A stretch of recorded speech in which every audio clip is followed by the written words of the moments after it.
Hey guys, this is Kinetic. I'm coming back with another Let's Play series.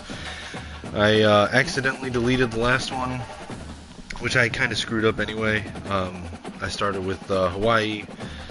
I'm not very good at the game. Hawaii is an awesome team. Got some actually pretty cool players. But the problem with Hawaii is that as a small school, one of the biggest recruiting tools you have is proximity to home. You don't have that as Hawaii. So you really need to perform well on the field to improve some of your other school grades. And with me not being a great player, I was not able to perform on the field well enough to a point that I felt like I was going to be able to win with the talent that was there enough to increase the grades to be able to rebuild that school. So I went ahead and accepted another job. Ended up going to Memphis, I think, but I felt like, I don't know, it kind of cheapened the series. So I'm not going to do that this time. I'm going to see it through. Going to play all the games. Going to recruit. Going to try to build this team up. At some point, I may accept another job, but I'm going to play it like a real coaching career. So starting over at level 1. This time I chose Coastal Carolina because I haven't played with them. I like Coastal Carolina. I like ECU. I like FIU. A couple of those smaller schools. What up, Galactica? And I've already done offline Dynasty modes, testing out the mode when the game first came out of both FIU and East Carolina. So I decided this time to go with Coastal Carolina. So I've already got in here. I started coach, started with recruiter. I put my first 5 points to open up the first tier of offensive line. I usually go with offensive line first because it affects more potential recruits than any other. Let's see. So this time I'm going with Michigan's Pro Style Playbook. I'm trying to get better with it because I am controlling Michigan in an online league that I'm running. Unfortunately, that's getting delayed because EA still has not fixed the glitch that doesn't allow more than 20 created coaches, and we currently have 31 members, I think. So I've had to push that back. It was supposed to start this week, but we've had to push that back until EA fixes that bug. And this time I'm trying the multiple defense. In theory, I like 4-2-5, but I wasn't getting results with 4-2-5. I know multiple is what I played on Madden and had great success with. So I'm going with the multiple playbook. We're going to try that for defense. I've already set up my red shirts, basically redshirting anyone that's not starting and is redshirtable. Looking at the roster, we've got a field general quarterback, Noah Kim, who's a senior. I've got a sophomore behind him. I'm considering starting Ethan Vasco. They're both 78s overall. Ethan Vasco's a little bit faster. And because he's going to be here for at least 2 more years, I feel like putting him out there and getting him the experience in the game is going to probably be more beneficial. So I'm probably going to put Vasco as my starter because Kim's not going to go to the end. He's not going to get drafted. It's not going to, if he was a little bit higher rating, I would probably keep Kim in the hopes that he would do well enough to get drafted. But as a 78 now, he's not going to get drafted at the end of the year, so it's not going to help my pro potential grade. I think the call here is to start Vasco over Kim, and just that because we've got him for at least another two more years. At running back, I've got an elusive back, 78 overall. He's only got 88 speed, 92 excel. I'm gonna try him out. I might start Javen Simpkins because I like the speed, but I'm gonna try Washington, see how he does. We'll see where that goes. I'm probably going to put Simpkins up to second string again for the same reason that I'm talking about starting Vasco at quarterback. But don't have a fullback. Definitely going to be recruiting one since I'm running a pro style. I know the Coastal Carolina's initial team is set up for a spread option or spread offense, so that's going to be a little bit of a transition as well. Wide receiver, I'm redshirting the senior again just because he's not going to get drafted, and I might as well redshirt anybody that's available to redshirt to try to keep depth in future years. I've got 4 seniors that would be graduating, so I'm redshirting these 2 just to try to keep depth for the next couple years. Again, they're not getting drafted, so I doubt they're going to leave or transfer because of it, but if they do, so be it. This guy might end up transferring anyway because he's got a playing style deal breaker, so not that worried about it. Tight ends, I've got a couple here redshirted. Something I've started doing in my Dynasty modes is I don't even really recruit many tight ends unless they're just like major standouts. What I've been doing is looking at 6'3" and taller physical wide receivers and then just switching them over to tight end at the end of the year.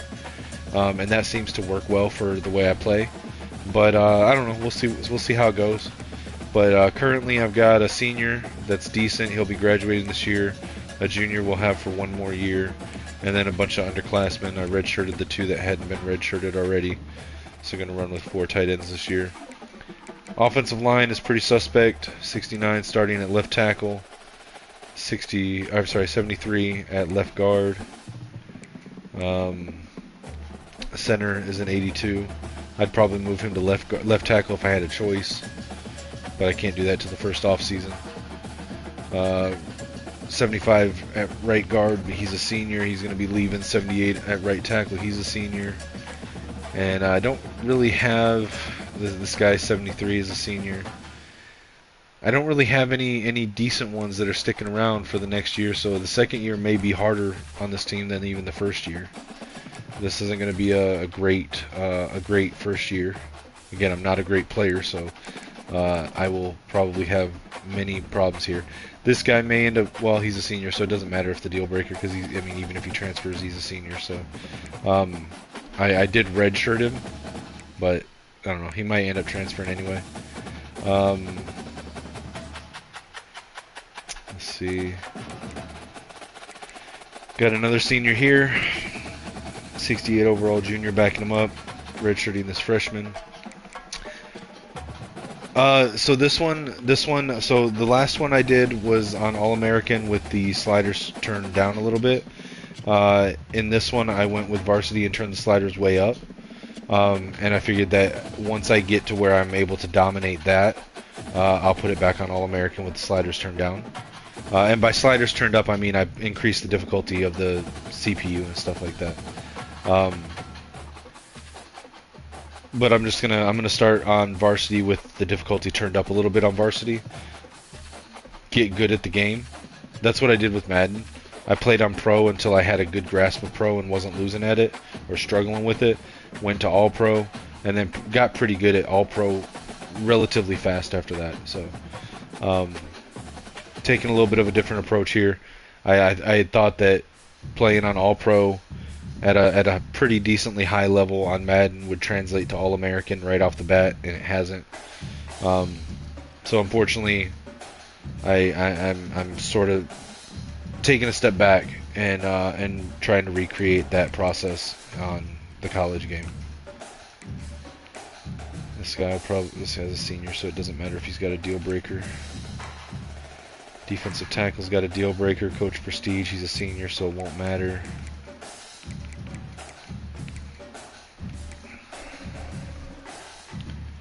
Zachary Spears is a junior. Hopefully he'll progress a little bit. Yeah, and that's what I'm thinking. And I'm sure there's going to be people that watch and comment and try to clown on me for playing it on varsity right now, but I don't care, man. I'm going to play the way that I enjoy playing the game, and I just felt like me playing on All-American right now, I wasn't getting better because I wasn't able to learn how to play the game proactively instead of reactively, and I don't learn reactively. Like I said, I learned the same way on Madden and got relatively decent at it, to the point that in our last Super Bowl and our last in one of our two previous Madden 24 leagues, we still got one that's going to the Super Bowl right now. But and the one before that, just about 2 weeks ago, maybe 3 weeks ago, I played in the Super Bowl, and this was against pretty good players. So to progress from back at the start of this year, where I was struggling with pro, and getting to the point where on All Pro, I made it to the Super Bowl in the league. I mean, I'm trying to recreate that same process in college, basically. So this guy, I don't know. We'll see how he translates to the new pro style. Yeah, it's crazy. Like, Heisman's on fucking crack, dude. But I don't know. I thought All-American would be good, and it is. It is. I mean, the Dynasty league that we're starting is going to be on All-American. If I lose, I lose on that. You know, it is what it is. But for this is just something fun for me to play on stream, and I wanna again try to recreate that issue. But I also want to have fun here, man, and I don't want to be frustrated playing a game that I love. So, you know, it is what it is. But hoping Spears doesn't end up transferring for playing style. We'll see, though. It's kind of hard to project archetypes and multiple defense, because it literally runs every formation, and so I'm kind of looking at it like I did on Madden when I ran the multiple, and I basically followed mostly the 3-4 storm scheme. I like to have speed rushers on all edge spots, but I'm okay with my outside linebackers also being pass coverage linebackers. I like to run power rushers on my defensive tackle. If I have to run power rusher at defensive end, I like them to be on the left end and speed rusher on the right, but I prefer speed rushers on both sides. I prefer speed rushers on both outside linebackers, but you know, power rushers and pass coverage are also okay. In the middle, I like I said, I like power rushers on defensive tackle. Run stoppers are also okay at D tackle. At middle linebacker, I like to have field general, but field general and pass coverage are both okay. I don't mind run stopper at middle linebacker, but I'd prefer to have either field general or pass coverage. And then at corners, this is where I would deviate from the 3-4 storm scheme on Madden. I would actually run man-to-man corners, but I would train them up with zone and kind of keep zone and man-to-man even, because I would constantly switch between man-to-man and zone play calls. So I tried to, you know, I tried to target base man-to-man players, but then get their zone and man-to-man up equally. Since I can't really progress players like on this like we did on Madden, I'm just going to try to recruit man-to-man. But in my experience, it's not easy to just recruit man-to-man corners. So in most cases, I'm just going to try to get whatever corners we can get. Obviously, I prefer speed at my corner position as well as my receiver and running back position. I'm not one of those people that wants speed at every position, but those specific positions I do. So we'll go there. Yeah, I mean, you can kind of do it in the tactician tree if you do it that way. The problem is that I've tested the recruiter and tactician tree a lot, and I like it. The last Dynasty that I ran, I did recruiter and motivator, and I almost think that that's better for especially starting at a small school, is for me to go that route, and then to make sure that my assistants, my coordinators, have some points in tactician, as well as mixing it with a little bit of either motivator or recruiter. So I was pretty successful with that in the last Dynasty that I was playing in. I ended up deleting that Dynasty because I fucked up really bad and ended up losing a player that I had on my roster that was very important to my rebuild, and I was like, whatever. But Yeah, so that's kind of what I'm looking at. I'm still trying to nail down like my favorite coaching tree progression.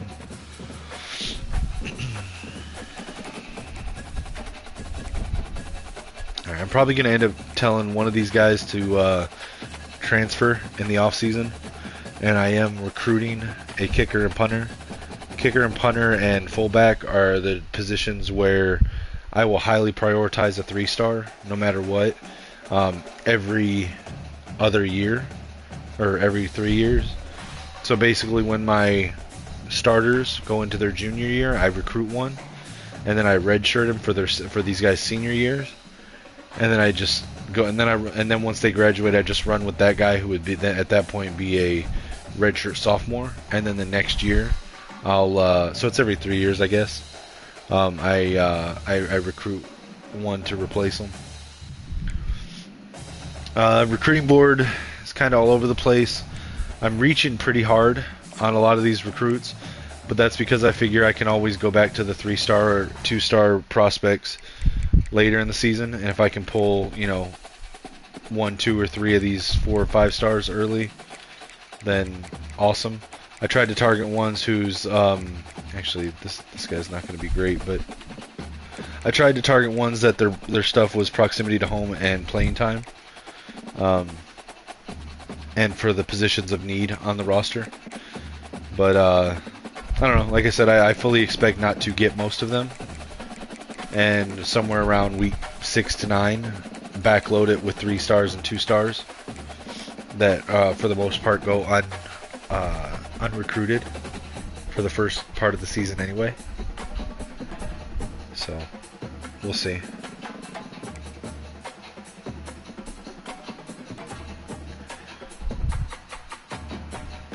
All right. I also did do custom conference or custom schedule. I put some weaker teams on our schedule. I only do that in the first couple years, just to kind of help with getting the rebuild going. And also in this case, because this is my first time playing with this team, so I want to have a couple easy games to learn, like, the impact players, the ones that are really good, see where we go from there. So I did I did change some of the teams. This FCS team was already there. I put East Carolina because even though they're not technically a rivalry and they're in different conferences, I like the idea of a Coastal Carolina-East Carolina rivalry. I love both of those teams, even though I've never lived in Carolina. Kennesaw State, they're a lower-rated team and a popular one, so I put them on there. And then I've got New Mexico State here later in the season. Other than that, it's just your normal Sun Belt Conference roster or schedule. App State will be tough. App State's really good. Not sure about these other ones. All right, so let's get into it. Let's advance to week 0. And like I said, I fully expect. Hello, can you still hear me? Galactica, tell me if you can still hear me. My mic just did something really weird. Yeah, see, there's a couple people that are going to probably transfer. Balthazar, playing time. I hope McDoom doesn't transfer from Coach Prestige. McDoom is an awesome... Okay, cool. McDoom is an awesome name and one of our best players, if not our best player. And he's only a junior, so I'm hoping we can keep him. But, Coach Prestige is something I can't help when I just started a level 1 coach, so we'll see what happens here. Excuse me 1 second. Sorry about that. Allergies are starting to whoop my butt a little bit. Alright. So recruiting update. Looks like we got locked out of 2 already. That's alright. Like I said, I don't know if we're going to get anybody that's on our current board, but I like to reach at the start of the season and backfill later to fill needs. So.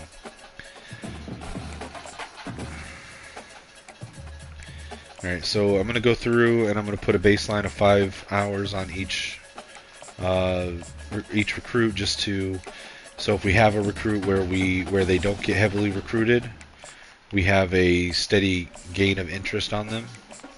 And then I'm going to focus the majority of my hours on these top 5 and 4 stars here. But I'll need to be a little judicial and look at like which ones I think that I don't have a chance in based on who else is recruiting them and stuff like that. And I may, you know, pull some off early just to free up hours. Not really worrying about gems and busts on anything higher than a 3-star, because a 4-star bust is still going to be better than almost anyone on my team. So not really worrying about it too much. Even 3-star busts are still a 2-star, and the vast majority of this team is 2 stars. So yeah, I mean, I do generally, but like I said, most 3-stars don't get heavily recruited early in the season anyway. Most of them don't, not all of them, but most of them don't. And so, in my experience, I can usually backfill later in the season. Maybe it's a bad choice. I'm still testing out different strategies. Like every dynasty I do, whether it's online or on stream or offline, I try out a different strategy. But yeah, I mean, I'm definitely gonna keep an eye on it, and I will be backfilling it with 3-stars for sure.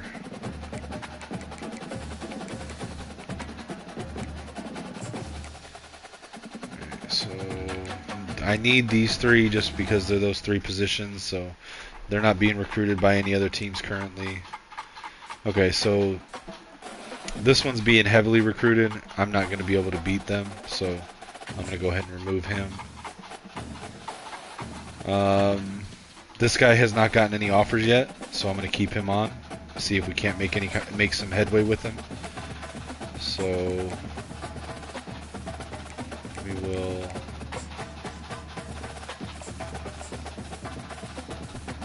do that. This guy's close to a top 8 cut already with Auburn and Georgia Tech, so we're just going to take him off. Same thing here with Florida State and Miami. This guy's going to be heavily recruited by the Power 5, so we'll get rid of them. I'm gonna leave this up because this guy's proximity to home is very important, and he's being recruited by all the Carolina schools. We'll see what it looks like next week, but I'm gonna go ahead and put some on him.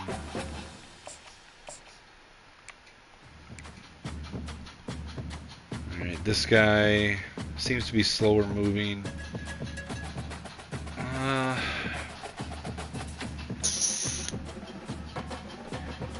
Proximity to home is important to him, but he's getting recruited by 2 other Florida schools, so I'm just going to go ahead and remove him. I like him a lot, but I'm not going to... The best pitch I have is proximity to home, and I'm not going to outbid a Florida guy. Florida schools for a Florida guy. Same thing here. He's getting recruited by Florida State. I can almost guarantee he's going to Florida State, so I'm going to remove him.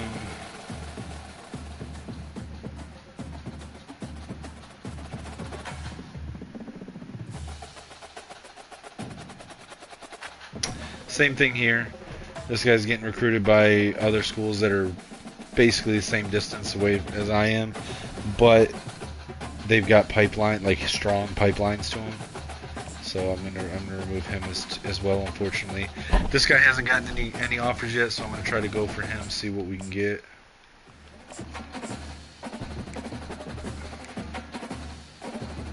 All right, this guy I'm already number 2 and pretty even with Clemson. Playing style is a big thing for him, so we'll see how that progresses with how we play. This guy's from Georgia. Proximity to home is a big thing. He's getting recruited by Georgia and Clemson, so I'm gonna pull out from him. I don't think we're gonna make any headway with him. Same thing here. Proximity to home, Florida guy, getting recruited by 4 Florida schools. So. Alright, so this guy we were able to get, we're top on his list. We're the only one that's been able to did a tackle. Which one? This guy, Boger? Oh yeah, that was an oversight. I meant to. Thank you. That was an oversight. I totally intended to and then just didn't. I'm going to put more in this guy. This guy projects as an offensive lineman, but that doesn't always hold true when we get to that. But we've got a lead on this guy, so I'm going to try to bump out to that. I didn't see that comment. Let me look at chat real quick. Sorry, I was looking at... I've got a 70-inch TV and I wasn't looking down where the comment comes up, so give me a second here. Let me actually look at chat.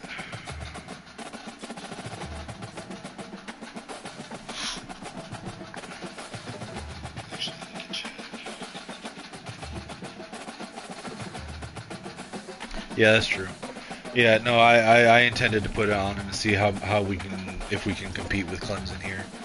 I'm going to go hard on this guy because we have the lead, and I want to see if I can put any distance between us plus the other schools top on his list until you get down to Michigan are all, you know, it's relatively smaller schools. So we'll see what happens with Owen. Oh shit, I hit the wrong button. Sorry, 1 second. Get back in there. Alright, let's see. J-Span, Hampton, Virginia. Playing style's already on the borderline. And he's getting recruited by Alabama, Penn State, Clemson. I'm gonna pull off of this guy. Let's see, Bob Shakir. He's an Alabama guy. Playing style's borderline. And he's got Ole Miss and Clemson. I'm gonna pull out from that guy. Here's another Carolina guy. Proximity to home is important. But the other, NC and NC State both have very strong pipelines on this guy. I do not have that strong a pipeline. I think it'd be a losing battle to try to fight them for him. So, despite the fact that he's got proximity to home. This guy's got a playing time deal breaker. I don't know. I mean, what do you think on this Galactica? Because we're going to be able to offer him playing time stronger than any of these other schools, but there's some big hitters. So what do you think? You think on Thomas Hajrulahu, you think I should pull out of that guy or try to push it?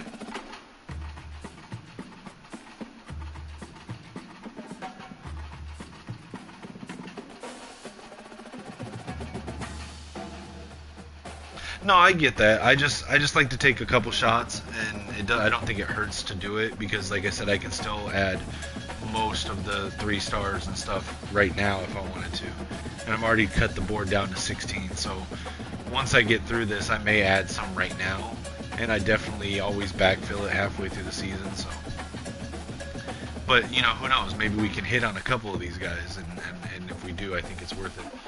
What do you think about this outside linebacker? Think I should pull off this guy or try to push it?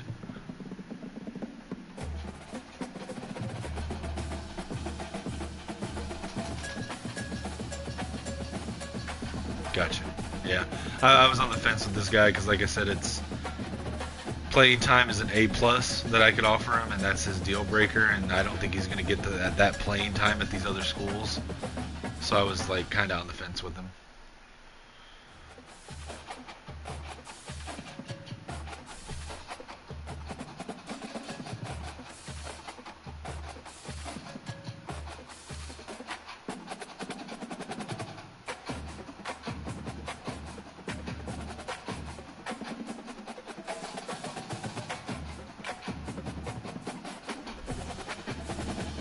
But I have no idea how far down this board I am right now.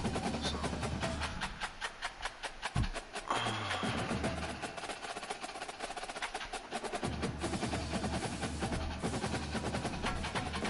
I'll remove him. Alright, with Ingram, Carolina guy, proximity to home, but he's getting recruited by North Carolina, who has a very strong pipeline. I think he's going North Carolina, so we'll pull off that guy. Let's see, Madison, Georgia. Playing time is a big deal for him. Florida State's recruiting him. Yeah, we haven't even cracked top 9. So we'll pull off this guy. All right, so now we're down into the 3 stars. Proximity to home is major for this guy. He's a North Carolina guy. Where's Coastal? Is Coastal Carolina in North Carolina or South Carolina?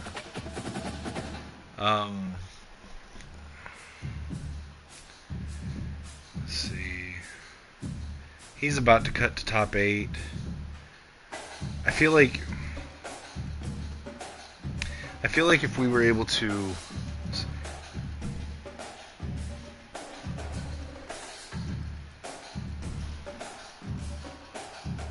Yeah, I don't disagree with that. I don't disagree with that. I was, again, I mean, after the initial cuts, I've only got 5 on the board right now. Because it's just 1, 2, 3, 4, 5. So it's only 5. It's only 5 on the board right now, and we'll see where we are with them after this. This 3-star though, I think I put a few, or I'm gonna circle back to him, because I think if I have enough hours to spare to just put a few on him, I'm either gonna make the top 8 next week or not. I think if we made the top 8, we could potentially compete, because to make the top 8, we would have to overtake where Charlotte's at, and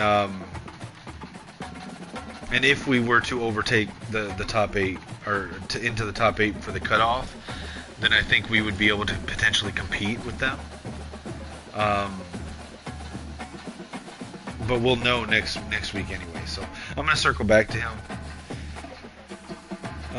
This guy's a Florida guy, and he's almost to cut off the top 8 with. I mean, only Florida's offered him, but every team on the top 8 there has strong pipelines to him. I don't. So I'm gonna take Brewer off. Verrett, let's see. Nashville, North Carolina. He doesn't have a proximity to home deal breaker. I'm gonna put a few hours on him and just see where we get to next week on him, like I might do on Dickens. Bloom has South Carolina and Marshall. I think they're so close to the top 8, and he's a JUCO. I'm not going to waste time on him. Nobody's moved into this, so I'm gonna keep this guy on. I'm gonna put another bit of hours on him. So I think I'm gonna rock with just these 11 guys. I'm gonna see where I stand with them next week, and next week I'm gonna backfill. I'm gonna fill my board again, but I'm gonna see where I stand with these guys after 1 week.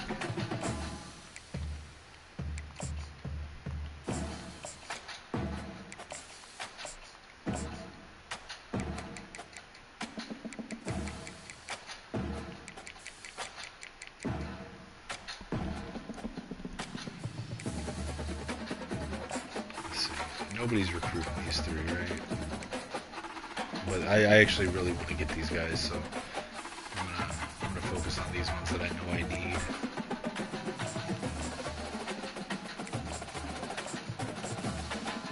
That leaves me 20 hours. So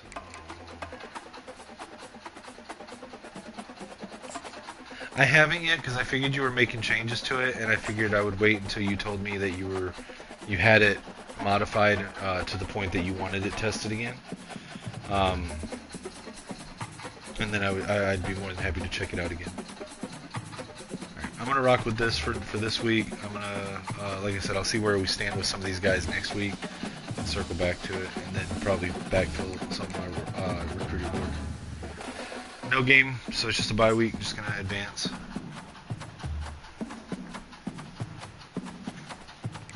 Alright, so it looks like 4 of these 4 stars we made the top 5. So maybe we have a little bit of a shot here with a couple of them. Didn't get locked out of anyone, so let's take a look. So alright, so on my kicking target, we moved up to number 2. Still no other offers for him, so we should be able to overtake NC State on that one. Same thing here with the punter. He really wants to go to Miami, but Miami hasn't offered him. We moved up to number 2, so we will likely take over that next week. Same story here with the fullback. Georgia native, wanted to go to Georgia. They're not recruiting him. We are. So we gained a lot of ground on him. All right, so for this 4-star wide receiver, we're still the only one recruiting him. We are number 1 on his board now. He's a gem as well, so this could be a potential good get for us. Let's see.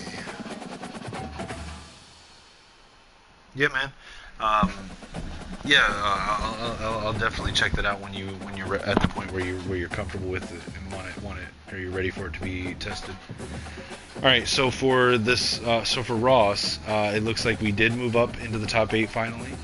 We moved up to 5, so that means we would make the top 5 cut if it was next week, which it won't be. So now I just want to see if we can make up any ground on those other Carolina schools. It's a long shot. I'm going to keep looking at it. I may end up pulling it off when I see how, if I can't catch up to them, but I'm going to keep them on there for at least one more week. All right, so for Beavers, another wide receiver target. We are the only one recruiting him, so we have overtaken Georgia. I'm going to keep the hours on him. And I could take the hours off of this guy and add it to the 2 wide receivers that we've got to try to get a little bit of a lead. We're actually pretty close to Clemson on Boger, so we'll keep hours there. Owen, we're leading well on. I'm going to keep the hours on there. So for Dickens, this is the one that I wasn't sure on, and we were able to move into the top 5. Send the house on Lawrence. Yeah. Well, if I was going to send the house, wouldn't I want to do it on McCourty? Or Stockton? Or I'm sorry, not Stockton, but McCourty, because he's the gem. To put a lead on him? Or are you saying send the house to try to overtake this? I mean, I guess...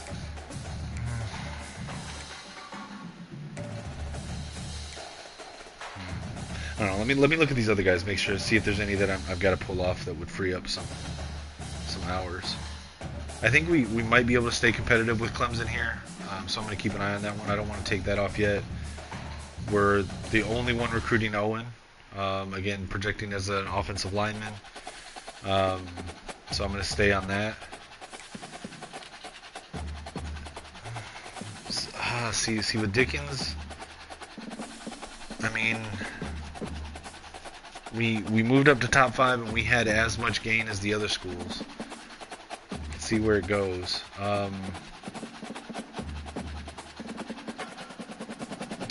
We haven't moved into the top 8. This guy's gonna go to top 8 this week or next week. He's getting recruited heavily by NC State, and they've got strong pipelines to him.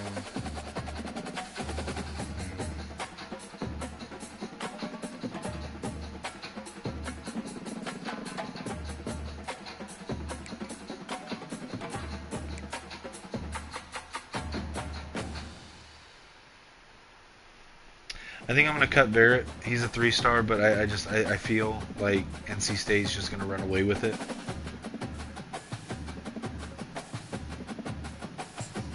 That'll free up 15 hours. I'll throw that on Lawrence and Deuce in the house.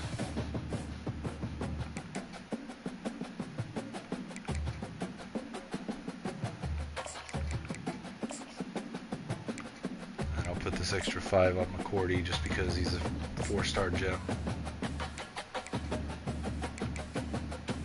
Oh wait, I can't. Shit. I could take some off of these guys. Yeah, I'll take a little bit off of these guys.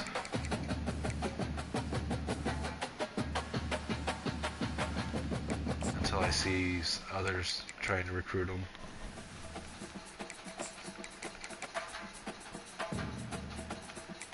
Let me send the house on McCourty.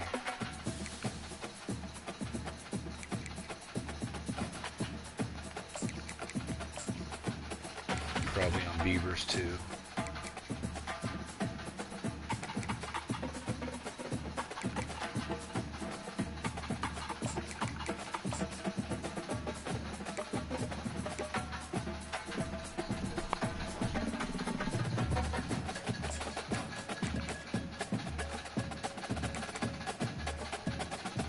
you think I should send the house on Owen? Try to get a bigger lead on him, or should I put this on Dickens and try to gain more ground?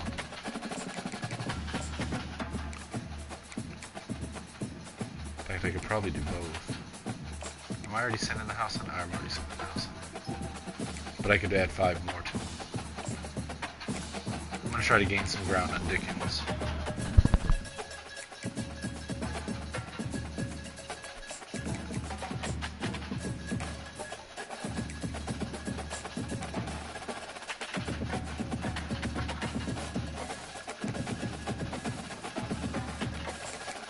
Try to make a push for Liggins.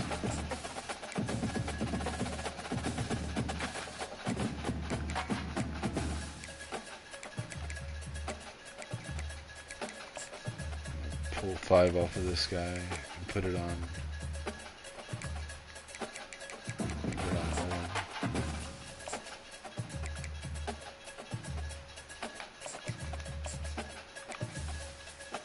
Alright, I'm gonna rock with that. Go on that for a week.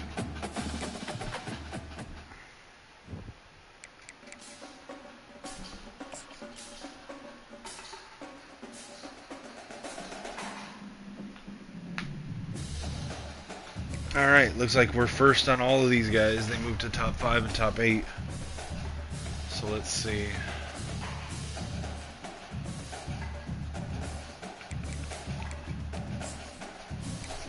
See where we're sitting with them. Alright, so we've taken first on Fowler. Still nobody else recruiting him. Same thing on Fontenot, just progressed. Alright, yeah, for sure. I'll grab him sometime tonight or tomorrow. And I'll grab it again and take a look for sure. Do you want me to do it on stream, or you just want me to play with it off stream and then just let you know my thoughts next time you're in the comments? All right, looks like same deal here for Stockton. All right, so for McCourty, we are getting a pretty big lead because nobody else is recruiting this 4-star gem. Nobody else is recruiting this 4-star gem out of North Carolina. So we'll see what happens there. All right, so with Lawrence, we gained a little bit more than everyone else gained. So we might be able to inch closer and closer on them. Yeah, I can do that, bro.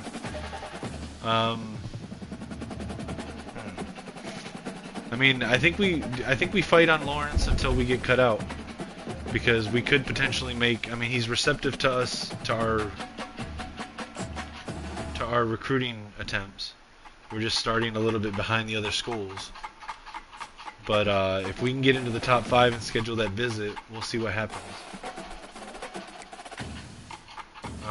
Beavers, we're getting a pretty decent lead on, because nobody else is recruiting this receiver either. Boger, we're sticking right with Clemson, so I think we stay there. Oh shit, I just hit the wrong button. I do that, I keep doing that, sorry. Owen cut to his top 5. We're still the only one recruiting him. Unfortunately, I don't have the hours open right now to be able to schedule a visit. But I mean, I guess I could just take him off, send the house to schedule a visit. Oh wait, never mind. He's got that bug where he's at top 5 but still can't schedule a visit. So, all right, that is what it is. We're leading on Pickens now because we're going after him harder than the other schools. I mean, he's just a 3-star, but still. So I think we keep that there, and we're ahead on Liggins. So I think I don't think I take hours off of anybody here. I think we just continue as is. I mean, the biggest fight is going to be for Lawrence, but everyone else we pretty much lead on. Boger is going to be a fight with Clemson, but it's a much closer fight. So we'll see. I mean, if I come away with this with McCourty, Beavers, and Owens, I'd consider that a win for a 1-star school, right? So.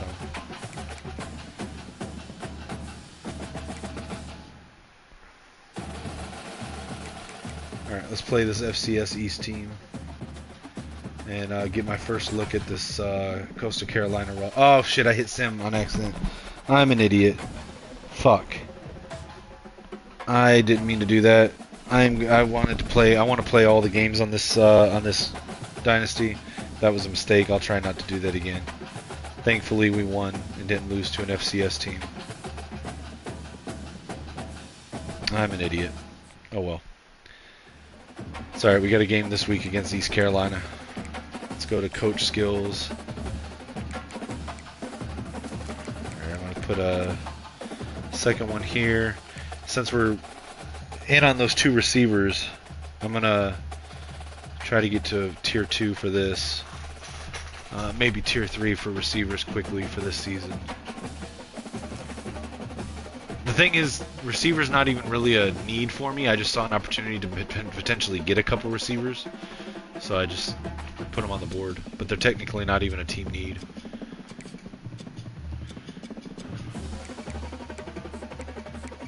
Oh shit! I still have 10 more points. What am I doing? I did, but ended up taking them both off. That'll be my first target on. That'll be my first target when I backfill here. So I'll go ahead and put start on quarterback here. I don't have anywhere that I want to take hours off of yet to get one. All right, so we're staying pat on the top 3. McCourty is still the only one recruiting him. Now see, we went harder than all 3 of those teams on Lawrence this week, so we're starting to gain a little bit more ground on them. So we'll see how that goes. Still leading and only one on Beavers. Still keeping it close with Clemson. Alright, so Syracuse is coming after Owen now. But if we stay on him, I think that we might have a good enough lead. Let's see, can I still not schedule? Oh, I can schedule. So they might gain a little ground here, but I'm going to schedule a visit with him. So we'll do that for Kennesaw State. And we'll pitch playing time. And then I'll go back to sending the house on him next week. Put that extra 5 on him. Try to keep them at bay for a week. Alright, so we're ahead on Dickens now. They're not recruiting him as hard as we are.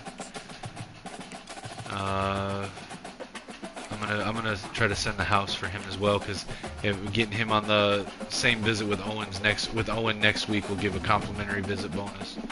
So I'm gonna take off, send the house. I'm gonna schedule a visit, and we'll pitch proximity to home. And then I'll add this 15 back to him. Liggins will stay the course with him. Alright, let's play this ECU game.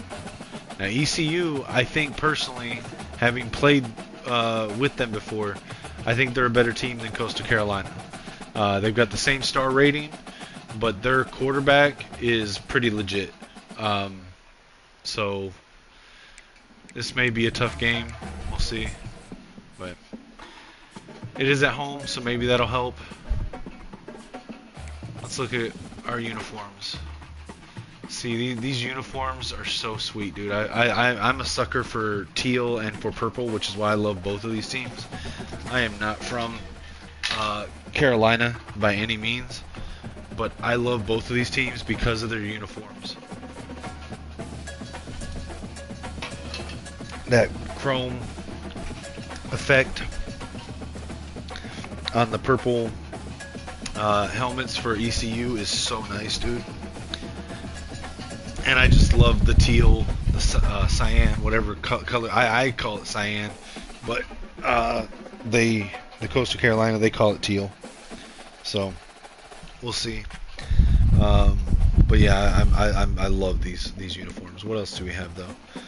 Our away uniforms are white and teal. The teal helmets are cool. I like how they invert the colors on that. But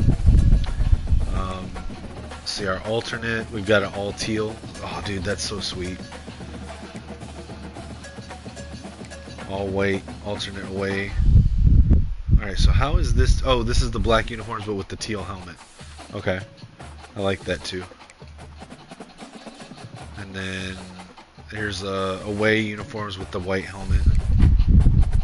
Oh wow, they actually have a lot of these. And then we got the teal uniforms with the black helmet. That's cool. And the white uniform, all white with the black helmet. Dude, I fucking love these unis. I'm gonna go with the base one though for this one. Maybe black with primary color on the cleats. I like that.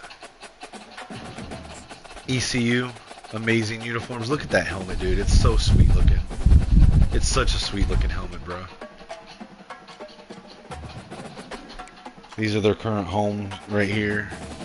Again, awesome fucking colors. The yellow face mask is just so sweet. But you see what I'm talking? What I was talking about when I was talking about your, yeah, the Coastal Carolina does have very Jaguar-like, especially the all teal unis with the black helmet. But see what I'm talking about? This is kind of what I was thinking of when I was running your team. So the chrome effect on that purple, you need a darker shade of the purple, or in your case blue, with the chrome, and then the yellow being a more bold. Like, it's such a sweet look, dude.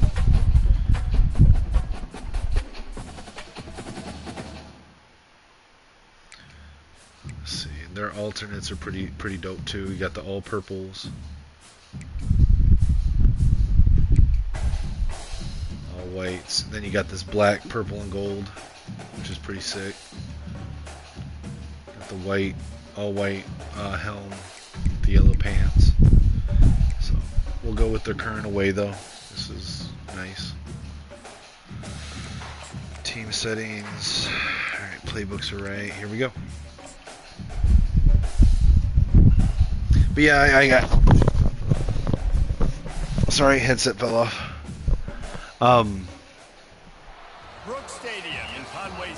Yeah, that should be dope, dude.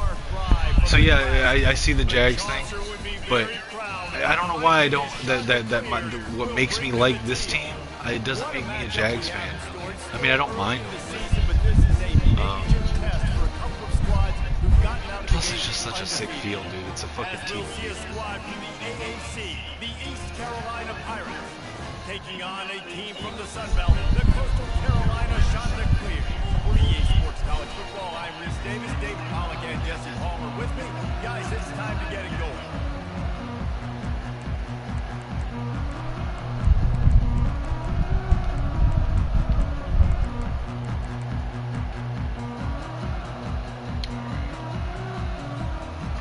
Let's see what we got here. So we got my returner, looks like Simpkins.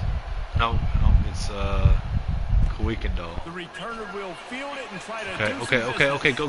Oh man, I thought we were gonna break it off there. Alright, here's the quarterback. I'm gonna try him out. I'm gonna try Noah Kim. I think in the second half I'm gonna put in Vasco and see how they feel. You dang right. You earn it by doing it, and he's done it at such a high level. Everyone believes in this young man. Run it with the settings that I'm going to be running in my Dynasty mode, which has a 4-play cooldown and a 6-play play call limit. Just trying to get used to that because that's what I'm going to be running in my league. Coaches always harp about staying ahead of the chains, and when you can run with that type of efficiency on first down, man, you are doing just that. 6-yard pickup on first down leaves him with 2nd and 4. Out of the gun, the running back has it, and it's a first down. Such a sweet feel. And that was a good run, but it was almost even better. Great job by the offense. Keep the running game going. You get big chunks like this. Not only was that a big chunk, it also looks like he could have gone some more.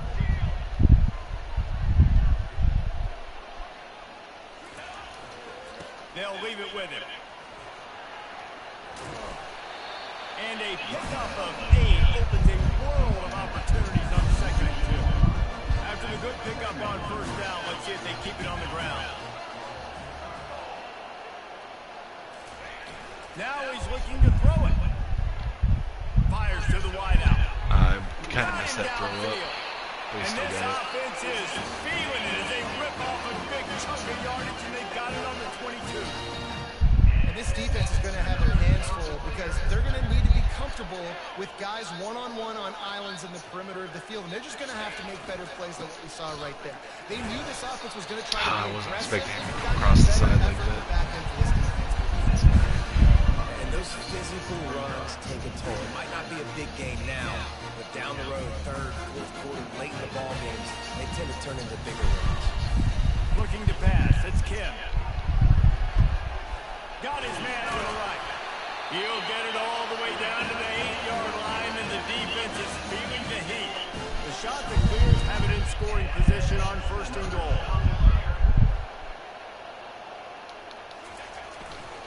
They'll try to get it in with the run. And how about that play by that giant, that mountain of a man on the defensive front? Awesome job up front by this defensive line, being so good at the point of attack and eating blocks, eating some double teams that allows these linebackers to run free, unencumbered, and get to the football. He pushes his way down to the floor as they get closer and closer.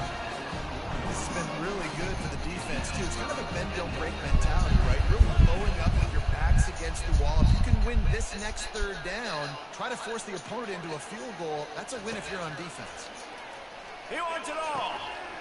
And he's got it. Touchdown, shot to clear. Well, you know this offensive coordinator scripts his opening 10, 15 plays, and he didn't even need that. They went 9 plays and scored a touchdown. Everything working. I'll be honest, man. I kind of prefer this announced team over the game day one with Kirk Herbstreit. So I was nervous about throwing it, but the fact that he was a little bit under them, and I knew he had a favorable matchup to the other guy, that's why I still threw it. If he hadn't been underneath them, and I knew he had a favorable matchup to the one corner, I probably wouldn't have thrown it. I probably would have thrown it to the other guy that was going underneath on that side. They'll try to add another to their lead. That's why I decided to go for it. And the extra point is good, and it's 7-0. A 69-yard touchdown drive, and they cap the drive with a 4-yard touchdown pass. Kickoff team lining up to send this one away. Yeah, it's all right. Like, I don't hate it. I don't hate it, but I expected to like the Herbstreit team better, and it just surprised me how much I kind of like this one. Offense will try to get something started with their first possession. You know, David, both of these teams have a strong safety that can support the run and I can see that. in the passing game. I mean, it's just so nice to have a guy that's so physical, like a linebacker, but also can play like a DB. These guys are really revolutionizing defenses. They hit me too. They are heat-seeking missiles. Nobody wants to run over the middle of the field against these guys. He's going to pass. Using the quick game.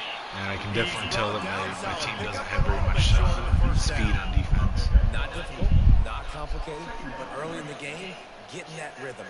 Find that timing with your wide receiver so you're set up for success. Then you go attack deep later on. Got some of the work done on 1st down. Let's see what they have on 2nd down. Now the play fake. Unloads to the wide out. He's got it. And they'll pick up the 1st down and mark it at the 47. The Pirates want to crank the tempo.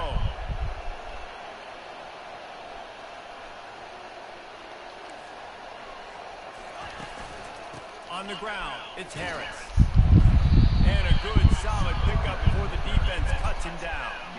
You know, it's so important for offenses to want to keep 3rd downs manageable. The way you do that is by having success like that, running the football on 1st down. Solid pickup of 4 on 1st down. It's 2nd and 6. Garcia to pass. Gets it out quickly. He's brought down, but he went backwards after that completion, not the way they had it drawn up. And that's exactly why this linebacker has That guy right there, Jake Garcia, he's actually a pretty damn good quarterback. Jet sweeps, he's good against bubble screens, and he can race outside and get receivers down on the ground quickly. Grab near the sticks. It's Kelly.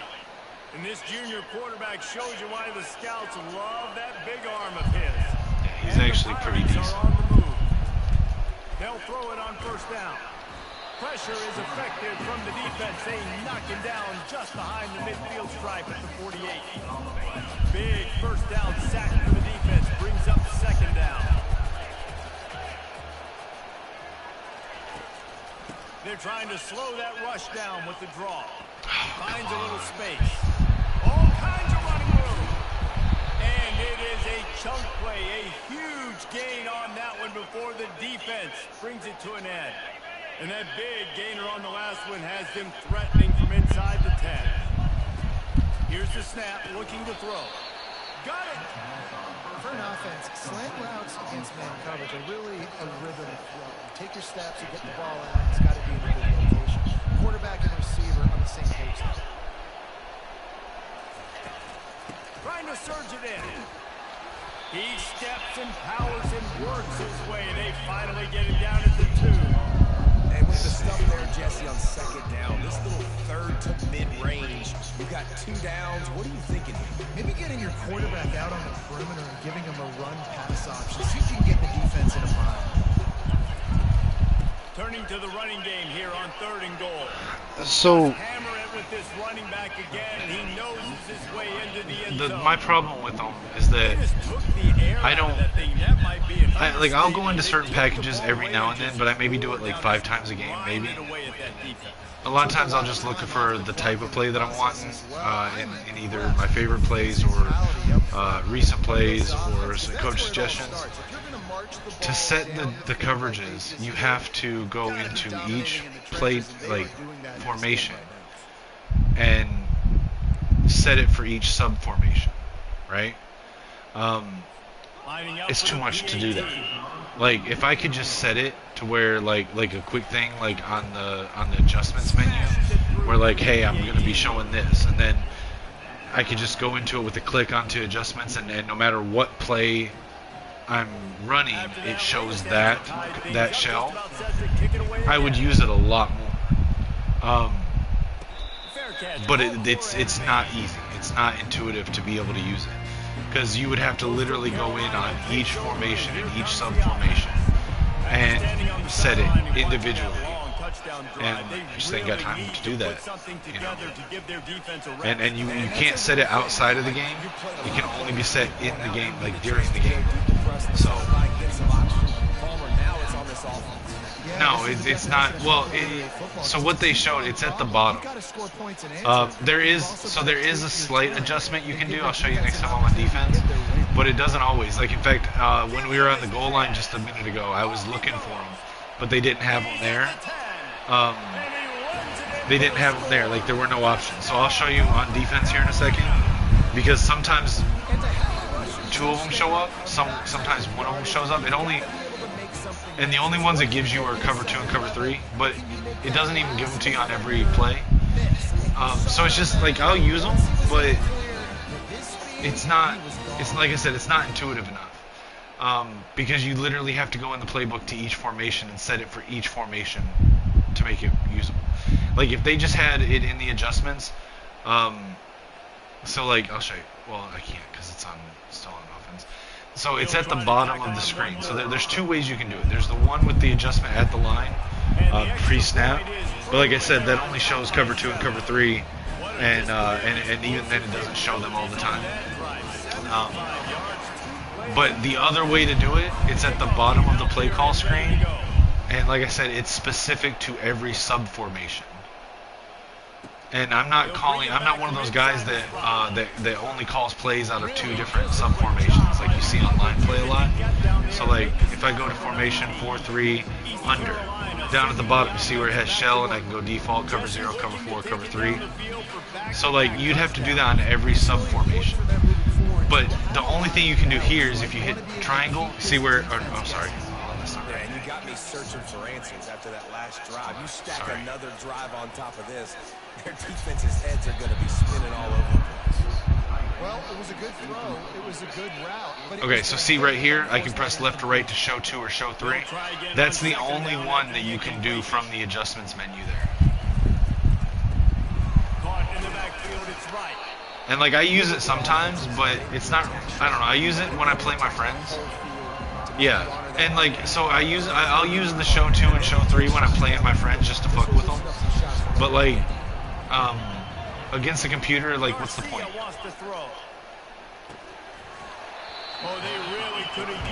But like, if they would set it as a thing where like I could just, you know, go into adjustment and be like, I'm gonna show cover 3 until I change it to something else, no matter what formation I'm in. I would absolutely fucking abuse that, like the whole, like every game, all game long. I just don't have time to go in and do it on every single sub formation, so that anything I call is in what I want it to be in. Boy, David, they would love to stack another touchdown on top of that last drive. And this offense did such a good job. And it kind of sucks because they took out baseline for that.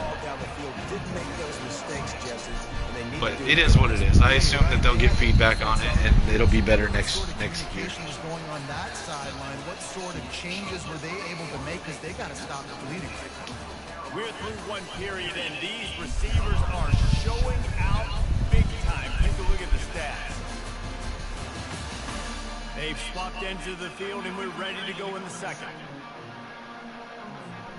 We'll start the quarter offense, about to snap it on second down.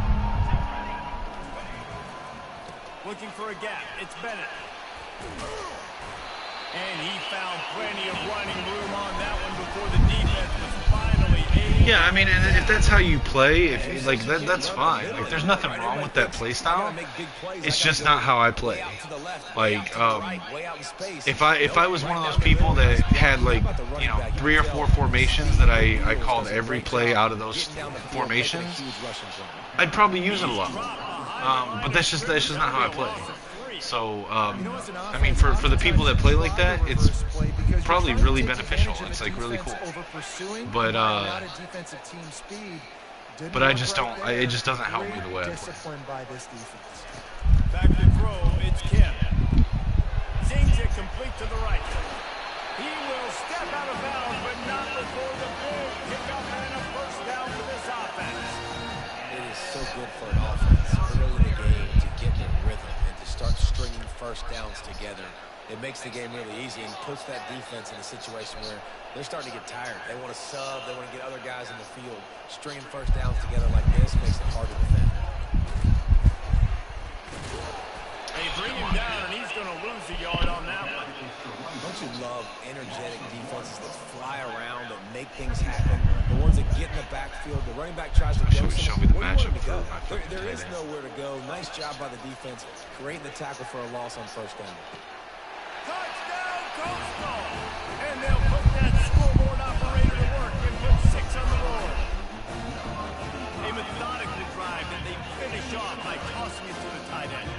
I might need to turn the difficulty sliders up a little bit. I'll try this. But then again, I'm playing I'll wait till I play App State and see how tough that game is. If App State is easy, then I may try to adjust the sliders more. Lining up to tack one more onto that lead. The custom stems are fine. I don't find them to be super helpful, but in the times that I do, I'd say when I'm playing my friends, obviously that's more competitive than when I'm playing the computer. I would say I use the custom stems maybe, I don't know, 5 times a game, give or take. Like, I usually use it on curls or out routes. And it's fine. Like, it does exactly what it was sold as. So I have no issues with the custom stem. I'll show you on the next one, the next pass play that I run that has something like that on it. I'll show it to you.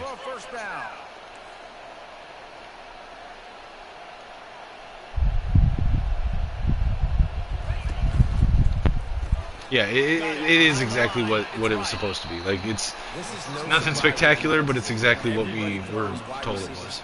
You could tell they were ready for it. They saw the quick game. They pounced on it, got the wide receiver on the ground. That's not the first time they've seen that. From the gun, they'll try the middle. Oh, come on, get him. That's what you expect from a senior. Don't give them any extra yards. Great tackle there. And the Pirates want to pick up the tempo. See there, I just used a shell. So they moved, even though I'm in cover 3, they moved to a cover 2 shell. It's a draw. And like it's fine, but like And he'll pick up the first down, but he got that's really the only use for it. With the way it is if I think that they might go pass, just to have my other safety in a position to better adjust. I'm thinking. And the pass is intercepted. Oh, fuck. He was thinking touchdown all the way, but he got it down to the 26-yard line. So one of the reasons I like Coastal Carolina is because one of Michigan's players that I really like on the team, Josiah Stewart, transferred from Coastal Carolina. I honestly didn't know who Coastal Carolina was until Josiah Stewart came into Michigan, and I looked him up and I was like, oh, that's cool.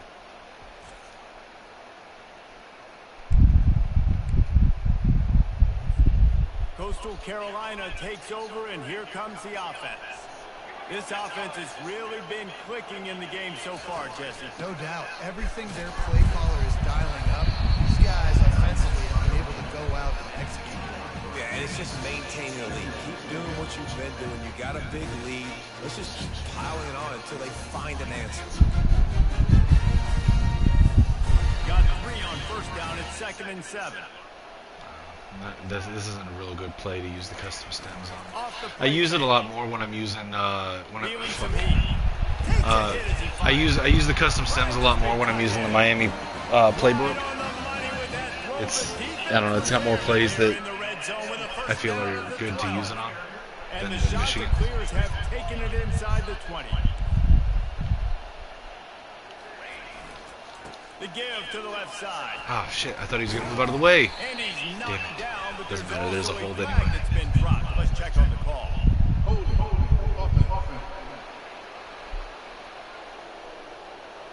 That penalty moves the ball back 10 yards. We'll replay the down. Okay, maybe I can use it on this right here. Here's this offense with a fresh set of downs. Okay, so like say I wanted to shorten squares, right? So, okay, see that one won't change for some reason. That's honestly the first time I've had one where it won't change. Back to throw, it's Kim. And a physical play there forces the incompletion on first down. Here's one I can show you. So look at square. See, the stems just work like they should. He's looking to throw. Fires into the end zone. Ah. It falls incomplete. He was trying to find his man for 6. This defense is going to have to make some adjustments here at halftime because they have been taken advantage of deep down the field in the passing game. They've already given up 2 TD passes. That was almost number 3, and we're only in the first half. Quarterback checking the play.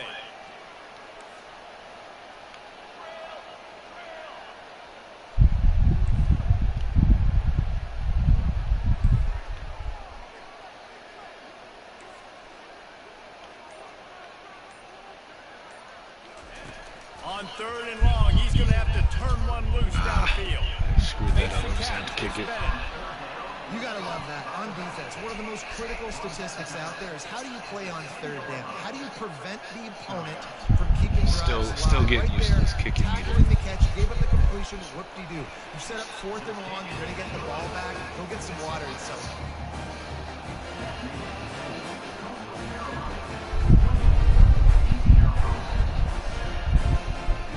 I think second half I'm going to put in Vasco and I'm going to put in that one running back that I like. I want to see if it feels any better playing with them. Like I don't feel anything wrong playing with my current quarterback and running back. But I want to see if they feel better because they on paper they look like better options. Doing a little running.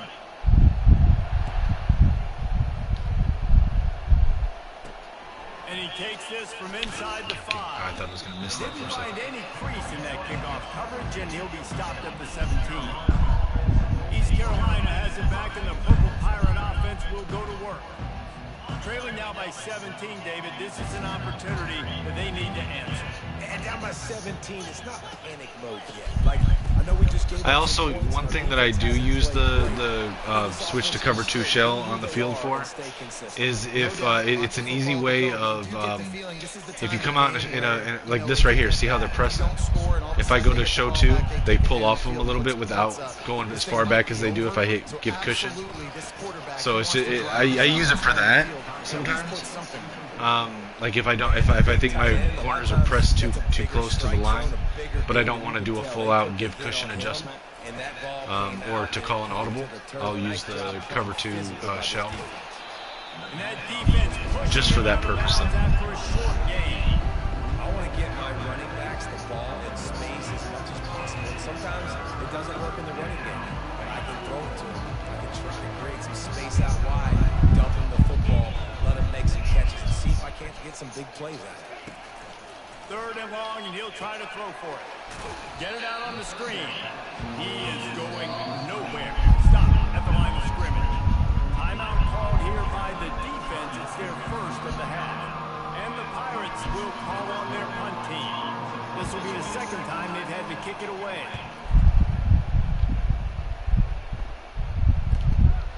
Takes it on the return. Really good job by the coverage team to make the stop, and that's where they'll put it in play. Line gets set, 1st down.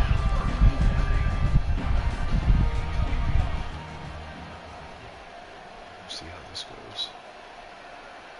This might be a They'll bad start this matchup, drive we'll with see. a pass. He's going for a big play downfield. It's complete. A huge pickup. And they'll do more than move the chains. They'll move that thing more than 30 yards down the field before he's finally stopped.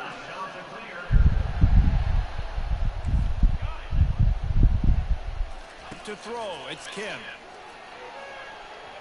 Oh, come on, how did you miss that? Just not what it needed to be on that play. And sometimes you see great shooters and they get on fire and they just can't miss. And that's what this QB looks like the last couple of weeks. Just completion percentage through the roof, running the offense at an elite level. You can tell in complete control of this offense. Going deep. Oh, dude, that was sucks because he got like held up on the fucking corner. On offense, I am staying aggressive. I know you didn't connect there, but make sure you keep testing this defense, because even if you complete one of those throws, that could be the game-breaking play. Throws to the wideout. He's got it. Finally run out of bounds, but he has this offense rolling with a 1st down.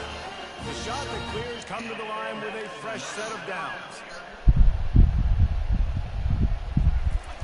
From the red zone, looking for a man. Hit hard just as he released it on 1st down and just couldn't get it to the receiver. Well, this defense felt coming into the game that if he was going to try to throw from the pocket, they could get to him and affect his accuracy, and they did on that last play.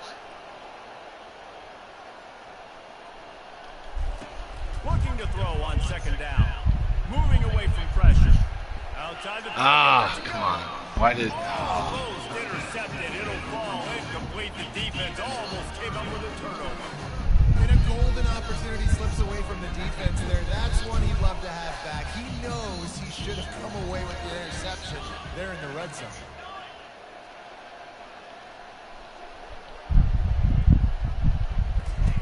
On 3rd down, he'll try to pick it up through the air.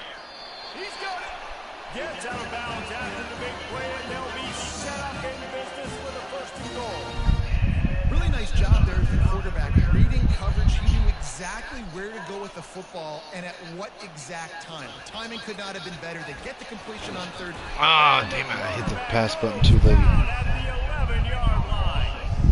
When I get inside the 3 on 1st and goal, I want to be aggressive with the run. I want to be a physical. I want to be the more dominant team. You might know it's coming. Got it. And makes the grab in the end zone. Touchdown, shot to clear. No step back in week 3. They have been sharp as they extend the lead.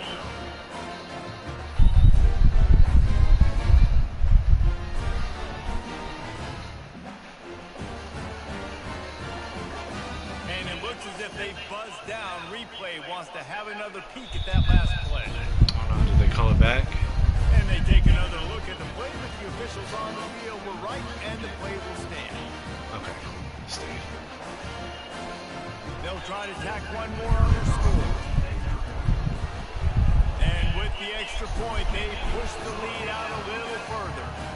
They march 78 yards down the field, and they finish it with an 11-yard touchdown dart. On the run from inside his own 5. Nice job executing all of the assignments as they put a stop to that return at the 22. East Carolina sending the offense back to work. So late in the half, this is really an opportunity, David, maybe to swing the momentum in their favor. Ah, fuck, how did I miss that? There's no time to be conservative. We're a little bit down. Listen, I just think this is a point with the offense and they can prove. Like, we're here. See, I just used that to pull the corners off the press there. Coach said all week he wanted to be aggressive. This is a great opportunity to show that right now. At the end of the first half, try and generate some momentum, score some points before going into halftime.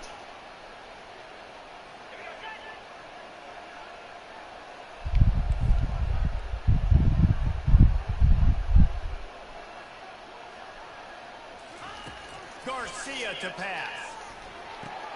They're working that left side. They'll knock him down, and that will take us to halftime. First half in the books. Time now to join Kevin Connors in our halftime update. Guys, tough to beat the pageantry and tradition there in Conway. And you know, in a day where the spread option and air raid are the offenses of choice. Maybe look up. I don't even know if I'm in North Carolina or East Carolina. I'm sorry, North Carolina or South Carolina. Physical offensive lines coupled with great backs is like a throwback to the Okay, so Coastal Carolina looks like it's in South Carolina. And with that, let's send it back to the guys at Brooks Stadium. And East Carolina is in North Carolina. Gotcha. Okay.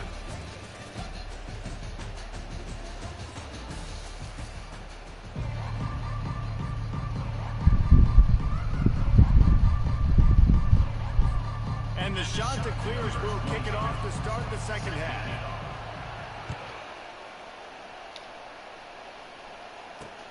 He'll start the return inside his 5. Nice job executing all of the assignments as they put a stop to that return at the 22. East Carolina has it back, and the Purple Pirate offense will go to work. When you're facing a deficit like this one to start the second half, you really can't afford to waste a single possession. I need to make those changes on offense. That's the only way you can look at this if you're on offense. Do that real quick. So it's there when I go on offense. Depth chart. Alright, I'm going to put in Vasco over Kim, try him out. And at running back, I'm going to put in, where is he? Is it Simpkins, I think, was who I was looking at? Yeah, Simpkins. I'm going to put him in over Washington and just try him out. Your way there in the first half. It starts with one play. To get our confidence going, we just got to get something going early here on this drive. One play, stay aggressive. Now I think I can be even more aggressive on fourth downs because obviously I've built a deficit. My defense has got to make some plays for me too. He's out of bounds, but not before picking up enough for the first down. Here's this offense with a fresh set of downs. From the gun. Oh, what the hell? Finding a way to put Called a run that blitz and still get it got up through to the the line. 37-yard line. And it's just simple. Simple first down run, showing your physicality, setting your offense up in a good spot. After the productive first down play, it's 2nd and 6. On the run, it's I missed the tackle that was on me. Fuck, and he's going to score on that. got room at the 35. Open runway ahead. Fuck. And he'll take I it missed in. that fucking tackle. Get him on the ground. Touchdown, ECU. Huge play. It's so nice to have guys that can Give me a second. I need to respond to something.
Discord that we run for the Dynasty leagues that we're going to be running. I had to respond to someone asking a question.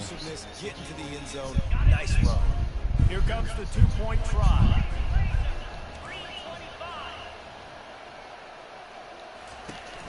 Slams it ahead. Oh, come on. That should have stopped him. And now they're down by 16. Quick work on that scoring drive, just 4 plays. And he finished things.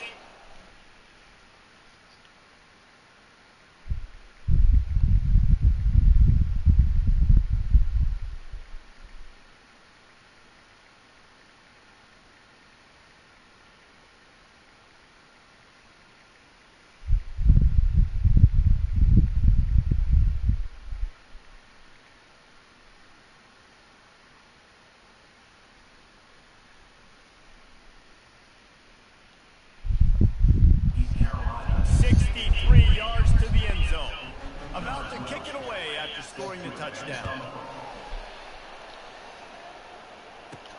On the move from inside his spot. Really disciplined. Simpkins as the third down back as well. Put him at first string running back, but if he's not the third down back and power back, then they're just going to take him out anyway.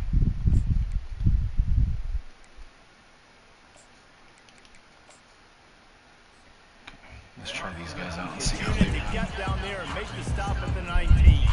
Coastal Carolina has it. The Chanticleer offense headed back to the field. That last touchdown drive was surgical through the air, Jesse. It sure was, and that's why this offense is so dangerous, David, because they can score in a hurry because of how efficient they are throwing the football. And welcome to modern college football. That's what it is. Spread you out, find my playmakers, make quick decisions, and really put defenses in a difficult situation. It'll be a 1st and 10 from the 29. Pass the sticks and still on. Oh, I like the Simpkins guy. Oh, I like the Simpkins. I like Simpkins. I like Simpkins. All right, he's my starting running back. Both runs with him felt amazing. This offense looked unstoppable in the first half, lighting up the scoreboard, and it doesn't look much different here in the second. They take their first drive in the third quarter, march down the field, and score. There's no end in sight for these guys. Let's go to the studio now and check in with Kevin Connors. Kevin, what do you got? Boys, if it's happening in college football, we've got eyes on it. Check this out. Ohio is currently trailing in this one, but it feels like the tide may be turning. These Bobcats have picked themselves up before, and they're capable of it again today. They're trailing by 11 to the Coyotes. Just another week of college football where we've come to expect the unexpected. Fellas? Oh, and how about that? I know Kevin and those guys will be keeping an eye on it for us. And he's a real nowhere man tackled in this no-game land. Line getting set on 2nd down. On the run, it's Bond. Get him. And a nice job by the running back, finding space, getting downhill, making a good run. Great job finishing with his balance. 3rd down, and this offense is already in a world of trouble. They could really use a conversion, not to mention multiple scores. They bring him down, and he's going to lose a yard on that one. The Pirates will try to pin him back. After the App State game, if the App State game is as easy as this, I'm definitely going to up the offensive sliders for the He barely got the ball computer. and just got destroyed immediately. What a great play. He's brought down, but a really solid effort to pick up every bit of yardage he could on the punt return.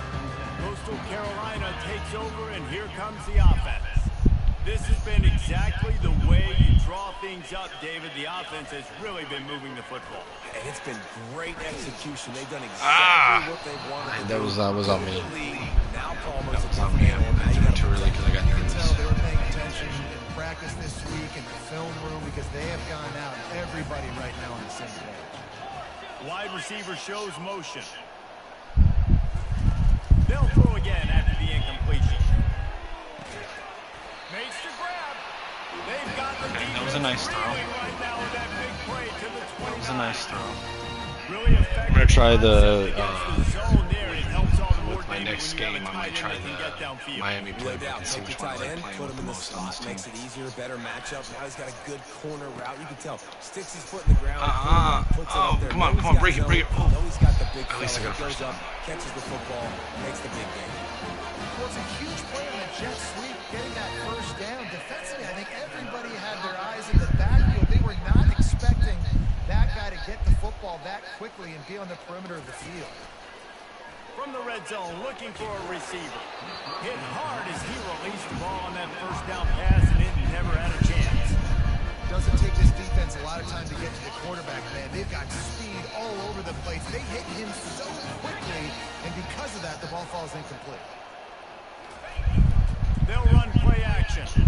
Looking to the end zone. Ah, come on. Can't make the grab as he was going for 6 right there. I feel like that guy's vertical is way too high. You're trying to compress these windows and make it tough for the quarterback, and they were able to tip that one. But I couldn't tell if that was a linebacker or a corner. It may have been a corner. On 3rd and long, he's going to have to throw for it. Touchdown, Coastal! And the beatdown has ensued. You know, quarterbacks and receivers, they develop confidence and chemistry as the game goes on. These two right now are definitely on the same page. And the extra point splits the uprights. Almost ready to kick it away after scoring the touchdown.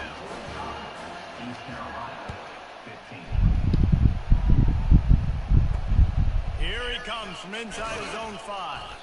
Good job by the coverage unit to stop the return. I'm honestly thinking that I'm probably gonna, when I get out of this game, I'm going to. God, I didn't get the adjustment off fast enough. I'm thinking that I'm gonna start Simpkins and Vasco for the rest of the season as my first string. Inside out, forward, backwards. Get some first downs. Get some positive momentum. They'll snap this one from the 32. It's first down. They'll try the counter. Oh, come on. Ah, they're gonna get that. That's the Still score. running at the 40. Got a lot of running room. Ah, that's the score. And he'll Damn. sprint in for the score. Touchdown, Pirates. You know, this guy's had a big role in this offense this year, especially when they get down close to the end zone. That's his 5th rushing touchdown on the year.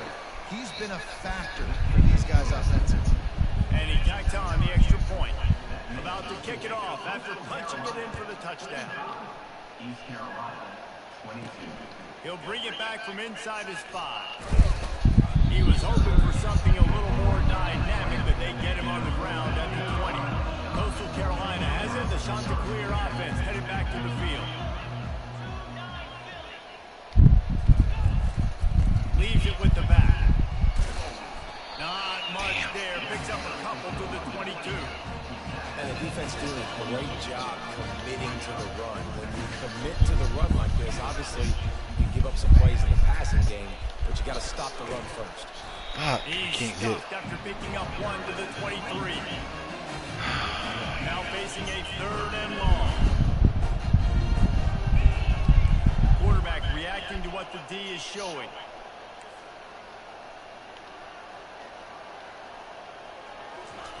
On 3rd and long, trying to have a big completion here. Finds his big tight end. He steps out of bounds, but he's got a first down on the play.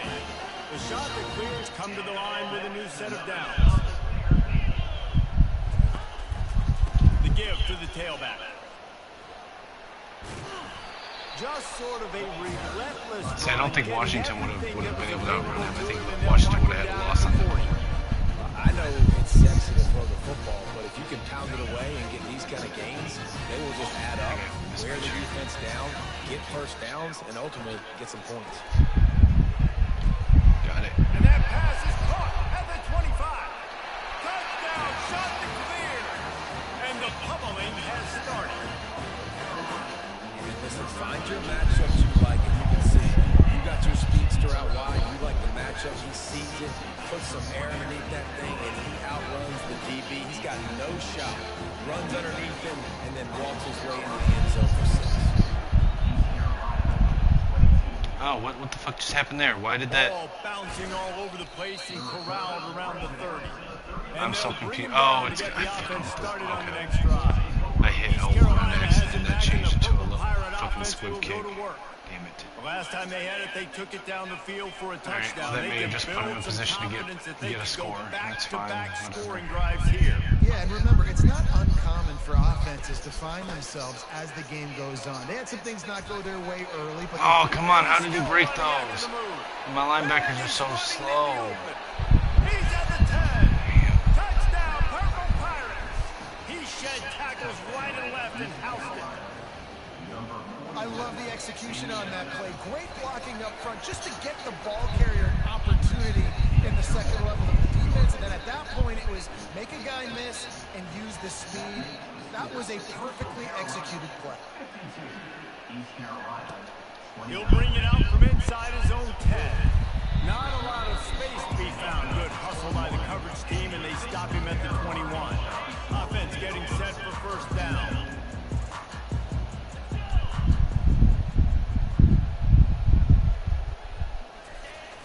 Use the play fake, now to throw. Looking to the big tight end.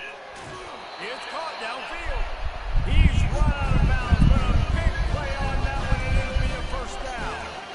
Well, how about the offense setting that play up? We've seen earlier in the game a couple shorter throws. They're just trying to suck those safeties closer to the line of scrimmage, anticipating that they would get an opportunity to take a shot. They called the perfect play at the perfect time right there. Into the spin cycle and forward. And he'll pick up the first down after a tough run there. And that's another productive run. This offense has had a bunch of them today, and the running back, I think this lead was built on this guy. He's done a great job all game long setting the tone, and I think that's why this offense has been successful. From the gun, they'll give it on the inside. And a nice run there before the defense finally makes the stop. Now on second down. Quarterback changing the plays at the line. If you like old school running games, this has been the game for you and a couple of guys who starred through the first three periods.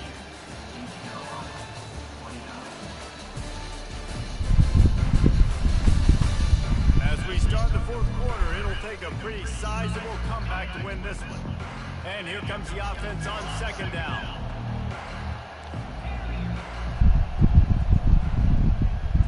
Looking for a man. It's Vasco. Unloads it left. And it falls incomplete, and the offense is lucky to have it. Defender right there almost had it in his grasp. You have a big lead in the fourth quarter. When you do that, the only explanation for it is you're trying to send a message by sticking in another touchdown. Yeah, and saying, listen, it's your job to stop us, and right now we're eating you alive. So I think, you know, there's some psychological warfare, right? There's some, I'm going to get in your head. There's some, I want to beat you on the recruiting trail and in the future, and, you know, kind of take that and a little rub their nose in it.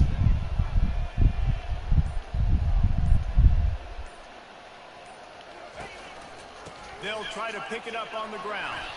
He's got enough for the first down. They'll spot him at the 24-yard line. And that's all you want, right? You want that first down. Understand the situation. Understand I got to get north and south. Get a first down. Can you just say understand the situation? It's such a random thing to be fucking doing. Didn't get much on first down. It's 2nd and 9.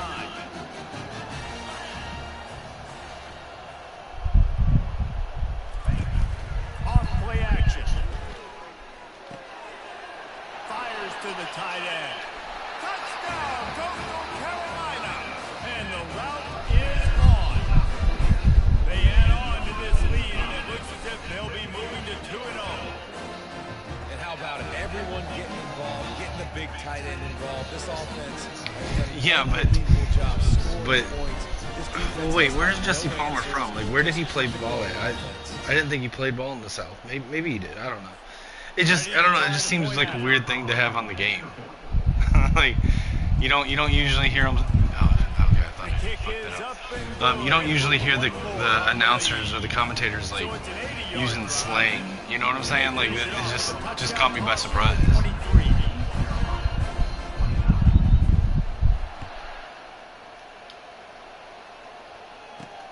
And he takes this from inside the 5. He was just caught me by surprise. Situation. Out of bounds at the 14. East Carolina sending the offense back to work. Off play action on first down. And he dropped it, just didn't look the thing all the way in. Well, the defense came into this one knowing if they stop the pass, they win the game, and they have done that. Their guys have won one-on-one on islands. They've been able to get to the quarterback. They've been mixing up their looks. They haven't even allowed 100 yards passing in this one, and that's why they are way ahead here in the fourth quarter. Oh, come on, get him. And he's able to shed one. I love the fact that I have a cornerback whose last name is McDoom. This offense, I think, will do a good job in this game. Like, I mean, I'm assuming that guy's real, but his name is McDoom. Won't just be receivers, it's not going to be tight ends. This running back, he's a weapon, too, after he catches it. You saw it right there. Caught near the sticks, it's right. He's there to make the stop, but the damage has been done as they pick up the first down on the throw and catch. And the Pirates come to the line with a fresh set of downs. Fires to the wideout. Complete to the left. A quick tackle made, but he's got plenty for the first down. Here's this offense with a fresh set of downs. Yeah, and you've seen these curl routes. This is a timing route. Understand the ball's got to come out of my hand right when he hits the top of that curl. Nice job by the QB finding him. Nice catch. Not able to break the big one on that screen to the running back, but he found enough and a solid pickup on first down. Here comes the offense on second down. He wants to throw it again. Oh, so close to paying off the tip. Really had it in his hands, but it falls incomplete. Couldn't pick it up on second down. Now they need a couple on third down. They'll try to get the first through the air. Snag in the middle. It's Kelly. Good job running that route to get past the sticks because he got nothing after the catch. They'll snap it from the 39. First and 10. He's looking to throw it. And this will be incomplete. A big hit there forces second down. It's really hard to win football games when you're one-dimensional offensively, and that's the case. They just have not been able to get anything going, throwing it deep down in the field. They haven't won their one-on-one matches. Ah, that was my mistake. I clicked it on the wrong guy and took him off the route, or off the coverage. 100 yards passing, and that's why they're losing. Snap's going to come from the 23 on first and 10. QBs, when you see zone coverage, man, can you manipulate defense when you have a good pocket and you've got time to throw? Unleashes one deep. And they dialed up a shot play, but they couldn't hook up. At this point in the game in the fourth quarter, it is going to be tough for this offense to get some completions here because now, trailing by this much, the defense is expecting pass, and they're putting a whole bunch of extra DBs on the field to help them out in coverage. Grabbed in the backfield. It's Patterson. Stopped after making the catch. I like the slot receiver because he gives his quarterback a good option working in the middle of the field. He's a nice weapon in this offense. To the ground with the back. Oh, come on. They get him on the ground, but not before he rumbles all the way to the 5. Well, they came into this game today knowing this guy was going to have to leave his mark in this one, toting the rock, and he's done that. He's come up with some big plays, and he continues to do that here late at a juncture where they've got to continue running it if they're going to win. Oh, get him. Got him. And nice job. Will get home, and the quarterback goes down at the 17. And for quarterbacks throwing the ball down this close to the goal line, because there's so many bodies in such a small space, oftentimes routes take a little bit longer to develop, and it forces quarterbacks to have to hold on to it a little bit longer. That's the risk and danger with throwing the ball so close to the goal line. You might get sacked. Defense rose up deep in its own end on that last play. Now a second and long coming. Garcia wants to throw. He makes the connection. That completion will take him inside the 10 to the 9-yard line. Third and goal from way back there. From the gun, wants to pass. Firing to the right, complete. Stumbled to the ground. Fourth and goal now in the fourth quarter, down a couple of scores. This ball needs to go to your best player on offense. can win in space and get you this touchdown. They'll go to the air. Makes the grab. Oh, come on. Come on, dude. They called it a touchdown. Yeah, nice pitch, nice What? catch. Maybe this helps next game, right? Like, we're trying to find a rhythm, find something that works. Come on. Find somebody to go to. And this offense is struggling. You're down by 1,000, but I like that they continue to fight.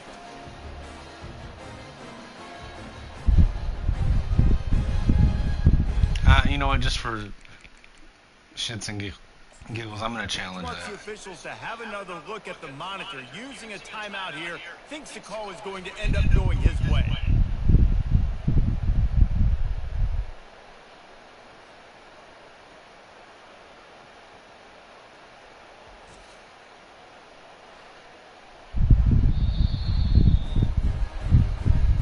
He spun that wheel of fortune by challenging the call, and it does not go his way, and he loses Whatever. the timeout. That's...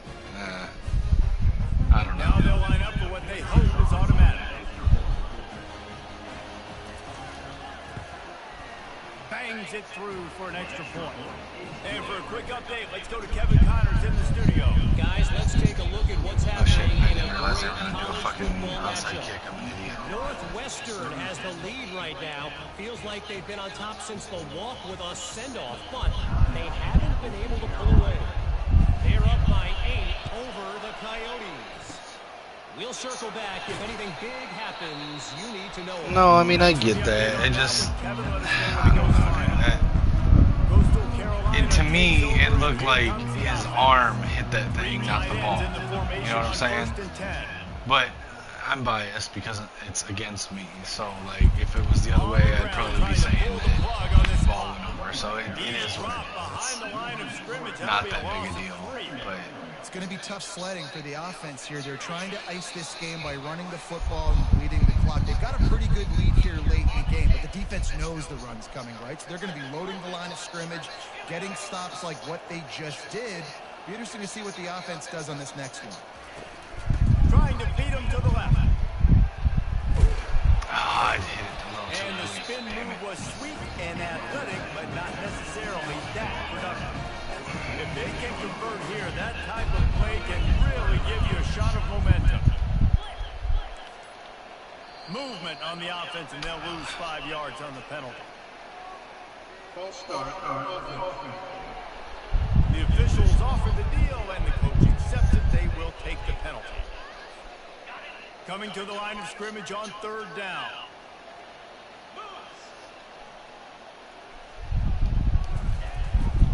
They're going to test the right side with this one. At the 40, there he goes. Big play for this offense as they get it to the 32. This guy's been special today. Coming into this one, they thought they had an opportunity really to get him going, running the football, and he has delivered. You've seen the speed, the vision, his ability to break tackles. Well over 100 rushing yards in this game, and that's why they have a nice lead here.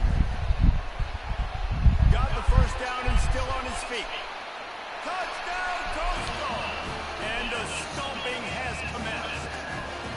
That lead's a little more comfortable now as they close in on a victory here in week 3.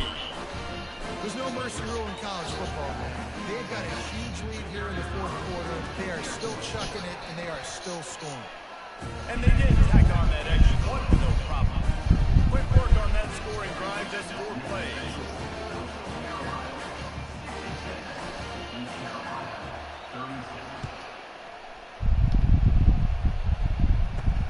On the run from inside his own.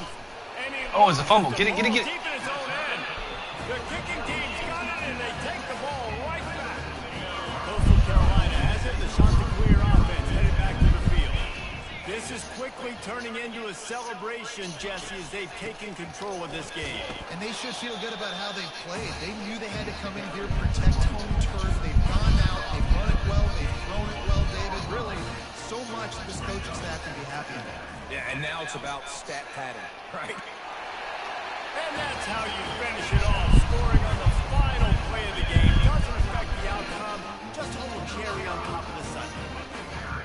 And you knew this one was over already, but how about an exclamation point to go with it? Another score for this offense.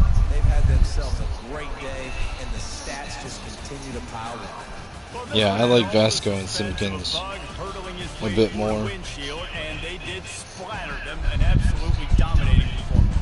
You got to give the coaching staff a ton of credit. They obviously had their guys ready to play and motivated. Yeah, like I said, I don't know if that's just because this is, you know, ECU's a one-star team, not great, or if I need to up the computer's offensive sliders. Yeah, I probably will. I want to see the App State game and see how I play against them. But I'm leaning towards that's exactly what I'm going to do, is increase the sliders on their offense. I mean, they're already up a little bit, but I'm going to increase them a little bit more. Probably the defense too a little bit. I didn't want a cakewalk. I didn't want it to be easy. I just didn't want it to be frustrating.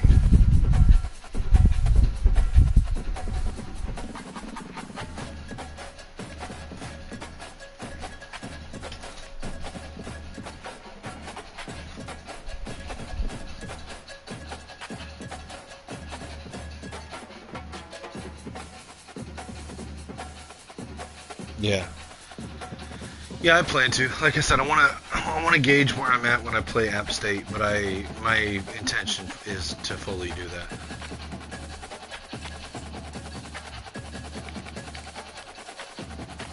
Because I think App State's going to be the hardest game on my schedule. So I want to use that as sort of the barometer.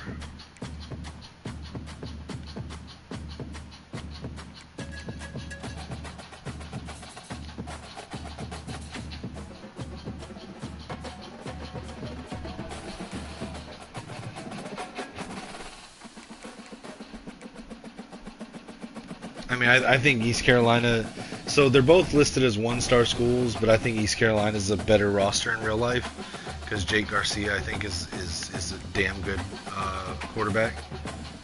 So I think Jake Garcia is a quarterback that's plays above his star rating in schools' expectations. Go ahead and make that change on the depth chart real quick before I forget. Put Vasco in, and I'm going to put Simpkins up.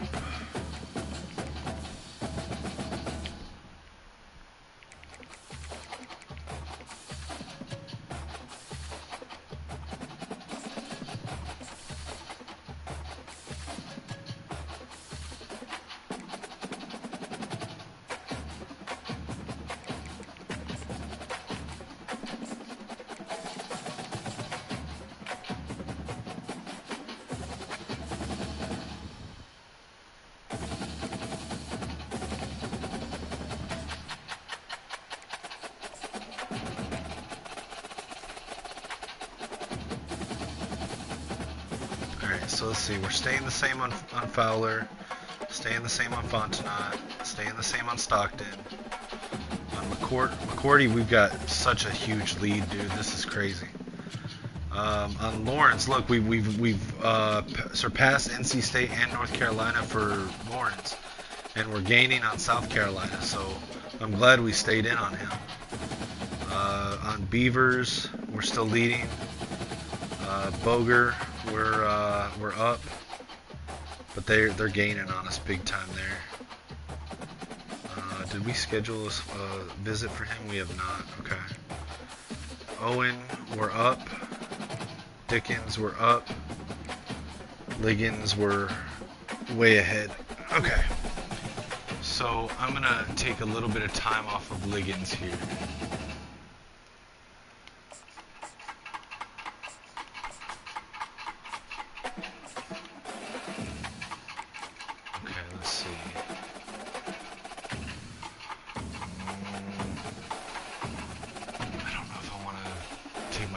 Gas on Beavers and McCourty.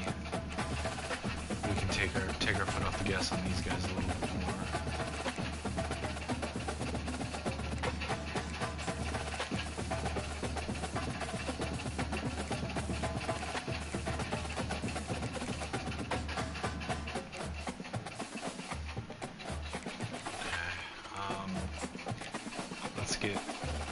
scheduled for a visit.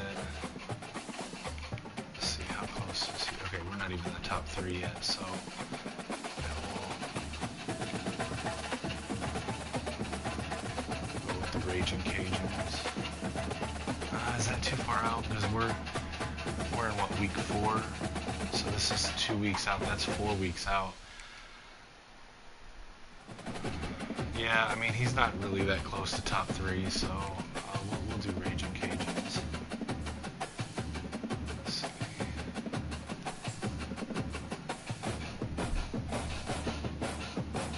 Proximity to home.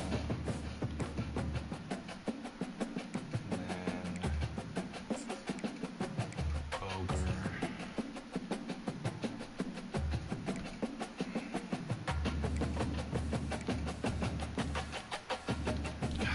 Not too far out.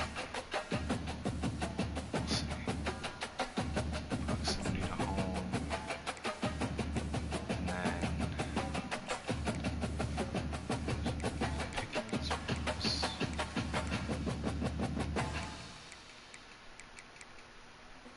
We'll schedule Beavers.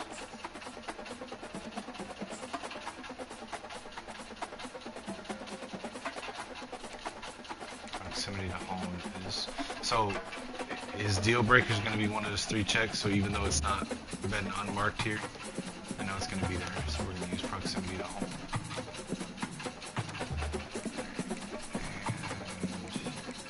And we need to add this 5 to, and add it here. We'll add it on, we'll add it here.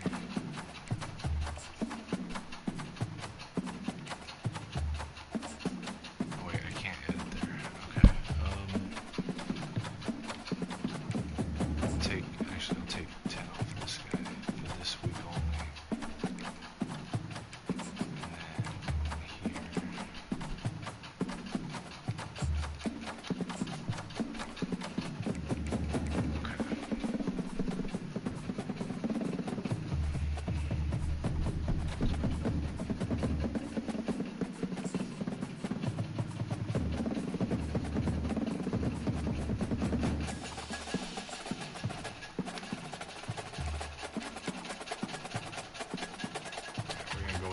Teals, black and primary cleats.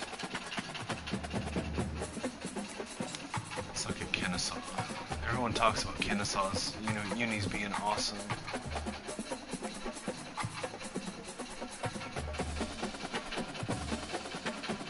Okay, that's pretty cool.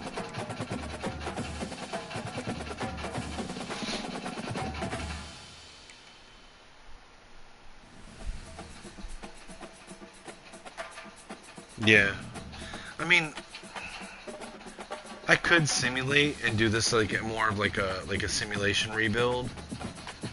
I could do that. Only playing certain games, like when I have visits scheduled or rivalry games or whatever. I could do that. I think I was using this. I was using this as a way to sort of just get better at the game, like get more practice playing the full games,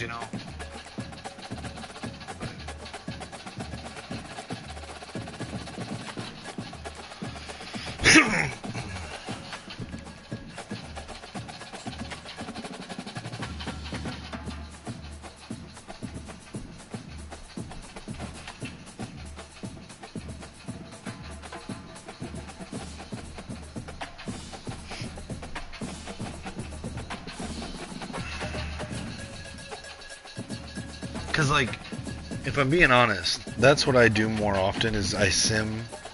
I run simulation dynasties, just like in Madden. I would run simulation franchises, and that's what I enjoy, because I enjoy the team building aspect of the football games.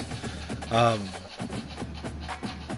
I'm being so like behind on playing the games, like skill level wise, where I want to be. Just like the timing of things, the timing of the throws, the not hitting too much power on the bullet passes, the being able to layer it with the touch throws and lob passes, like just getting the timing down on it. I felt like simming dynasties is not gonna help me get better there. You know what I'm saying? I don't know.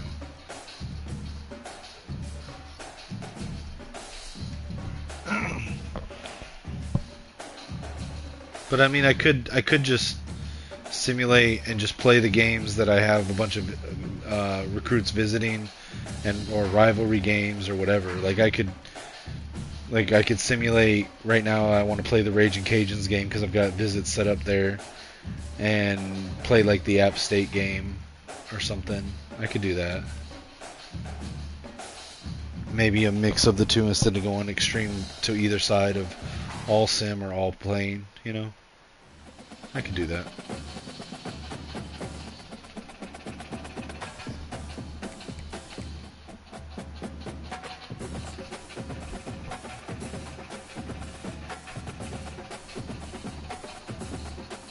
Yeah. All right, we got Dickens to commit. That's interesting. We got Dickens, got a commit from Dickens, and we're first on all the other ones that went to top 3 and top 5. Looks like I have a good chance of coming away with at least 2 of these 4 stars. Okay, still no competition on the kickers and fullback. Let's see. Lawrence, we're still second on Lawrence. I hope we have enough time to get him to week 8 for that Raging Cajuns. Did I lose? See, and that's the thing. The sim on this game, like, while the patch last week fixed the sim in large part, but not fully, dude. Like, it made it more realistic. It's like they tuned it down. The upsets, they tuned it down, but they still kind of didn't tune it down enough.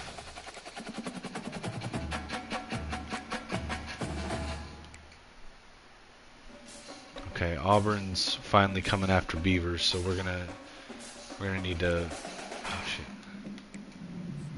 We're gonna need to try to keep our game up on Beavers. I already got the visit scheduled, so that's good. We took first on Boger, but not by much. Got the visit scheduled there. Got to add time back to Owen so that we don't lose out there. Okay, I'm gonna go ahead and do the hard sell. I know proximity to home is not going to be great, but we'll get 2 out of 3, and that's still pretty good for the 40 hours. I think he's too close to committing to try to sway. So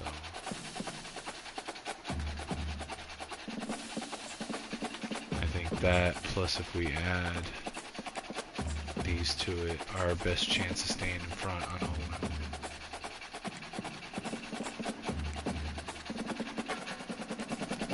Put that back on.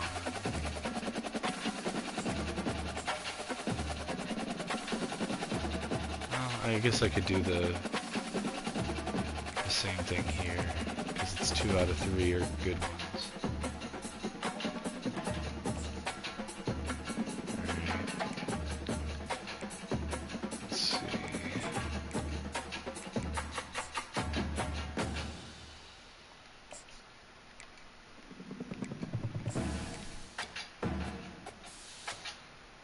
Proximity to home, but the other 2 are bad, so I'm actually just going to keep sending the house on him.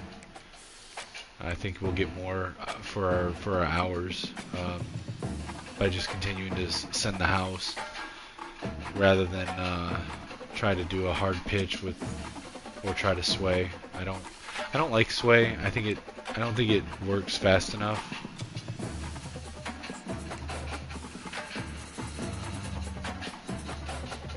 Got 1 good one and 2 C's.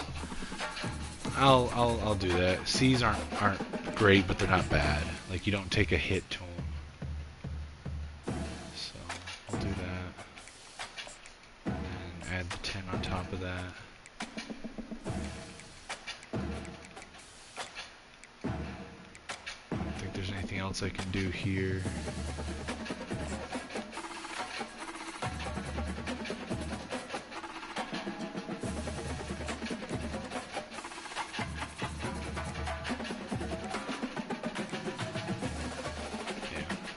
So now I think we just add time to get these other ones.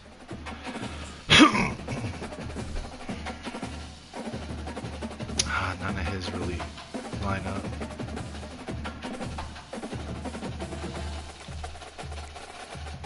See, this guy might be one that I would use sway on, because none of them line up for him, and I'm not really pressed for time on him. So is there a pitch that lets me target playing time and proximity to home? Yeah, there we go. Try to sway him on these.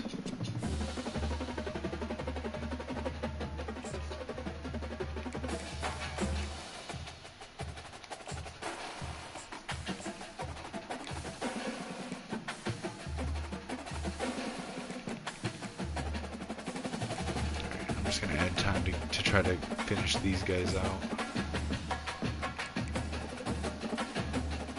I don't think there's no other visit. Oh, okay, we can schedule more visits. Oh, we don't have McCourty on a visit already? Wow.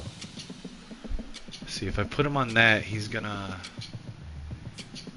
be a competitiveness with Beavers, and we're in a race for Beavers, so I'm just gonna put him at Old Dominion.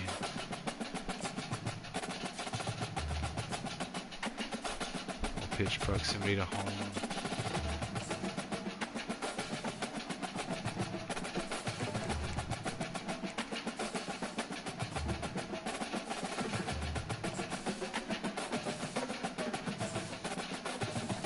Can't schedule his visit.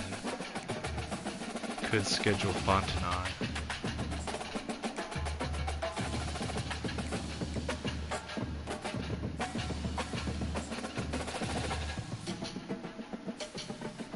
Pitch proximity to home.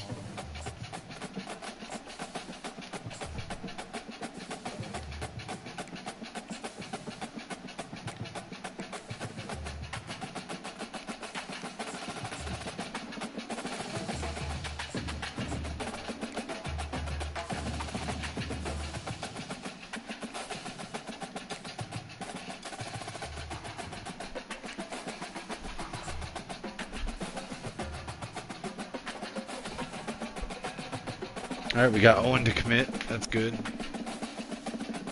And we're still first on Tremaine Boger, so that's good. Those are the two that we were battling for, and then got the one team coming up on Beavers.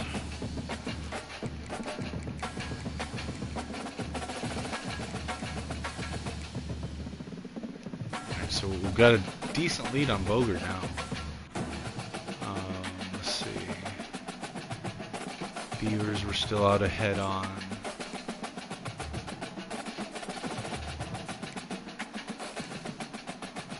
South Carolina is leading us on Lawrence still, but we have a visit before they do, so I just hope he doesn't commit before then.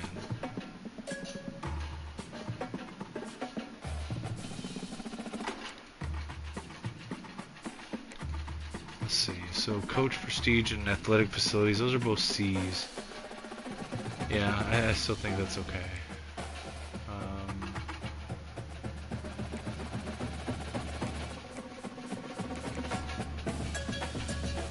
See how the sway is working. Did it work at all yet? No, not yet. Oh wait, no, he wasn't the sway, was it? Was he the sway? Or was it on Owen? No, it was on Liggins, wasn't it? Yeah, time to get to work as a sway. So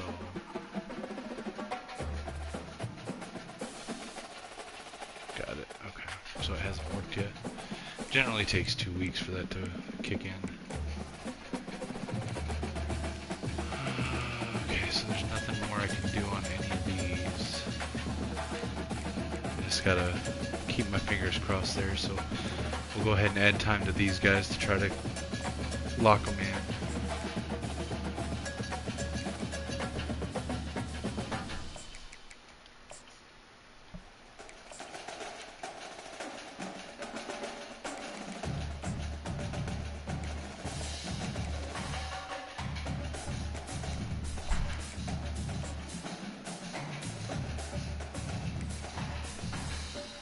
I've got some recruits coming on this Old Dominion.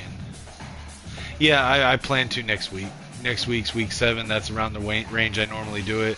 I just figured I'll try to lock in these recruits here. That way they're freed up and I'm not putting time on them, and I can focus on the new guys. But yeah, I do plan to. I was just gonna do that next week. So let's see. It's a pretty even game. I guess I could try the moments here.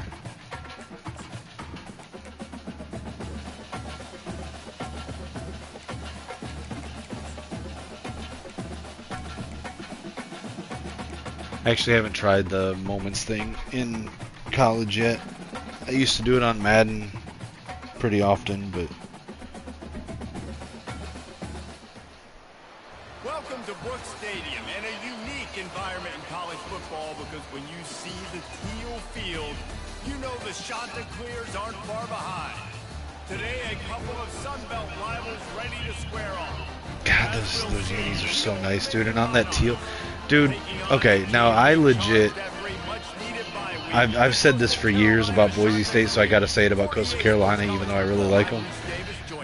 I like the colored fields, but I think it's almost cheating to be able to wear unis from head to toe that are like 90% the same color as what's on the field.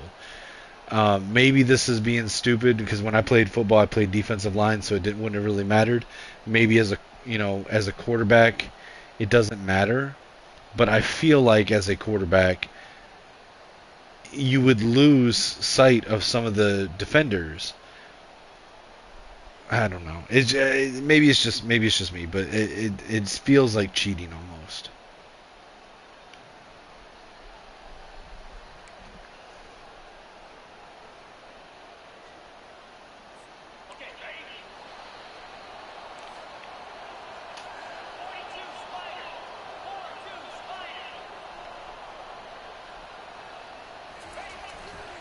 They'll go to the ground. Past the first down marker and still running.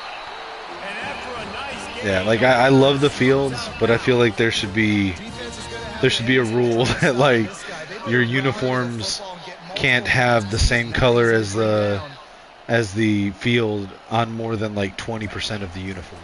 They want to run it left here. After the pickup of 9, it's 2nd and 1. You want to talk about making it easy for an offensive coordinator. You pick up a bunch of yards on first down, make that second down really, really manageable. That's a great job by the offense. They move the tight end all over. Looking to throw, it's Vasco. Unloads to the right. He's got an open man. That was a bad throw. And they are finding some space in this defense. He's got it down to the 25.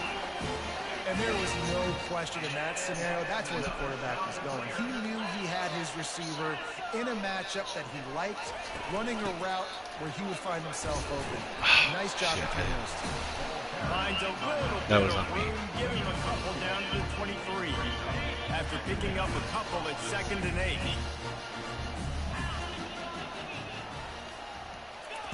He's looking to throw. A strike downfield. Touchdown, shot to clear.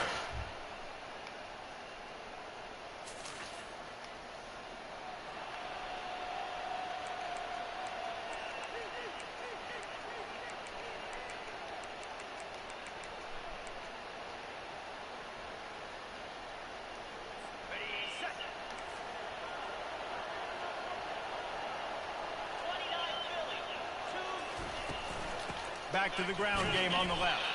They bring him down, and he's going to lose a yard on that one. And the Monarchs come to the line in the hurry-up.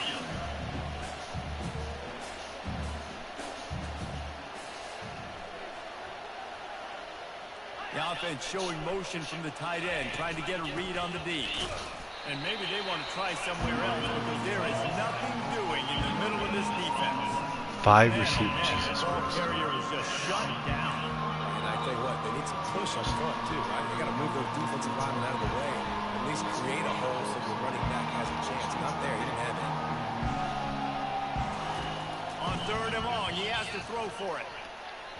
And I'm glad he dropped that. will bring up 4th down. Nice job by the defense. They're mixing up their look there. That had nothing to do with the defense, Jesse. That was 100% just the receiver dropped the fucking ball. The break on the ball forced the incompletion.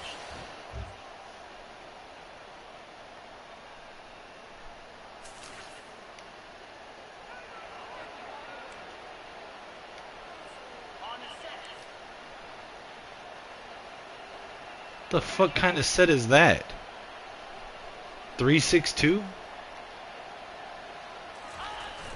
What the fuck? Takes this handoff and headed to the right. Not a lot there. Picks up one inside the 20. What fucking defense does Old Dominion run? That was fucking weird. They obviously don't break off a long run there, but they're just trying to find their footing at this point. To the air, it's Vasco. They'll throw it to the back on the screen.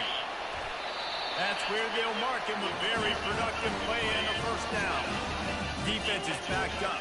Shadow of the goalpost, trying to defend their own end zone. So nice when you're an offense and you get these 3rd and shorts and you know the defense has to be aggressive, has to commit guys up front, especially in the red zone area. Nice job by this offense, slipping in the pass, getting rid of the football, setting up a 1st and goal. They'll run it to the left, looking for the touchdown here. Going right back to the well, and this time he finds water, gets it into the end zone for the touchdown. Follow the blocker, the offensive line.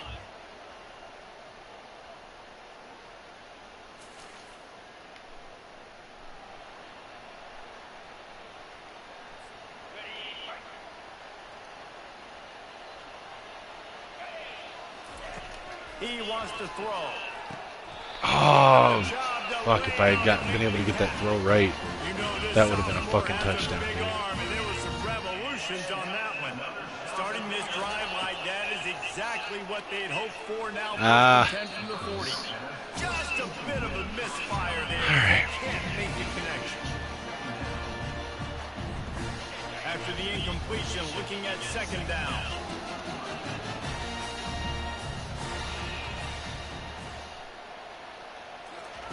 He's looking to throw. Gliding to the right, still trying to make a play. Short gain on the play before he slides. And the shot that clears are in the hurry up.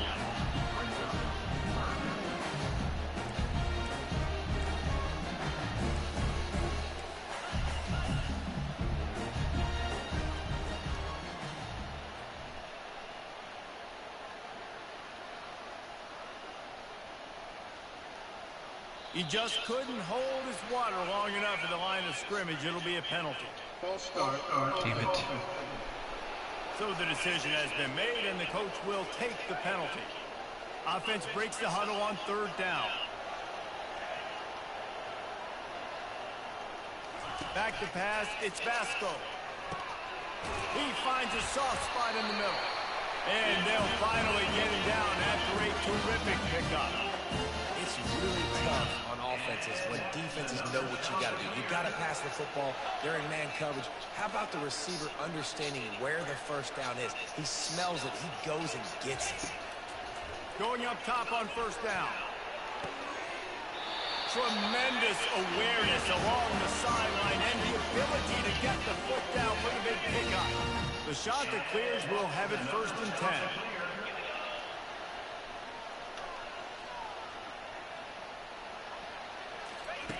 Looking to move it through the air. Fires to the big fella. And they finally get him stopped, but it's a big throw and catch, and he's down to 5. After coming up with back-to-back explosive plays, here they are, 1st and goal. Movement here from the tight end. He wants to throw it. And it's caught! Touchdown! Coastal Carolina! No.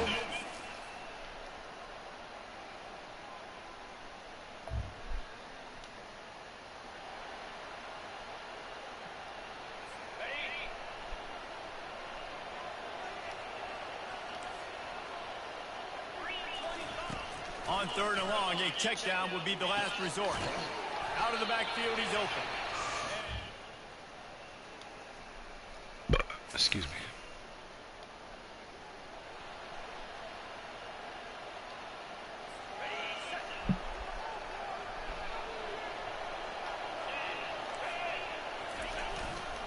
They'll give it to the back. Oh, come on. What is going on? And boy, How did he get through that?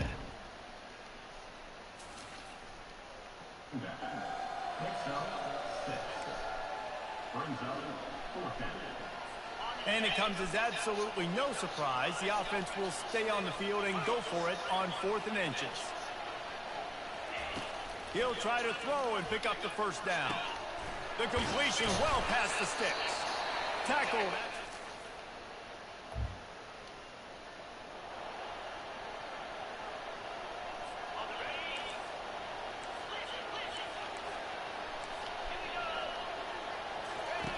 Wilson will throw. A shot toward the end zone. And they can't hook up.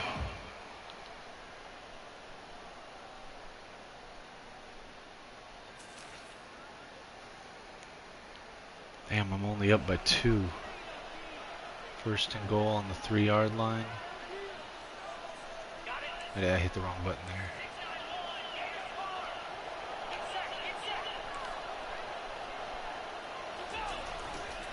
Turning to the game on 1st and goal. He's knocked down in the backfield. He'll lose a couple. And the offense trying now to put this thing away. They're going to keep running the football to keep bleeding the clock. They've got the lead here late, now down by the goal line. Just take as many seconds off the clock as you can before snapping this football and keep running. The run up the middle here, looking for a path to the end zone. And he's going to take it to the house. Touchdown, Coastal!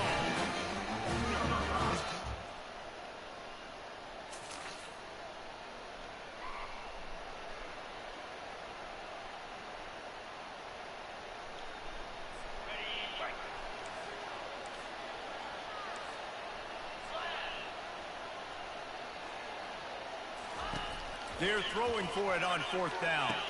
Oh, what was that? Okay.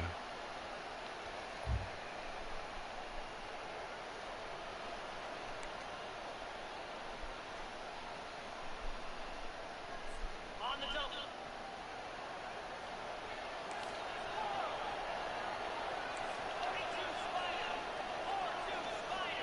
Wide receiver coming across in motion. On 3rd down, go. Lets it fly deep downfield. Pulls it in the end zone. Touchdown, shot to clear.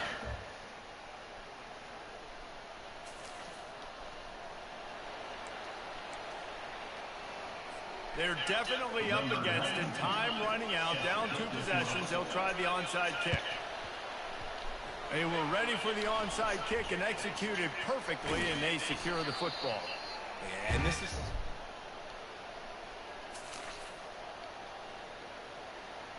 Third and 2. I'll just run it, try to run some play.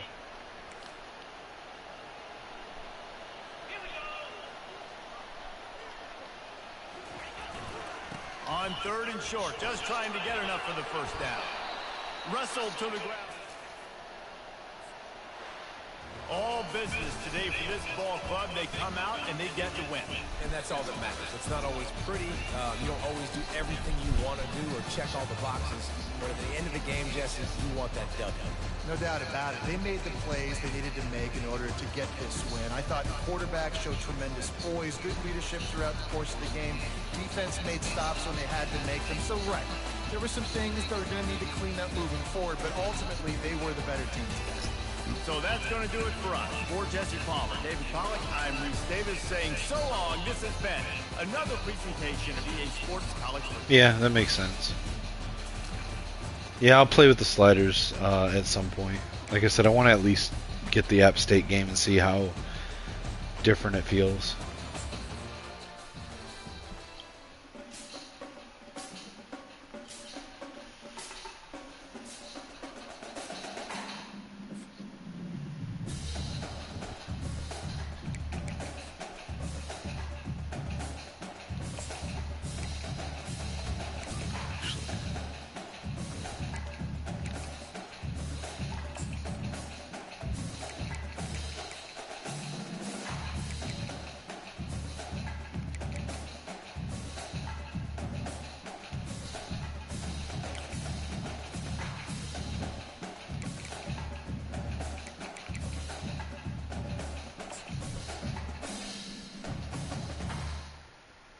Looks like my favorite team in real life. Oh, hey, we got Booger.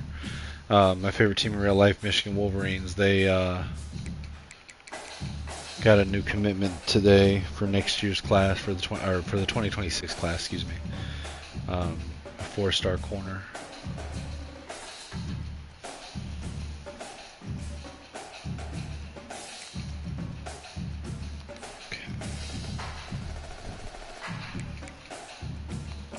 This week we're on the road at James Madison.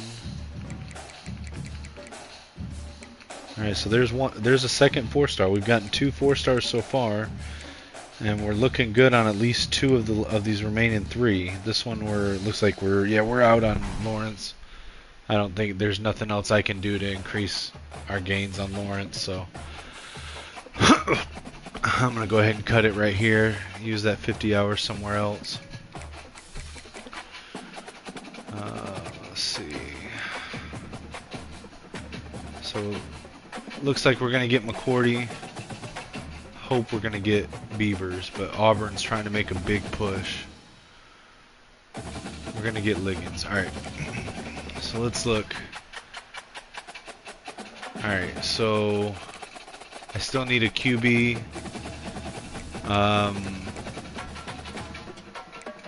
Let's see. Did we get any offensive line? I think Owen was an offensive lineman, wasn't he? Oh, he's an athlete, projected as one. So we still need some offensive line.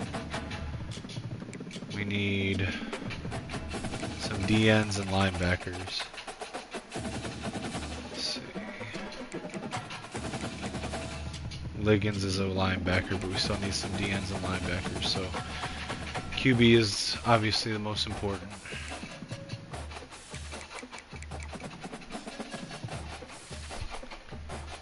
We're going to lose out on Lawrence, so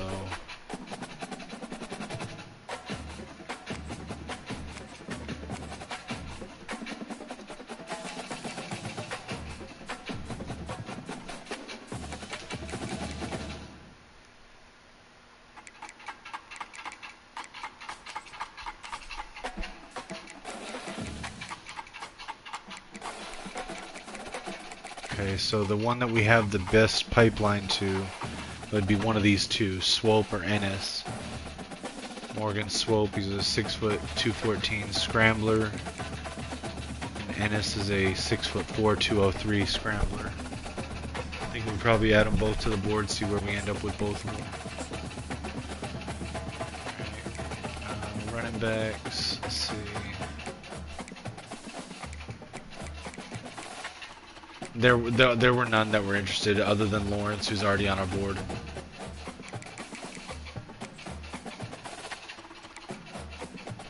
This guy's interested, but we don't have any. I mean, UAB's kind of ahead. Let me look at him real quick. He's got an offer from UAB.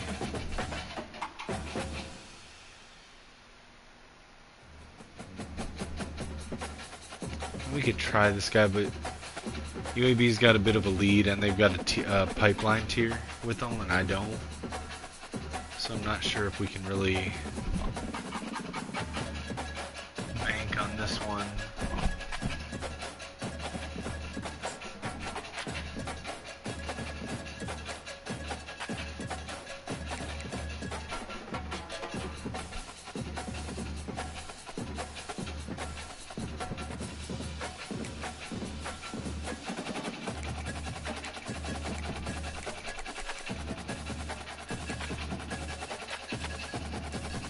We'll try on him, but let's see.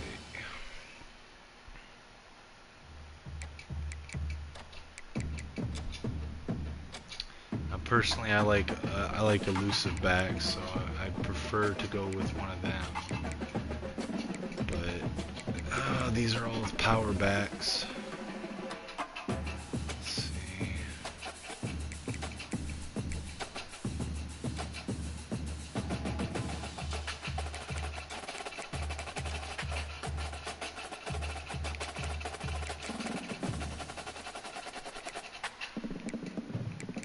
Literally every running back in this class is a power back.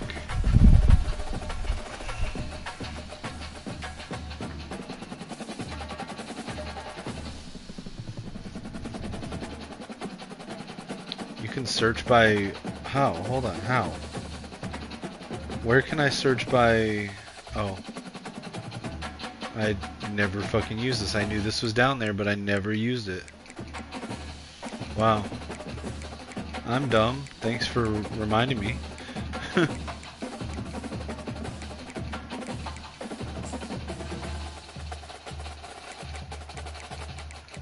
Okay, but that brought up a bunch of 5 stars and stuff. Okay, so here's elusive backs, 3 stars. Oh, 'cause I put minimum 3 star. It didn't. Okay, gotcha. So let's see, interest. So there's the guy that we already added, but again he has an offer already, so I don't know how likely that is. So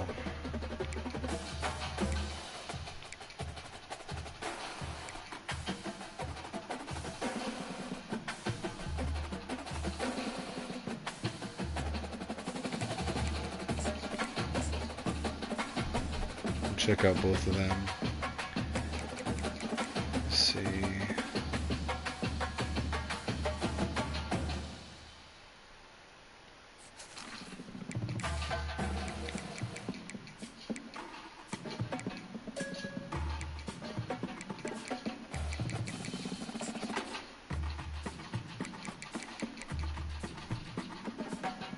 Let's see, there's none that are interested in my school. That we have a pipeline to. Tyreek Lamb doesn't have any offers. We meet his deal breaker.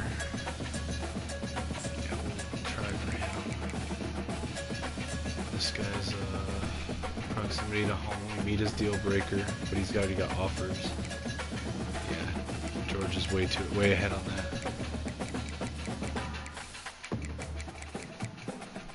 Silvestro doesn't have any offers. No deal breaker, so we'll go on that.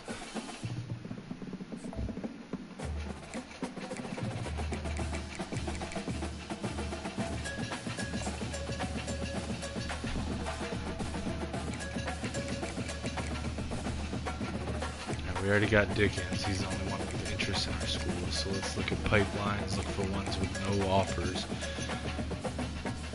As a JUCO junior, look.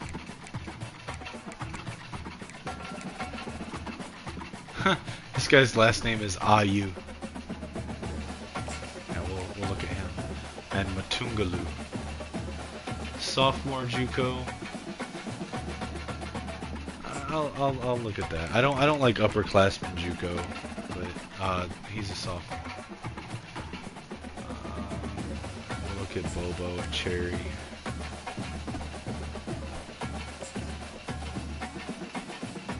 Let's see.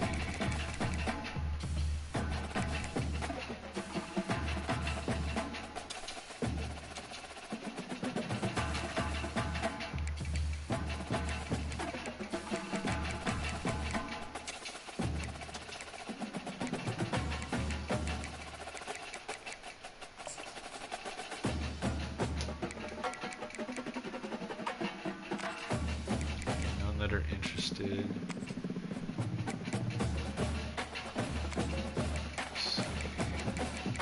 Yeah, there's no real targets here. Let me look at power rushers, I guess. Oh shit, I hit that button. Oh shit, I did 1 stars too.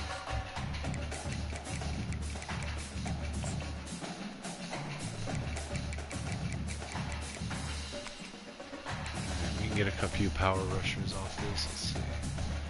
So we got the pipeline. So we got Brock, Stanford, Malvo. We'll go after them. Let's look at outside linebackers. Look at any. I just don't really care for the run stoppers. Although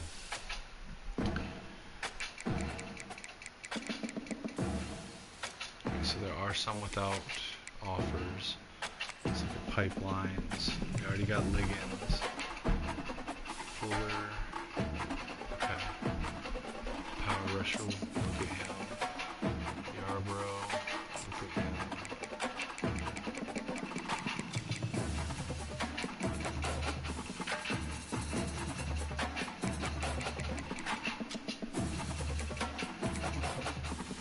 Look at Vidor.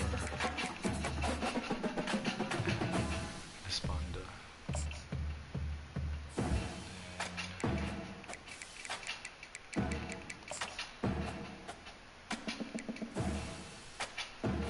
Wow, this 4-star has no offers yet. I'm gonna add him to the fucking list.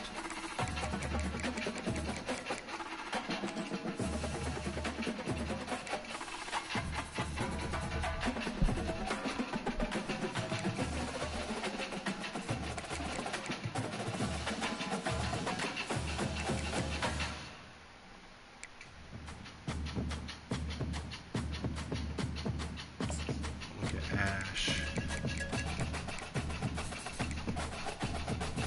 And we'll look at Doozable. That's a name.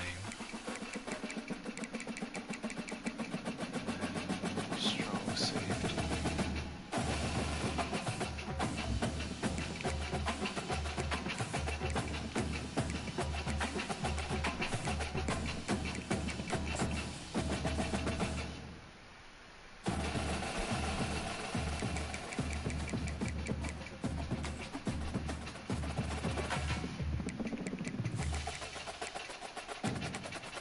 So these are the only ones that haven't been offered yet.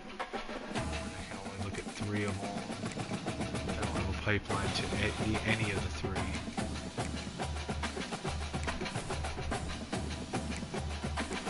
I don't have deal breakers. And we'll look at Holyfield.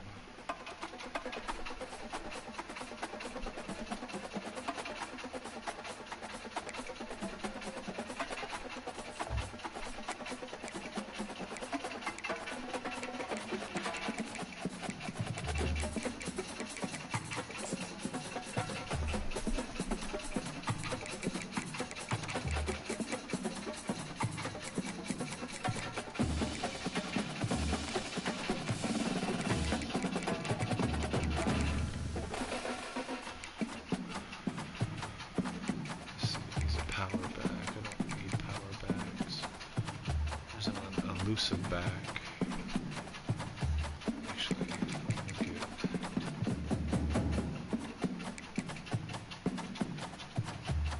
4 stars that don't have any offers. Okay, so it's just that one that we can add.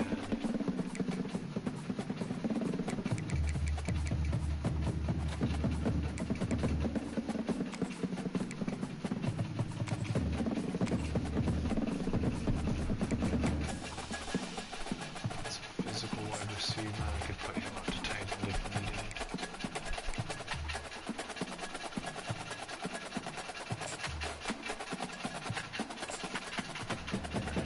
That fills up our board.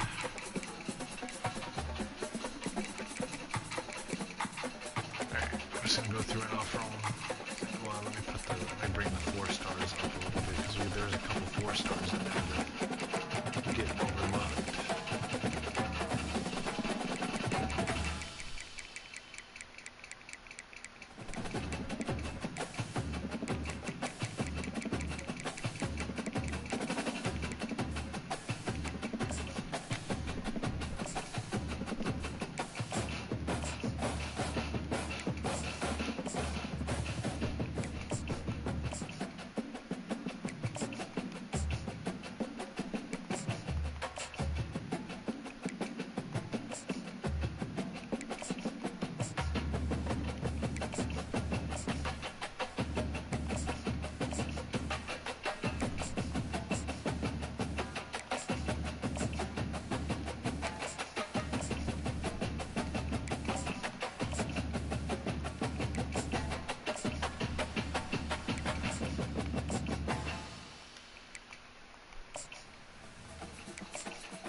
him this since we don't have any visitors or anything to impress this week.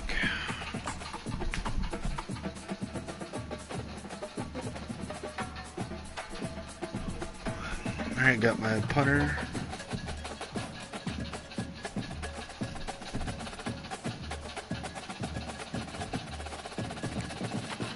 I'm going to play this game because this one we've got some important visits. Alright, so let's see where, well, let me go send out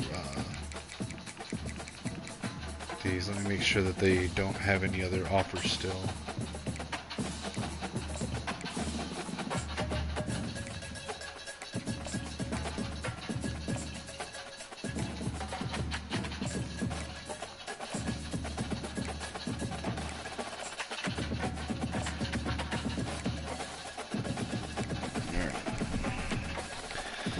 So we're first on Fowler. Don't need to worry about him. In fact, I'll probably back that down. Let me schedule a visit, but I'll probably back that down. Do proximity to home.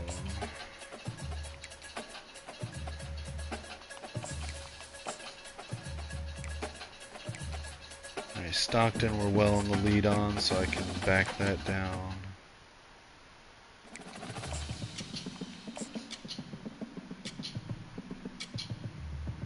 Don't really have anything good to sell them on. So I guess we won't do the visit. We'll just keep trying to get them with time because we're the only one recruiting them.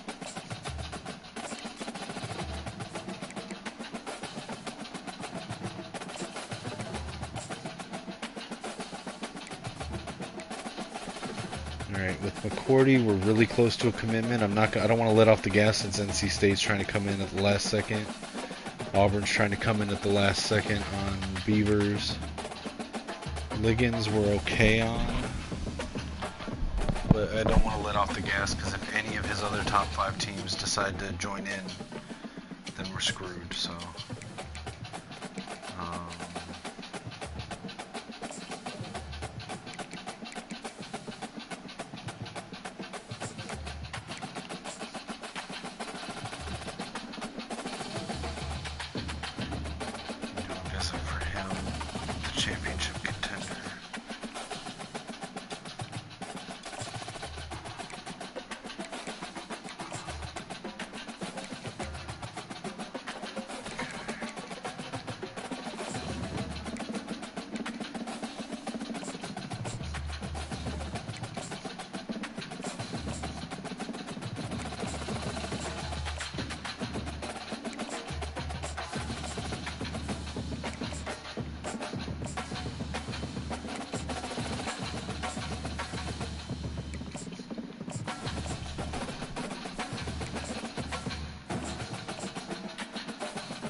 Cajuns unis.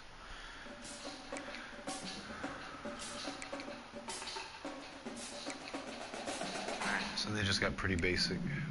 All red, all white, and then mix red and white.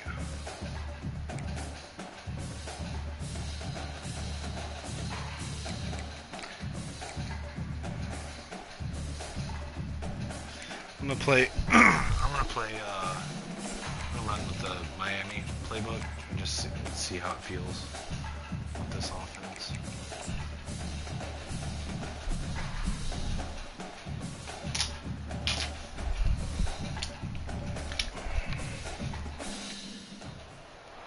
Brooks Stadium in Conway, South Carolina would appear to be a far cry from the classic, but Chaucer would be very proud of the fight that his Chanticleers will bring to the teal. Maybe you need a little caffeine, or maybe the sheer energy of this matchup will keep you wide awake, as we know anything can happen when you kick off after dark. As we'll see a squad from the Sun Belt, the Louisiana Raging Cajuns, taking on another team from the Sun Belt, the Coastal Carolina Chanticleers. Glad to have you with us for EA Sports College Football. I'm Rhys Davis, David Pollock and Jesse Palmer with me in the booth. Guys, we are ready to tee it up.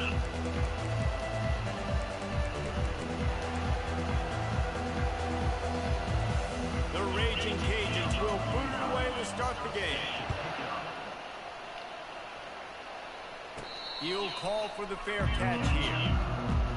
So the Coastal Carolina Chanticleers offense will get the first crack at it here. And not only is this guy the energy and the engine of the offense, there's a certain charisma that he has that sort of elevates everyone around him. He's got a moxie about him, Reese. It just seems like when he's in the huddle, he's got 10 other sets of eyeballs looking at him and believing in him to lead this offense down the field towards scoring points. This guy is a leader in every sense of the word. Let's see what they've got on second down.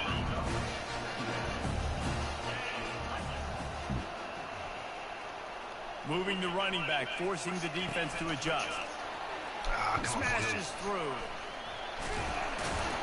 He picks up maybe a couple before he stops right at the 30-yard line. This is where you make the money on the drive. Ball at the 30, it's third and short. Looking for a man, it's Vasco. Receiver looks it in, it's complete. And the explosiveness, the big gainer gets it to the 49-yard line. And the Chanticleers have it with a 1st and 10.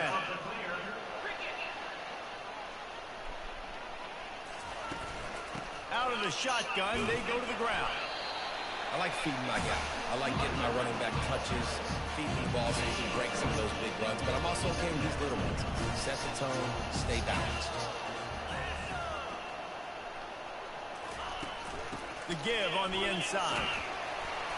Really nice pickup on that one as they get it to the 36. It'll be 1st down. And a great job by the offensive line. If you're going to run the ball right at the middle, you better control the line of scrimmage. You can see the center, the guard, the tackles doing a good job getting on their guys just enough where this running back can get into space and make the big game. Off the play fake on 1st down. He's going for the big play. That was an eyelash away from being picked off, and that is not the way to set the tone with a near pick on your opening drive. 2nd down after that incompletion. He's looking to throw. Unloads to the wideout.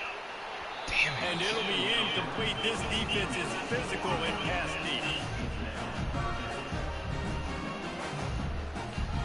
This drive was clicking along, but after a couple of misfires, threatening to stall out on 3rd and 10. From the gun, wants to pass. Got the back over the middle. He gets it oh so close to the 1st down marker, but I think he's going to be a touch short. Deep to shallow. That's what I have to understand that as a defensive guy. I take away those passes beyond the sticks, and then I react to those quick throws I have to the running back. It's my attitude versus yours. The defense won that battle. Might as well give it to him again. He will step out of bounds, but not before the big pickup and a 1st down for this clears, look to do some damage in the red zone. Out of the gun, the inside give. Relentless, tough running, gets it down to the 4. It's really frustrating when you get a guy in his spot. He's in the hole. He's there to do his job. And you can't get the guy on the ground. That's your job. Get him on the ground. You know, especially a guy that's not a huge back. You got to make that tackle. You can't make it easy on the offense when now they got a manageable situation. They've been running it, but now the pass. He makes a grab. And he was pushing for that goal line, but the knee stopped him at the 2.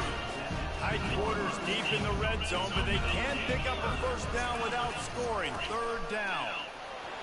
And he takes it in for the score. Touchdown, Coastal Carolina. I really love that first drive by the offense. It always seemed like they were just one step ahead of the D. And a nice job there down close. And the defense knew they were going to run the football, being more physical, running it in on Playbook might be a little bit better with this offense. He did get that extra point through the slippery surface, no problem.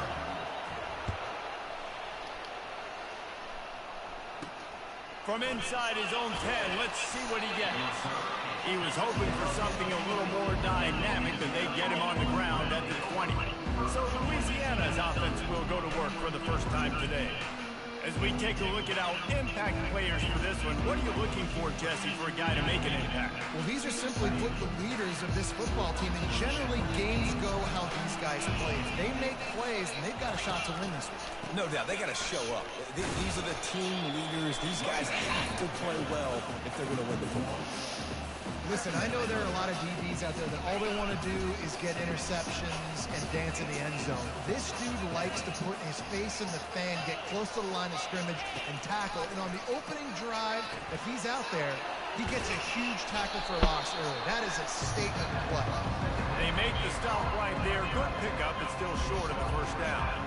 Well, I know the tight end did some good things after the catch, but you've got to give the quarterback credit, too, for the location of the throw. Because he put it out in front of his big man, he was able to make the catch and accelerate, creating some distance there between him and the defense. Really nice job to get it past the sticks, pick up the first down at the 30. Offenses that are great on 3rd downs, what do? Most of the time, they keep it in manageable situations. They're not predictable, not just dropping back to pass. They do it here on 3rd and short. They convert. The expressway is wide open. He was off to the races and maybe another step or two and he would have scored, but they get him at the 21-yard line. Love to see the fearlessness of a quarterback to work the middle of the field. And he's got so much confidence in his own arm talent to be able to get that football there before the defense can break it up.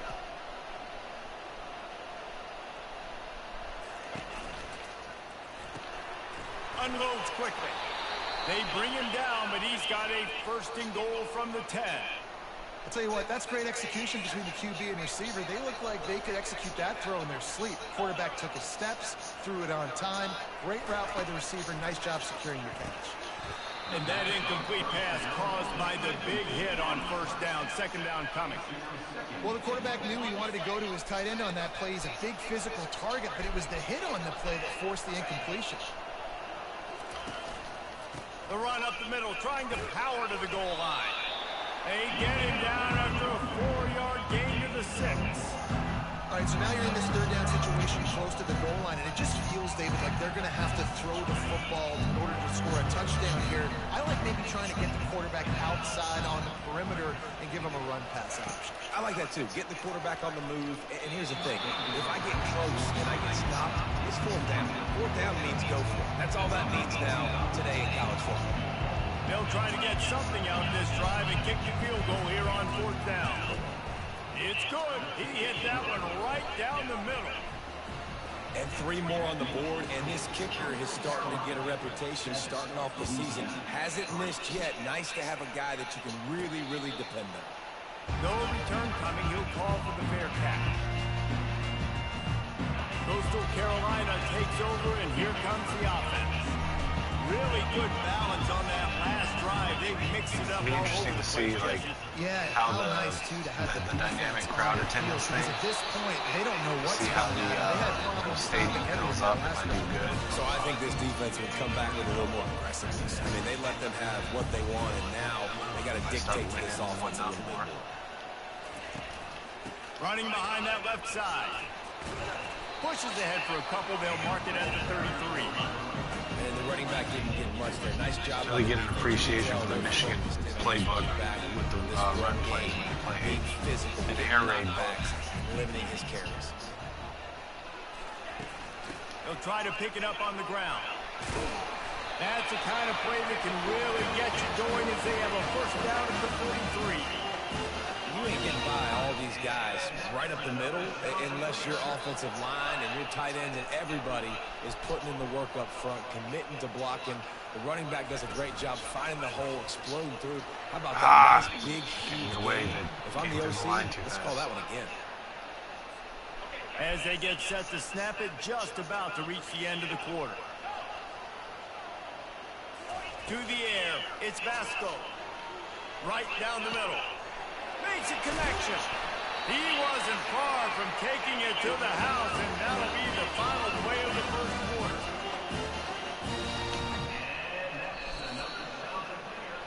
That's the end of the period, and Coastal Carolina has the lead. One period in the books, and let's take a look at the stats.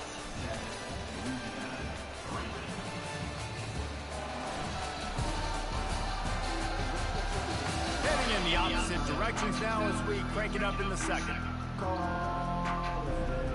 Back at it to open the quarter with this first down play.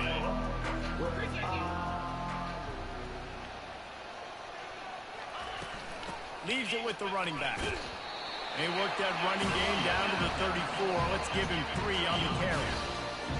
That's a really nice play. It's impressive. When it's first down, the defense thinks you might be running the football. You still can line up. You can get some movement at the point of attack and find a little crease for your running back. From the gun, the ground game. They make the stop of this running game. Moves to change as they get the first down. And the shot that clears come to the line with a new set of downs.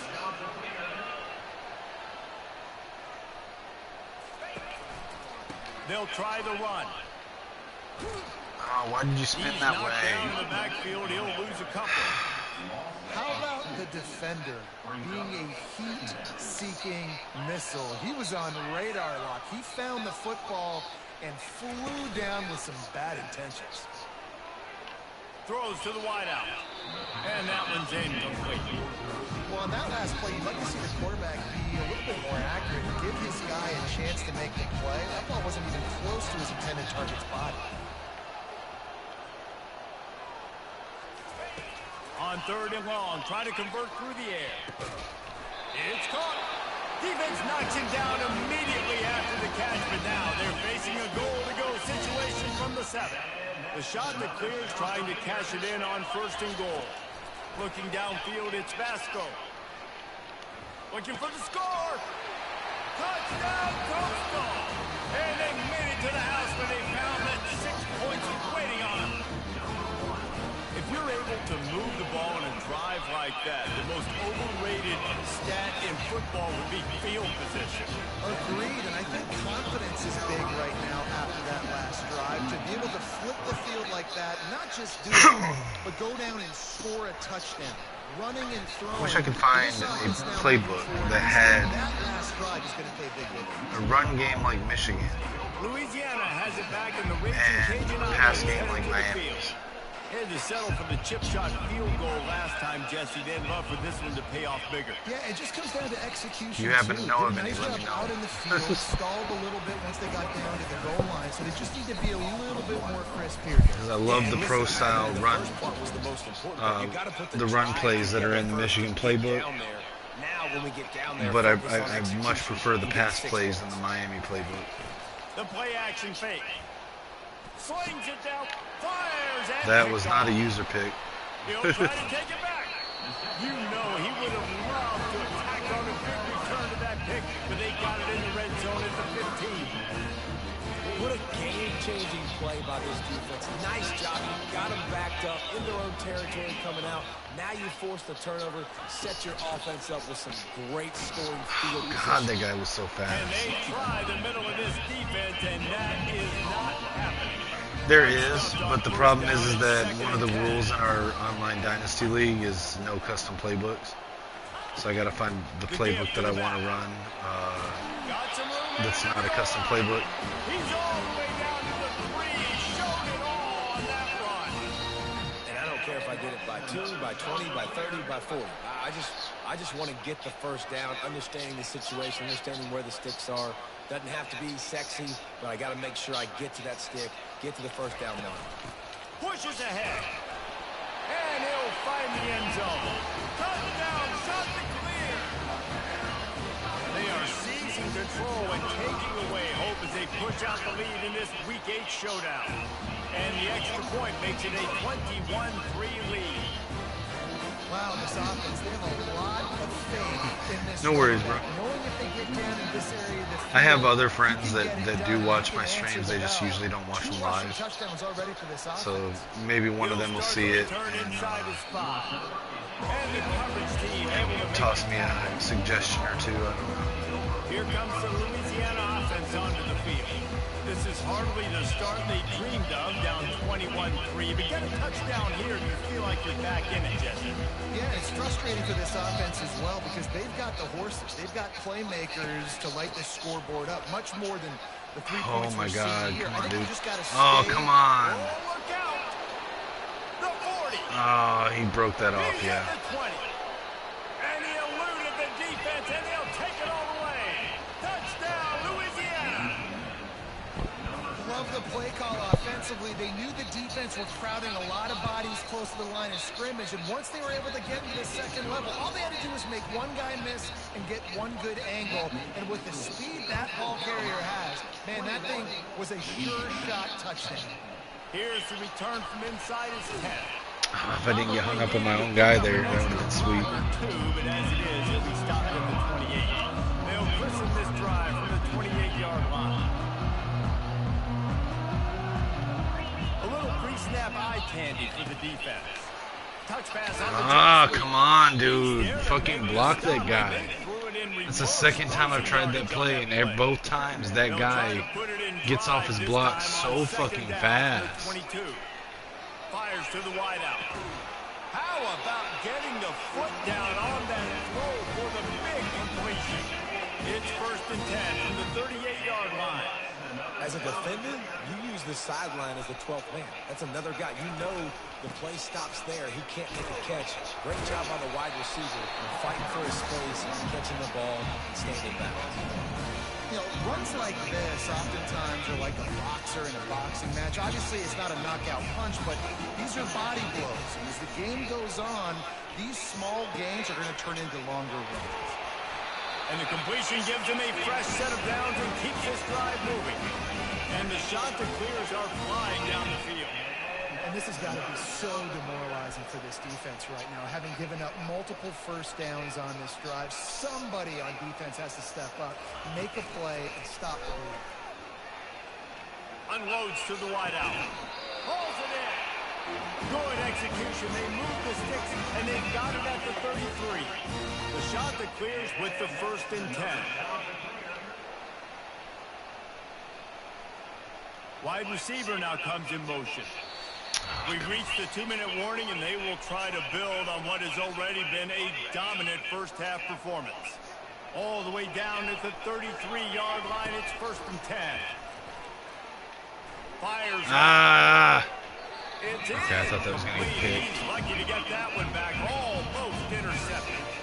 Oh, that hit him in a bad spot, right in the hands. Great play.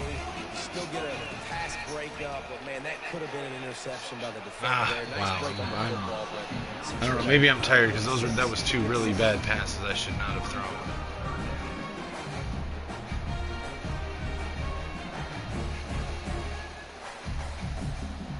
They line up with some serious work to do if they want to convert this one. The aerial assault continues. Fires to the right.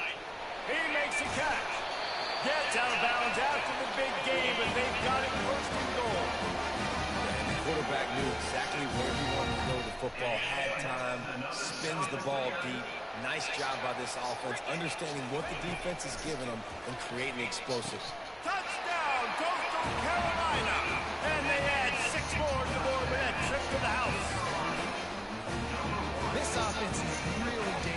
because of the weapons they have on the perimeter of the field. And you're seeing they go to these guys early, and they try to give them opportunities in one-on-one situations and vertically down the field. 2 passing touchdowns now early for this offense. He'll bring it out. It's Middleton. I know he thinks he can house every return, but sometimes you just have to take a knee as he stopped at the 14. Louisiana has it back, and the Raging Cajun offense headed to the field. These guys have taken some body blows in the first half, but now a chance to do something to feel a little better going into halftime. Reese, they got to respond now. They got to put points on the board right here, cut into this deficit, create a little bit of momentum, because this one's going to get out of hand otherwise. Yeah, there are a lot of offenses out there that might just say, okay, let's just regroup and figure it out. This offense doesn't have time to do that. They've got to be aggressive. They've got to throw it downfield. They've got to score points. And that was some kind of collision between a couple of big bodies there, and he stopped from getting the first down. He's going to look for a man on 3rd and short. Quick strike complete. He'll have enough to move the chains. It's first down at the 38. A timeout is called as this offense tries to find a way to get more points on the board before the half. Looking to go up top on first down. That's caught. It's Bernard. Really confident throw and catch there. Big pickup, and they have a first down. He's going to pass. That's caught. It's Williams. And he broke 1 tackle on the way to a solid pickup there. And the Raging Cajuns headed quickly to the line. Wants to fire on 2nd down. Got the quick pass. We got a timeout here late in the first half, and they'll try to get more points on the board before the break. 3rd down coming up after the completion. Looking to throw, it's Fields. Shoots it to the left. Nice defensive play to get a hand in there and knock it away. The Raging Cajuns will punt this one away. Great job by the defense there. They weren't surprised by that play call there on 3rd and short. They were expecting pass. They took everything away to force the incompletion. And the punt team able to smack him to the ground. Coastal Carolina has it. The Chanticleer offense headed back to the field. Man, what a drive last time for the touchdown. That passing attack was lethal, David. And you know, you hear all these stupid commentators like me and Jesse talking about create balance, run and pass. No, when you throw that good, spin the ball around. So the defense has to find a way to affect the quarterback on this drive, because last drive he had way too much threw that time. blind. And how about that DB getting a hand in there and forcing the incomplete pass? As a quarterback, this is going to be a very tough game. You're going up against one of the top 20 units in the entire country. They know who your primary target is. They're going to be keying on him just like they did that last time, forcing the incompletion. Oh, I thought he had that. Through his fingers, incomplete. That would have been a huge game if he could have held on. Running out of time here in the first half, they're going to have to be efficient to put some points on the board before the break. I hit the wrong button. I hit the wrong button, and it's gonna. I thought it was gonna be picked off. Incomplete, and there are 8 seconds left. I don't know how that happened. Shot to clear, send out the punt unit. Oh, and you'd love to have that. That one was clear, like 100%. I just hit the wrong fucking pass button. Pick that off. That's a catch you need to make. If he catches that, that might be pick 6. And the offense will play it safe, take a knee, and head to halftime. We played 2 quarters here. Time to go to Kevin Connors in our halftime update. Guys, tough to beat the pageantry and tradition there in Conway. And if you thought that was a quick first half, you'd be right on the money. An offensive showcase, yes, but it's been those dynamic running backs who have set the pace. I'm curious to find out if this ground and pound approach is going to continue into the second half, or if one of those defenses will actually show some pride. And with that, let's send it back to the guys at Brooks Stadium.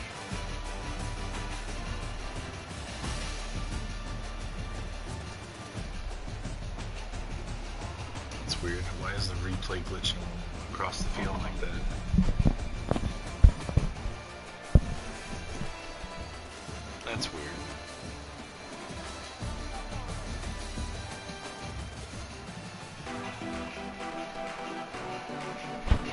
The shot that clears will kick it away to crank up the second half.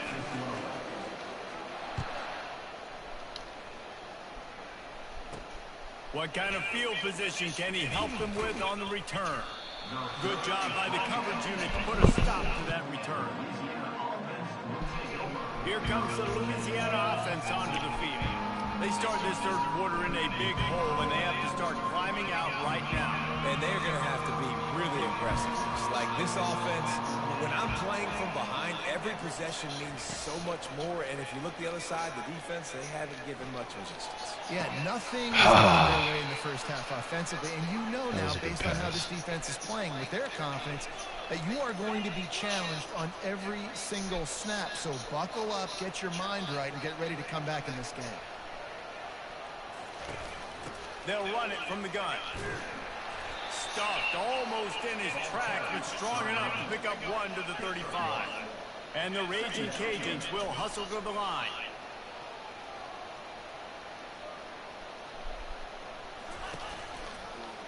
He'll keep it himself. Come on, get him really down. Really nice stop there from this senior leader. Well, the QB decided to keep it on that one. And listen, if you had his athleticism, you'd want to keep it too. Almost every time they run these types of option plays. But he's just going to have to do a good job of understanding when to hand it off, when to pitch it, and try to keep this defense on their heels and read his keys. He's got a lot of talent. Just got to make sure he's making the right decisions moving forward. The Raging Cajuns have their offense in high gear. Well, look, that wasn't a touchdown, but that was a massive play for this offense. They needed some momentum. They needed to find the rhythm, and what better way than converting on third down. Awesome job by the quarterback getting through his protection. Stuck with a running game on first down. Now here they come again.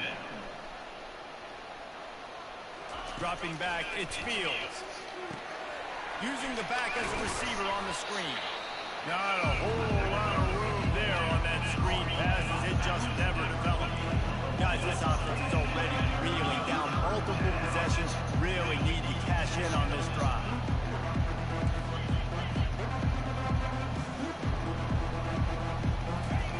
Wants to throw on third. Got his man quickly. And they reacted well to the completion, but it was too late to keep them from getting the first down. Third and short, and I guess the only thing they really took out of play in the shotgun was the quarterback sneak. Yeah, and that's what I like to do. I mean, third and inches, I feel like my one guy got my other guy's way. Fully comfortable throwing the football, and you see why. Easy pitch, easy catch, first down. After they couldn't connect, it's 2nd and 10. On the ground, it's Washington. He's knocked down in the backfield. Choice to run it there. Defense is about firing off, getting the offensive guys and staying in their gaps. Everybody knowing where they're supposed to be. You can tell the defense, everyone was right where they're supposed to be. Nowhere to run. On third down, he drops to throw. And it goes through his hands. Oh, he had an explosive play right there for the taking, but couldn't reel it in. And the Raging Cajuns will line up to punt it away. This will be the second time they've had to kick it away. And it looks as if there will be no return here as the punt goes out of bounds. Coastal Carolina takes over, and here comes the offense. They'll have another opportunity to extend this lead after punting last time, David. And it's important to put that punt behind you. It's over. Let it go. Get back to what you were doing that built this lead.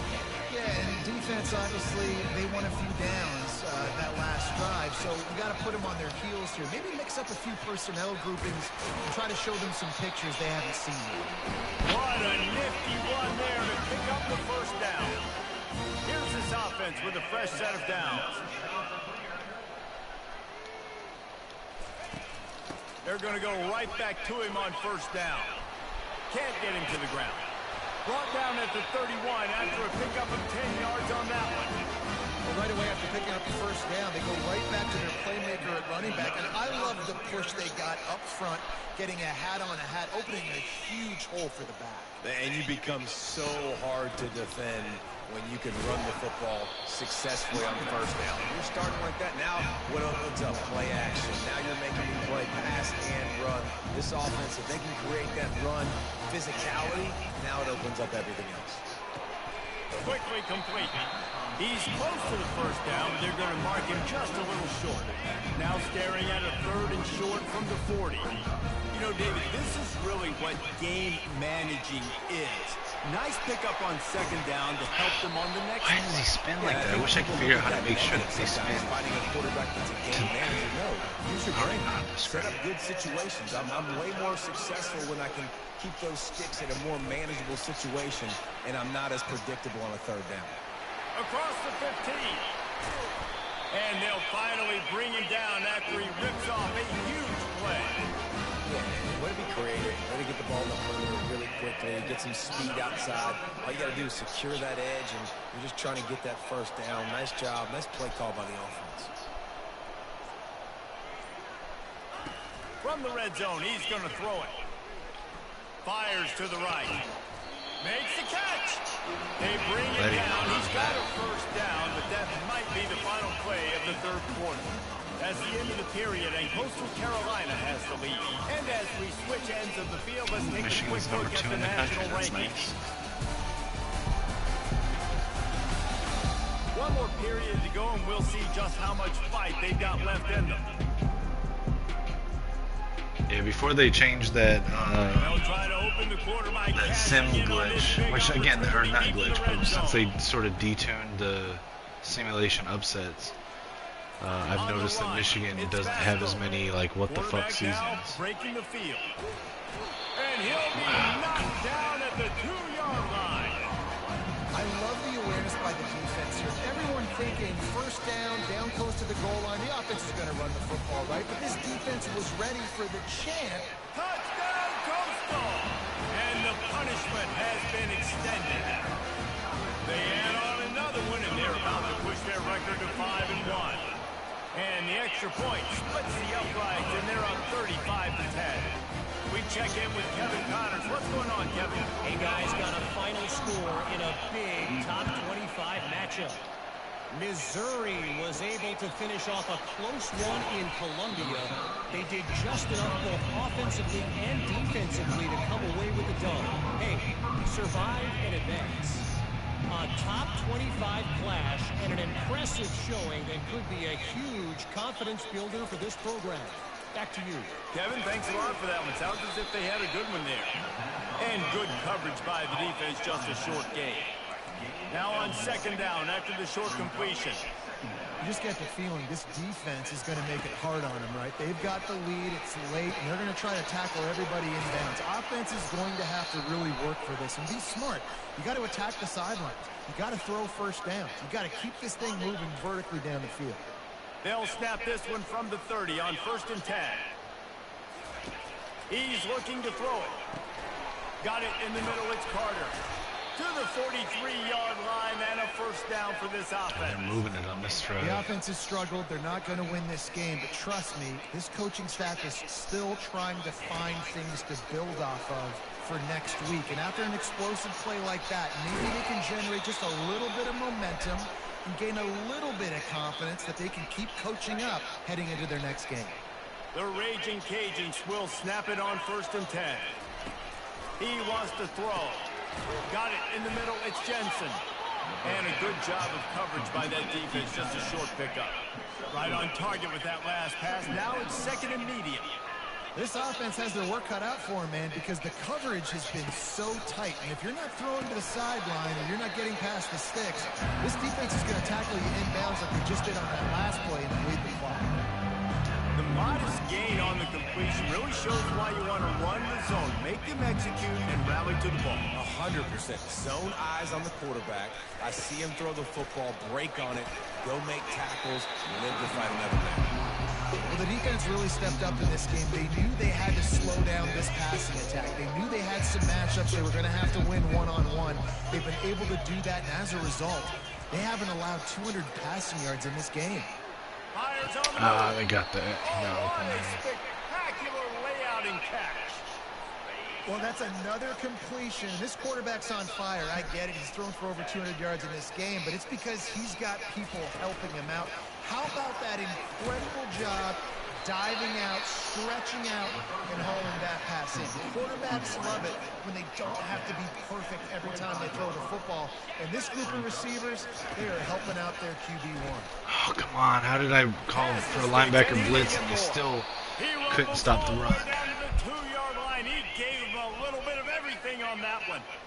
And that's the benefit to the run game. Keep pounding, keep pounding. Now you break one all the way down to the 2-yard line. And don't stop it. Get down, get lined up quick, and give it to this dude again to go score a TD. They'll run it on 1st and goal. He pushes it forward all the way to the 2-yard line. Well, at this situation on the field, this defense has their hands full because this running back just seems to have a nose for the end zone. Of course, he scored his last time out. He's really good down here close to the goal line, finding creases. They bring him down, and he's going to lose a yard on that one. Yeah, this offense, man, it's been a struggle bus. And they haven't clicked yet. They haven't found what they're really, really good at. And I'll tell you this, it's in the 4th quarter, later in the game, obviously. They need to start airing this thing out. We got to get back in this football game because I don't know if y'all realize this, but we're down by a lot. Got to give the defense credit on that play, taking everything away, forcing the incompletion. Now it's decision time. 4th and short, and you're in field goal range. What do you do here? A field goal really doesn't do much for you in this situation, so they'll go for it on 4th and goal. Trying to pound it in. Ah, he got it. Damn. His way into the end zone. Closed my eyes to sneeze and took my eyes off the play. And Well, they didn't overthink that one. 4th and goal down close adjustments like there. Not that Turn around, David. I can't say for sure that would have changed that, but And a lot of times in these situations, took me 4th out down of the and play. goal, you see quarterbacks sneak so much. They trust the big running back. They know he's going to drive his feet forward, finish the run, and get the touchdown. Lining up to add another.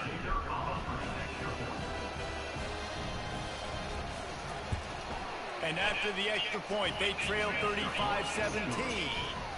That is what they mean when I they always say do that. ball I control. don't see that it's going to be an onside kick until way too late. Timeout called by the defense. It's their first of the half as they'll make some adjustments. The deficit is huge. This one is all but over. They'll keep trying and line up for the onside kick. And a few anxious moments, but the hands team is able to fall on it. Coastal Carolina has it. The Chanticleer offense headed back to the field. That last drive, an absolute aerial assault for the touchdown, Jesse. It was a nice job in play calling too, David. Just giving the quarterback some easy looks and reads so he could go out and execute. And he knew exactly where to go with the football. Everything looked really, really easy. He was hot. The ball was coming out of his hands. The defense better do something different. The give as they work on ran into my own guy. He is Damn. tackled, but it'll be a fresh set of downs. We reached the 2-minute warning, and this offense is that much closer to salting away a victory. They've got it 1st and 10 from the 25.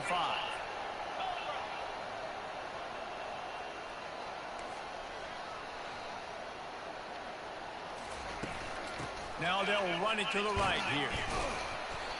And he'll pick up one. It brings up 2nd and 9. Excuse me. Got a little work done on 1st down. Now back to the line. Handoff from the gun.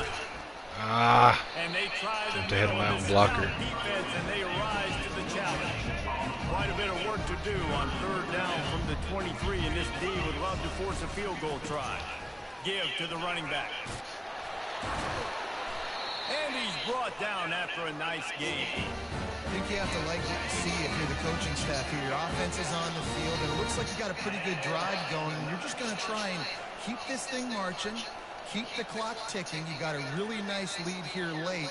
Just want to find ways to keep the chains moving. They're doing it. Able to pick his way forward for a decent game before the defense gets him down. So after stumbling around a bit earlier this season, they put together 3 consecutive wins and seem to have righted the ship. Dang right. How do you handle adversity? Every coach talks about that. They dealt with it now. They got the loss. They had a little bit of struggle early in the season. What do? You respond by putting a winning streak together, gaining some momentum as the season closes. And sometimes the good thing about losing games early is that you know you're not you have to come out. You've got to bring your A game to part each and every week. And that's what we've seen from this team now recently. They've got tremendous players, got an outstanding coaching staff. When they put it all together. All right, let's see.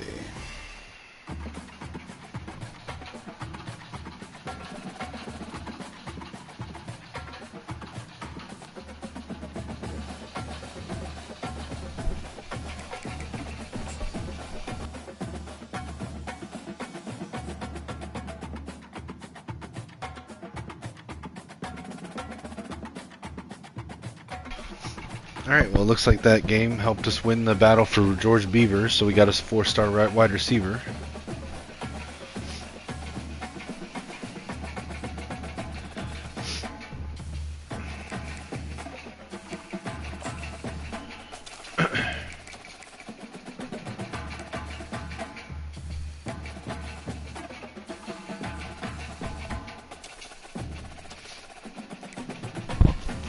See what our board looks like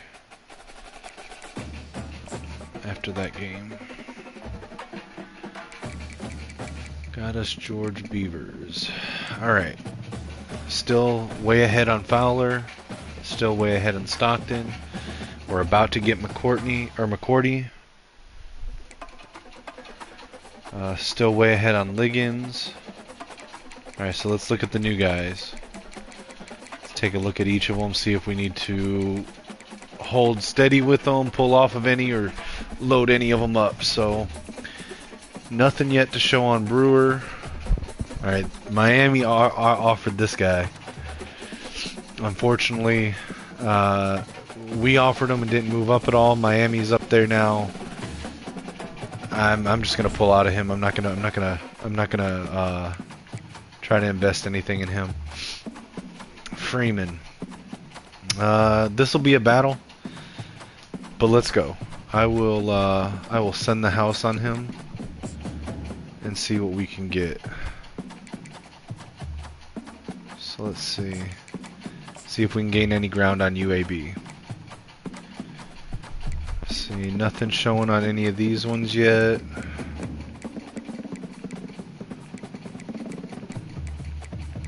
Alright, so just add some time to them. Let's see. Let me add a little bit to Liggins if I can. Has the sway worked on him at all? It has not worked. Yeah, see, sway just doesn't seem to work in this game. Not enough that it seems to make any kind of a difference.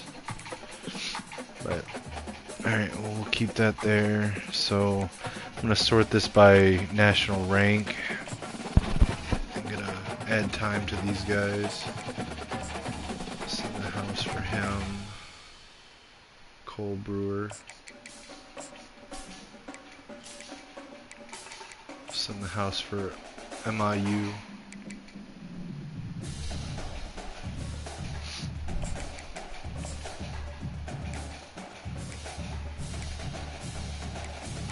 We'll add some time to Stanford.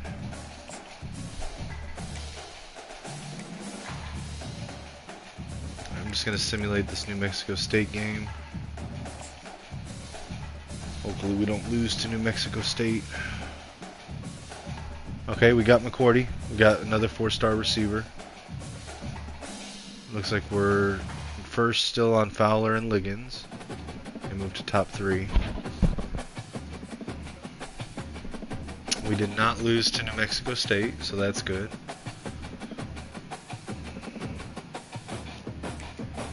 Alright, let me look at recruiting. Alright, so we got McCourty, that's good. Alright, so we're close to a commit from Fowler, close to top 3 with Stockton, and close to a commitment from Liggins. Alright, so Brewer, we moved up to first on Brewer, sending the house, worked with him. Ennis, still nothing showing on Swope. We are gaining ground on UAB, so we're going to hold there. Nothing showing on Thomas or Monk yet, nothing on Lamp. Alright, so TCU has offered Silvestro. He is a Texas guy. I'm about to cut to top 8, so I think we can take him off our board. We are first on IU. Nothing on these guys. Okay, it looks like we moved up second on Stanford.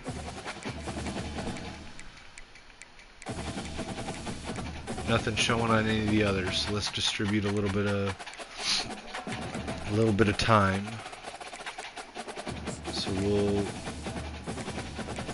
swap Stanford's stuff out for send the house.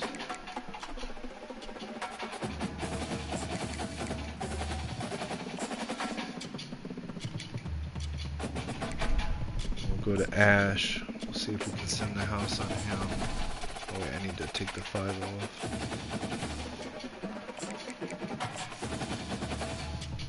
I don't have 50 hours, so I guess I just gotta give him the 40 treatment.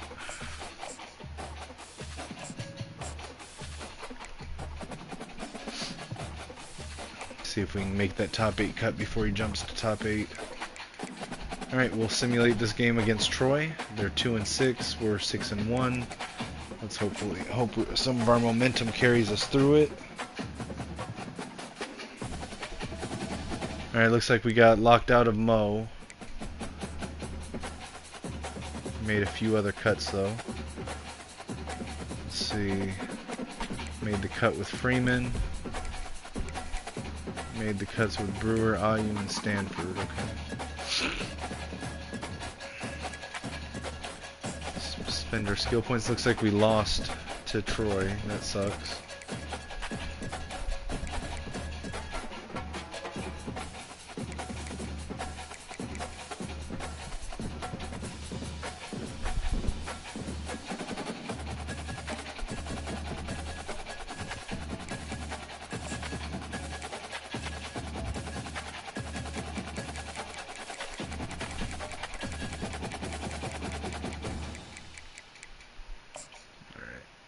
Looks like Mo went to South Carolina.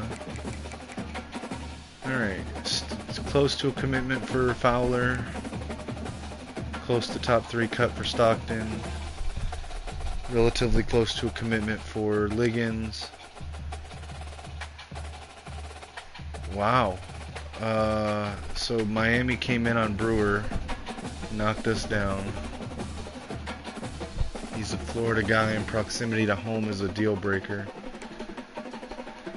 I hate to say it, but I think we may not be able to compete with Miami for Brewer. I'll go one more week, see where we're at with them, but nothing showing on these guys. We've barely overtaken UAB on Freeman, so we'll keep fighting for Freeman. We've moved up to 9th on Reggie Thomas. We're still leading on IU. Nothing on these other guys. Stanford, we're up to 1st.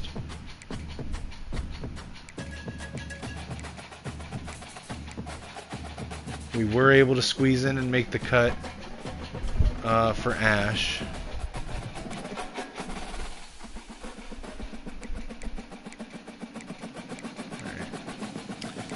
Add this 5 to the first person that could use it. So that's going to go to Brock.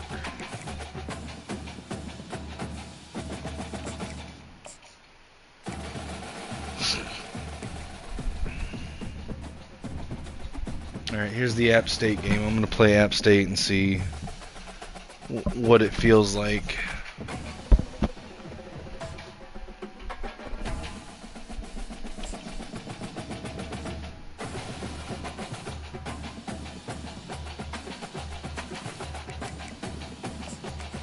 Stick with the Michigan playbook.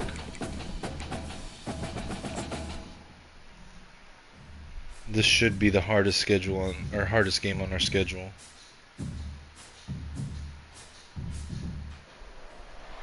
Welcome to Brooks Stadium and a unique environment in college football, because when you see the teal field, you know the Chanticleers aren't far behind.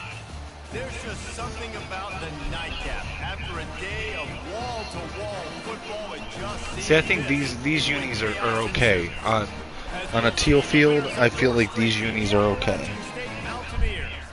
Taking on a squad hoping to prevent another L this week. The Coastal Carolina Chanticleers. For EA Sports College Football, Reese Davis with you alongside David Pollack and Jesse Palmer. Time to get this game started.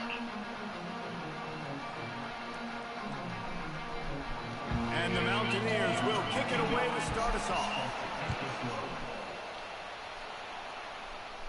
Not going to risk a return here. He'll make the fair catch. The shot to clear's offense is on the field for the Vasco's first had time today. 1,700 pass yards this year, 16 touchdowns. It's not bad. Offense feeds off Evan David. Everybody feeds off of his energy, and the whole playbook. See if I can get my run game going against the Mountaineers. He's dependable, Palmer. He's also one of those guys, if he gets in a good rhythm, watch out. This dude starts firing strikes. Crosses the 30 to the 31 and a 6-yard pickup. Well, it's plays like that that'll help this offense stay in rhythm all game long. If you can have that kind of success on first down running the football, it just opens up your entire playbook. Just the run playbook is so much better with Michigan's playbook. Like this don't happen unless you commit to the run game. You got to get those big I just wish that there was a more potent passing attack in the playbook. Off the football, create some holes like you do here. I hope that they do live updates on the playbooks like what they do on Madden, because Michigan's definitely opening up the playbook this year with offensive coordinator Kurt Campbell taking over play calling. Out of the gun, the inside. There'll be more passing. There'll be more option plays coming from Michigan. Every offense wants to be able to run the ball and be physical, especially on first down. And you want to create second and short, third and short, or just get first downs like that run right there. The give to the back. Got enough for the first. That run epitomizes a veteran, savvy senior who knows how to find space. Now on 1st and 10 from the 26. Looking to throw, it's Vasco. Throws to the tight end. Got his man downfield. He gets it all the way down to the 5. Hold on, I want to check. Do we have injuries? Because I haven't seen Simpkins.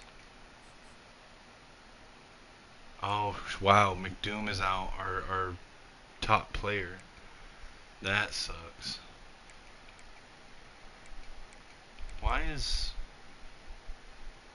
Why are red shirt guys injured? Huh. But yeah, we don't have McDoom. That sucks, dude. A really good job by the quarterback being very decisive. He saw his matchup, he went for it, he attacked it, got the positive gain. I would say he's going to find that guy back. He steps and powers and works his way. They finally get him down at the 2. 2nd and goal coming up. The give. And he takes it in for the score. Touchdown, shot to clear. And I love this offense and the way they started this football game. Listen, last week be dang, okay? Forget last week. Nice job coming out, setting the tone in this ball game, putting a long drive together, getting a touchdown. Lining up, yeah, maybe that's the kick after that touchdown drive. I didn't mean to kick it out of bounds. Shit. Free kick out of bounds. Looks like a penalty on the kickoff. All right, let's hope that McDoom being out isn't going to hurt us too bad.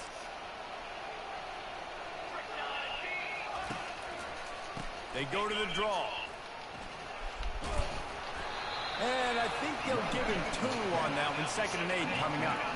Now that's what you're trying to do as a defense. Limit those damages when they run the football.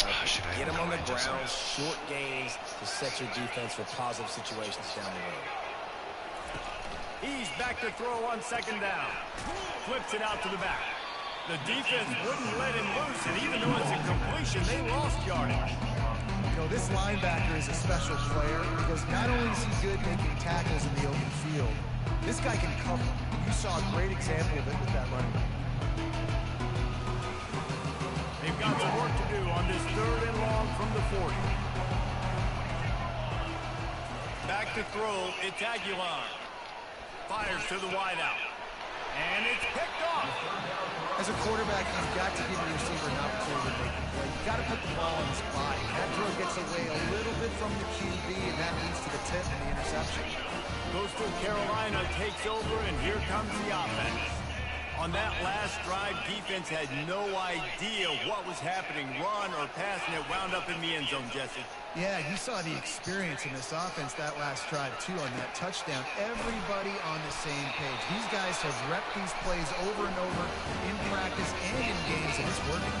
Yeah, so I got to find a way to disrupt it. I got to find a way to maybe be more aggressive, maybe blitz, mess up this rhythm they got going. Running back searching for a hole. Finds just enough room to pick up a couple. Cut that off a little bit, but I assume you're saying Colorado. If that's the case, yeah. The Colorado Aurora, right? Make them one-dimensional, putting in passing situations. Really good job by the defense. One man in the backfield, and he gets it. Oh, come on! I was about to have that. Just short of the first down, just inches away from losing the step.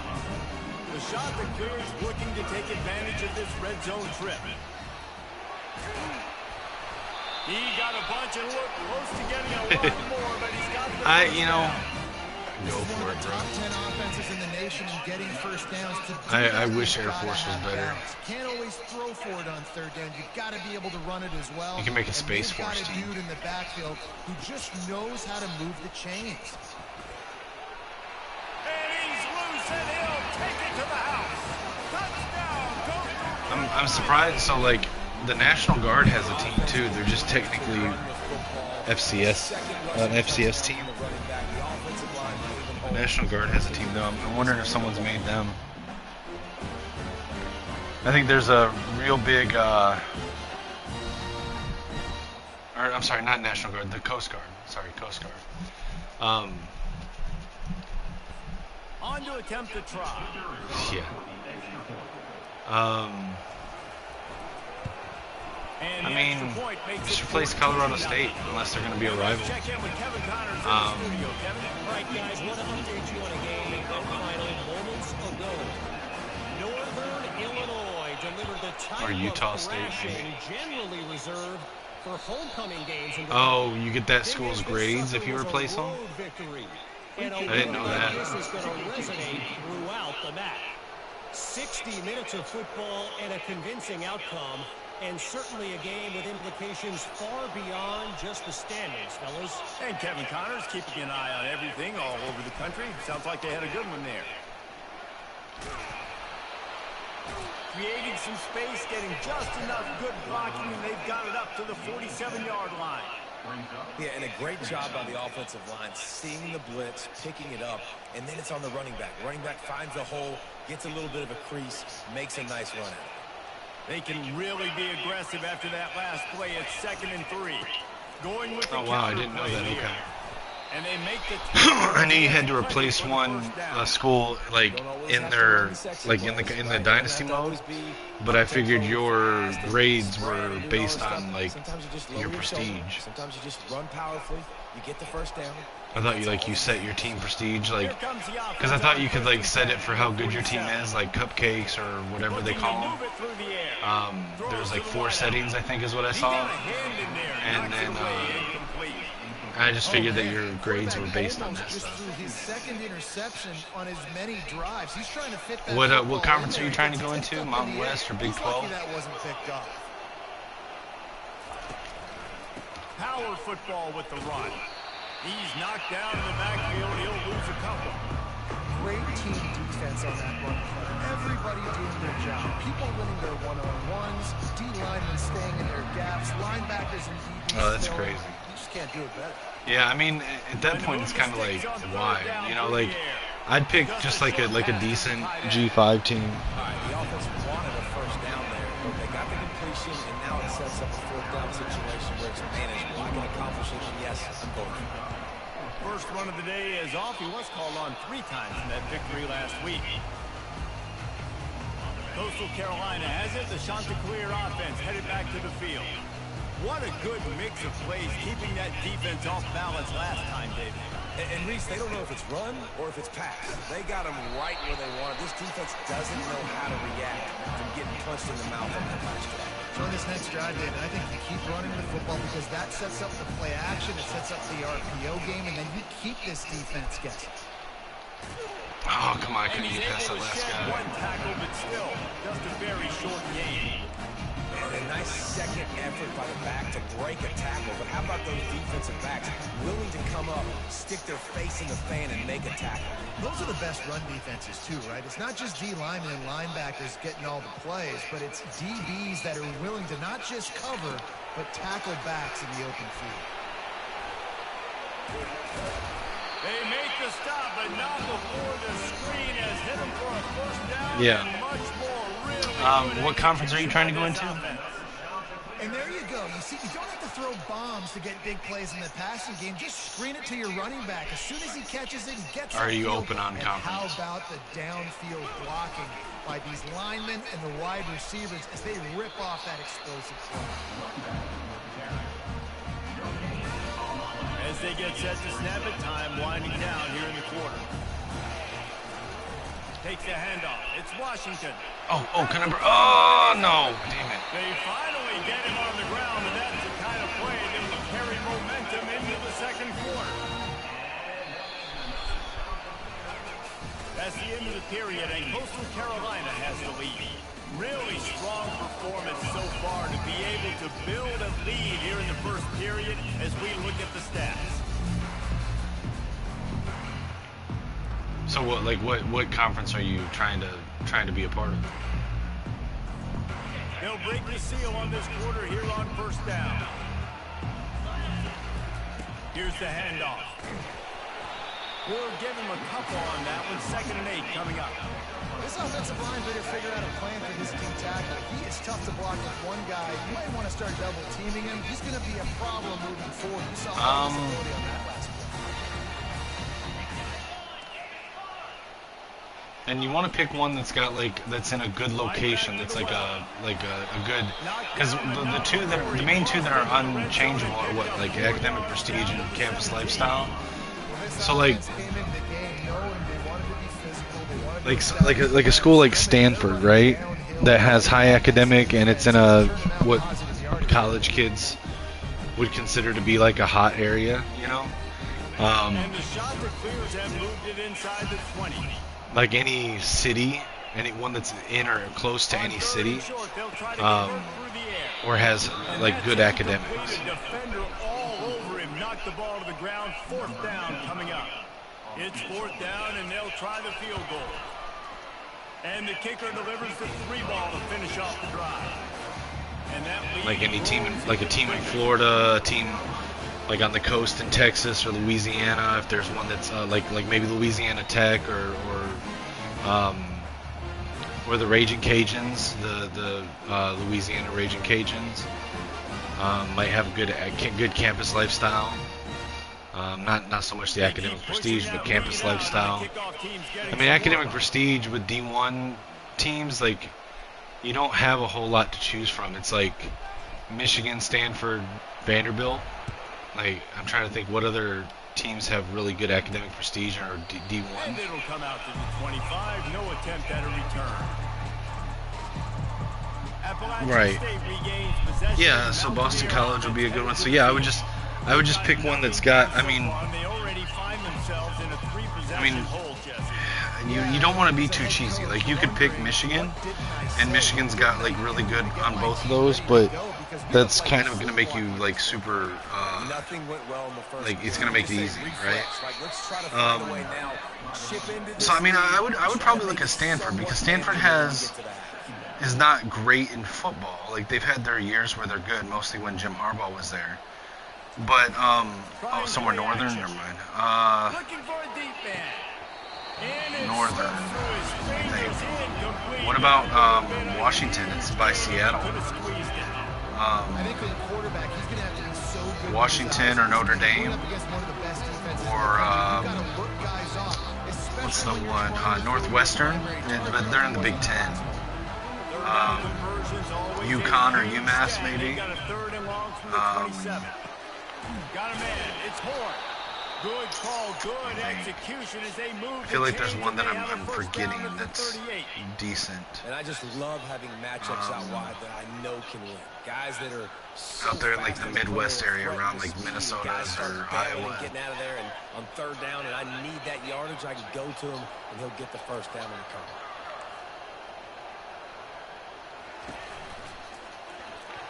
Tip ball, put it up for grabs, and I thought he had it. Yeah, I mean Syracuse is in New York, so Well, it's a nice job by the I don't know what their quarterback campus to get the ball lifestyle out of is, his but their hands. academics I On that think are RPO, he decent. saw something he liked, just not on the same page with his receiver. Maybe a little frustrated after that last incompletion. It's 2nd and 10 from the 38. Gives it to the back on the draw. Maybe one like Duke or North Carolina. Or, yeah, I mean, Minnesota would be a really good one, but again, Minnesota or Wisconsin's going to put you in the Big Ten. And, like, I mean, maybe you want to do that. That's fine, because then it would give you good conference prestige as well. But then you got to play against Big Ten teams. You got to play against USC and Michigan and Ohio State and Wisconsin and Oregon. And I don't know if I said USC, but like from the gun, they'll try to impose yeah, their I mean, and he's tripped up. I mean, Minnesota wouldn't be a bad one. Like for what you're looking for, it's a good option. It's just like, are you okay with being in the Big Ten? Nice game to pick up the first down. Got to get more of that going moving forward because they have not run it well.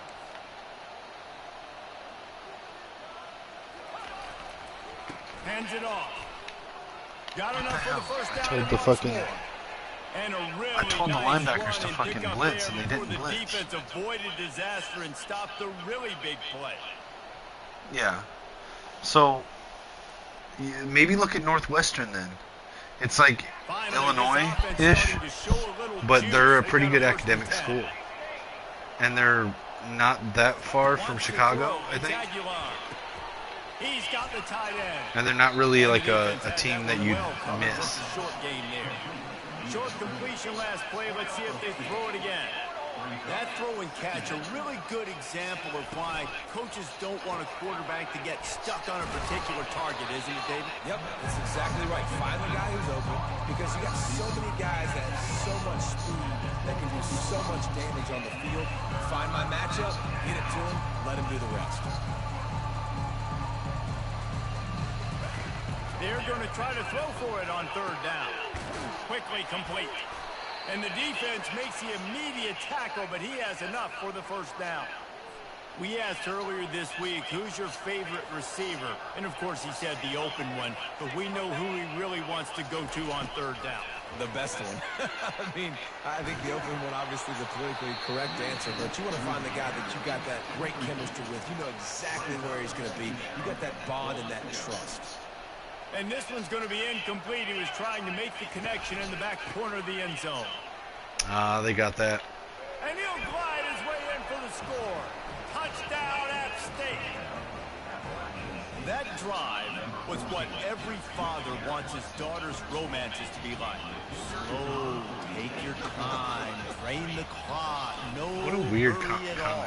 Sometimes love is a slow burn. And that's what we just saw on that last drive. I am so impressed with the execution, and I love their ability to run the football. These players, they're coached up. They're coming out here, and they're executing exactly how their coaches prepared them to do in this game. On the move from inside his 5.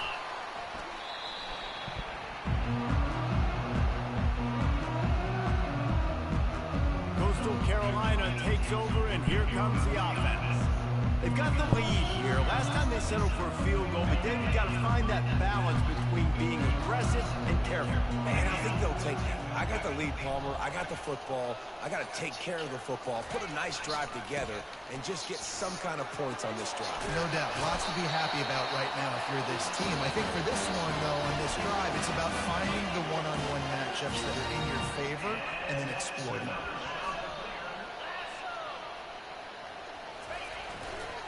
To the ground, he's got it again. Solid fundamentals on that tackle from this freshman. This offense has a second down play.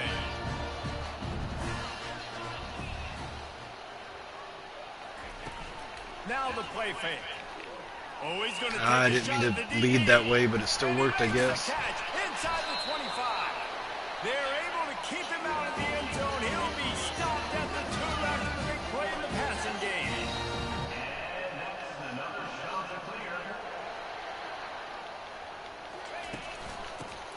What didn't even, come on. Why did my center just like fuck off into the end zone and like, what? What was that? Great job down here near the goal line. My center just said fuck off and just left that guy unblocked. After getting knocked back, it's 2nd and goal from the 4. Fires to the end zone. Can't make the grab as he was looking for his man right at the goal line. Well, that last incompletion is a good example of why your timing has to be so good as a quarterback, because the windows, they open and they close so quickly in this part of the field. The pressure ramps up on 3rd and goal. On the move, it's Vasco. Lets it go to the end zone. It falls incomplete. He was trying to find his man for 6. And for the 2nd time tonight, they'll trot out the field goal kicker. Good, right down the boulevard. And that will extend their lead even further. Let's go to the studio now and check in with Kevin Connors. Kevin, what do you got? Guys, right back to your game after we update the nation on this one. Miami endured a hostile crowd and the challenge that always comes with playing away from Yager Stadium, and the Red Hawks came away with the win. It wasn't a blowout, but it is a W. Wasting no time throwing on this drive. Makes the grab along the sidelines, but it'll be a little short of the 1st down. Now on 1st and 10 from the 29. He's going to pass. Can't hang on, and he'll tell you he really should have made that catch, and he had an opportunity right in the middle. It'll be 2nd down. Couldn't make the connection last time. Let's see if they throw it again. On 2nd down, he'll let it fly. Unloads to the wideout. Reacted well to the tip and just couldn't squeeze the football. Instead of the turnover, it'll be 3rd down. Well, that DB basically could have just ran that route for the wide receiver. He was all over him. There was no shot that receiver was going to be able to make that play. Beautiful job by the defensive back. Handoff to the single back. Got enough for the 1st down. There's a timeout called as this offense tries to find a way to draw a little closer. You know, it's funny because that play worked out well, so the offensive coordinator, he looks like a genius. But if it didn't work well, everybody's yelling, wow, that's a conservative call. What are you doing? It's 3rd down. They'll throw it on 1st down. Gets it out fast. Excuse me. They stop him almost immediately. Short gain there, and still a little ground to cover to pick up the 1st. Dropping back, it's Aguilar. Fires to the big fella. Put it right on him. Sweet play. Good pickup, and they'll move the chains with the 1st down. Here's a timeout on the field. Tight game here late in the 1st half. And the Mountaineers will line it up on 1st and 10. Fires to the wideout. That one never had a chance. Incomplete. And I tell you what, I know it's little when these QBs miss and the ball's not right to them, but man, it makes such a difference with yards after the catch, and in this case, even catching the football. It was just a little bit off, and it just made it a little bit difficult for his wide receiver to try to make the catch. And that's going to be incomplete. Going for broke on 2nd down. The 3rd down's coming up. Man, the defense is making it tough on this quarterback early. They already have an interception. They almost came away with another one there. They're doing a great job reading his eyes and breaking on the ball. 3rd and long, and he'll try to throw for it. Just too much of a rush, and down goes the quarterback just behind the midfield stripe at the 49.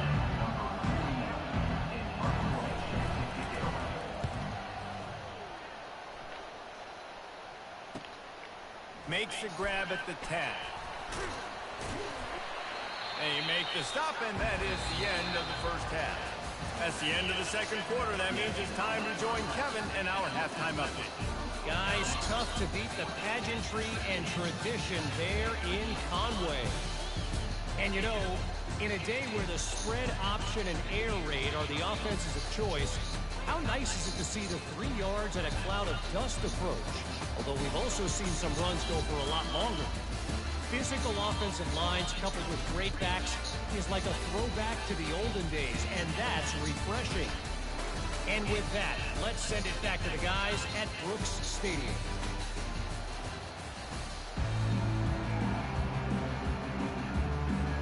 Looks as if we're set to crank it up here in the 2nd half.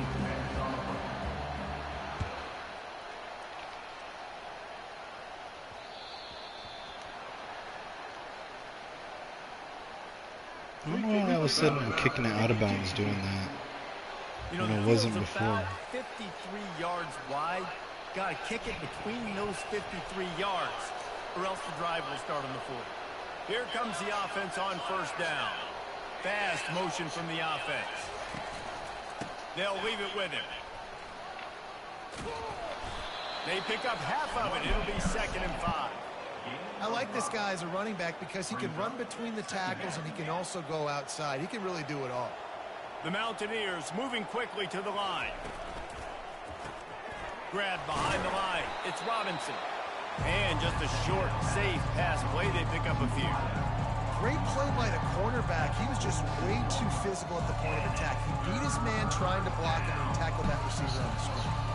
And this offense can ill afford to come up empty on this drive, already Oh, trailing come by on. multiple I have a feeling they're possessions. gonna. I have the feeling they're gonna Nice score on job this to drive. Pick up the first down, and they'll spot it at the 42. Here's this offense with a fresh set of downs. Might as well run him until they stop him. He's got it again. And they drag him down, but not before he picks up the first down. You're down. Obviously, at the half, you had a conversation. We got to come out and put points on the board. And, Jesse, it looks like they're going to start with the ground game. And I love this, David, too. Regardless of whether they're losing or they're winning, come out here and try to be the most physical unit here in the second half. Get this run game established. When you're a defense, it is stop the run first. That is your first responsibility. It makes the whole game easy. And right now, they got it going on the ground. The defense is going to have to change something up. These little tiny dink and dunk, dink and dunk. You keep doing this, they'll go all the way down the field on you. So you might want to get a little bit more aggressive. Well, you live by the blitz, you die by the blitz. That time the defense pulled it at the perfect time. The linebacker able to make the stop on the short game. And from the offense's perspective, that's probably making a little something out of nothing. Makes his connection. There to make the tackle, but the big throw is good enough to give them a first down. And the Mountaineers are threatening in the red zone.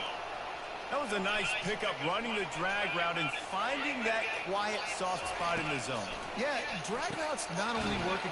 And he'll take Yep, it I figured they were away. gonna score. Just felt it. Touchdown, Appalachian State. Well, the offense shows some life here and cuts into the lead with that score. And, man, they needed it. They had to have something to go right. Listen, still down, but this is a great start to getting back in this ballgame. I mean, the sliders are keeping this one close. So I mean, against the team, because this team is 4 overall better than me, and I mean, I'm not blowing them out. 16-yard throw for the touchdown. The kickoff team out there getting set. Fair catch called for and made. If they score, if they were to score, if they score a touchdown right now, then they would actually be in the lead. So. They go to the ground. Picks up a useful 5-yard chunk out to the 30-yard line. Halfway there on first down, it's 2nd and 5. He's got it again. Ah, come on. Ahead for a couple, they'll mark it at the 33. Now on 3rd down for this offense. Off the play fake. Oh, come on, dude. You got to hold on to that. The defense knocks it free, and 4th down is coming up. Defense did a great job. 3rd and short on the opponent's side of the field. They're expecting quick throw. Everybody, they dug their heel on the ground. They're able to break on the ball, force the incompletion. On 4th down, they'll throw for it. Oh, my God. Pass turns it over in their own end. Oh, my God. I had him open and fucking tackle couldn't block. Here for the offense. Fuck, they're going to take the fucking lead now. They'll try to pop the draw. It's just so nice to know you can start off on first God down. damn it, dude. Positive yards, hand the football off, set up a good second down. After the 3-yard That's what I fucking pickup, hate, they come dude. to Like, the I line, had 2nd the and open 7. guy. I just had to fucking Give to the another single half second to Shakes fucking off throw the it. defender. And they take the fucking lead Got now. some room, headed to the goal line. Touchdown, Mountaineers. He ran through tackles like water through a sieve. Man, these ball carriers, they've got a lot of ability in the open field. Their ability to make people miss, but also show off the speed. You saw all of that on that one. About to kick it away after scoring the touchdown. And this is why I wanted to play App State before changing the sliders. Coastal Carolina takes over, and here comes the offense. What a turn that last drive was. Didn't pick up the fourth down, and it led to the scoring drive, David. Yeah, and those are frustrating because you think you... Why do they keep putting the other fucking running backs in?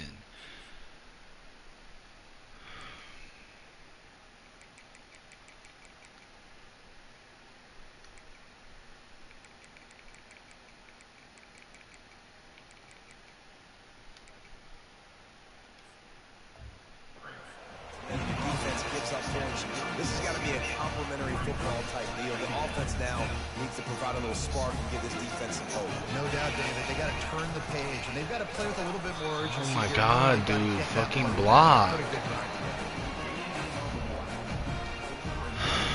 Will they keep it on the ground again? You're on third down. They'll try to power their way ahead. Still on his feet at the 45. Hit the afterburners, kid. And after gobbling up some serious yardage and showing off those wheels, he's finally out of bounds. Every time he touches the ball, you can feel the excitement from this home crowd because Palmer, he can go the distance with that game-breaking speed. You're right, David. He's a special talent. I'll tell you, these fans, they come here to see this guy play because he has game-breaking speed. Stuff you can't coach. You saw it on that play. He's knocked down in the backfield. He'll lose a couple. Great job by the whole defense, but how about the little bitty defensive back throwing his face in the fan? I ain't scared. I don't just cover guys. I make tackles.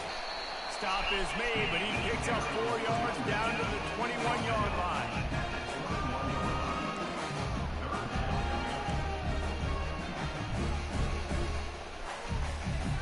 Just outside the red zone at the 21, but it's third and long.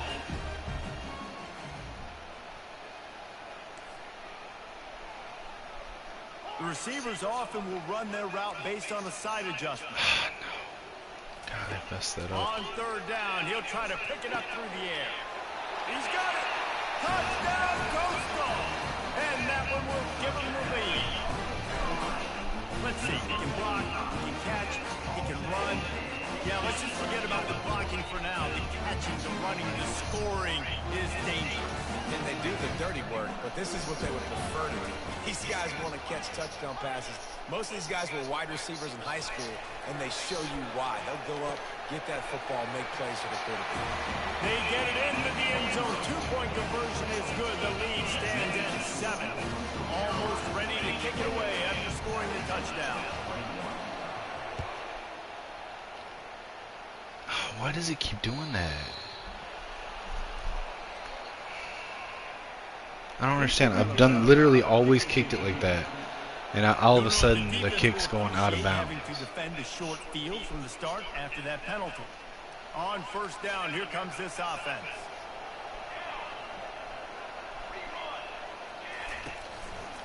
They'll run it out of the shotgun. A strong tackle and wrap up from the junior. Small game, I know, but again, the defense knows he's going to run the football. He's willing to run the football, not just drop back and pass, make him honor the run game. You've got to do a lot of this. And he was fortunate not to lose yardage on that play, able to wedge it back to the line of scrimmage. Third and long from the 42. If they can get some of it, it might give them a chance to go for it on fourth down. All kinds of room to throw that one in there. They convert on third down as he gets it to the 46-yard line. This offense is feeling itself right now, and momentum's coming along with it. Keeping it on the ground. How did we all fucking miss him? First down marker and still running. And they'll finally get him down after a terrific pickup. The Mountaineers are rolling down the field. Moving the running back, trying to get the D to tip its hand. Using the quick game. He knew exactly where he wanted to go with that one, and they've got enough for the first down. And the Mountaineers come to the line with a fresh set of downs. Off the RPO, complete. They make the stop after the catch, and still some work to do to pick up that first down. Operating in the red zone here on second down. From the gun, running back gets the give. Pickup of 1, it's down at the 11. They've been able to control the ball. This is the 7th play of the drive. It's 3rd and 3. Come on, dude. And he will score. Touchdown, App State. And wait just a second. The official's going to take a second look at this one. So the officials take a closer look, and the replay booth will overturn the call. Great example of how a second half can really change everything for a team. No doubt. First half looked bad. It looked like it was bleak. It looked like it was ugly. But now you're starting to get it turned around. More drives like this is what's needed. He had all kinds of company as soon as he got it. He had to fight his way back just to get to the line of scrimmage.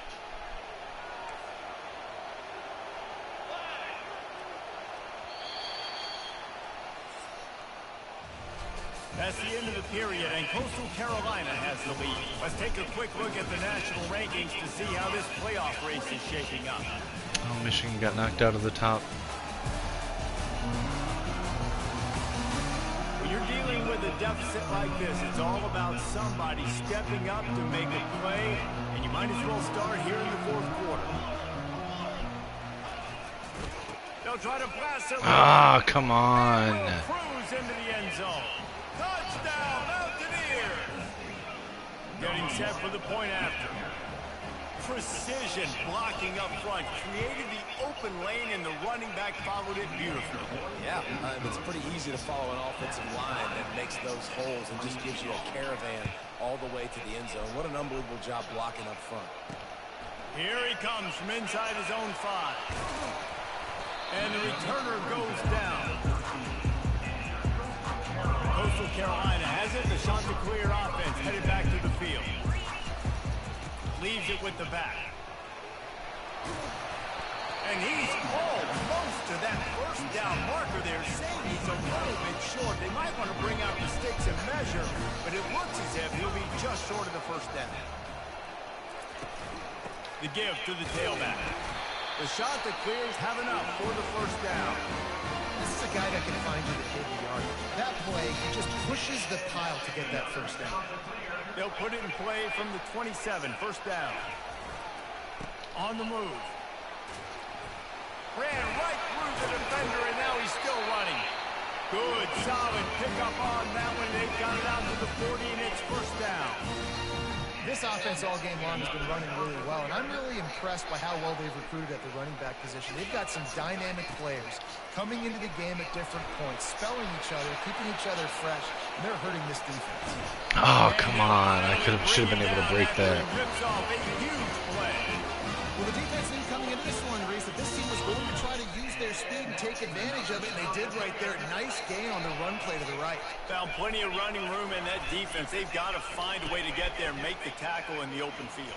Yeah, and they got to do a good job with their eyes, finding the football. He smashes his way through again. Touchdown, Chanticleer. And they moved out front here in the 4th. The 18 unit on the field. The extra point is good, and now in the 4th, they're up by a touchdown and an extra point. They're just about ready to kick it away.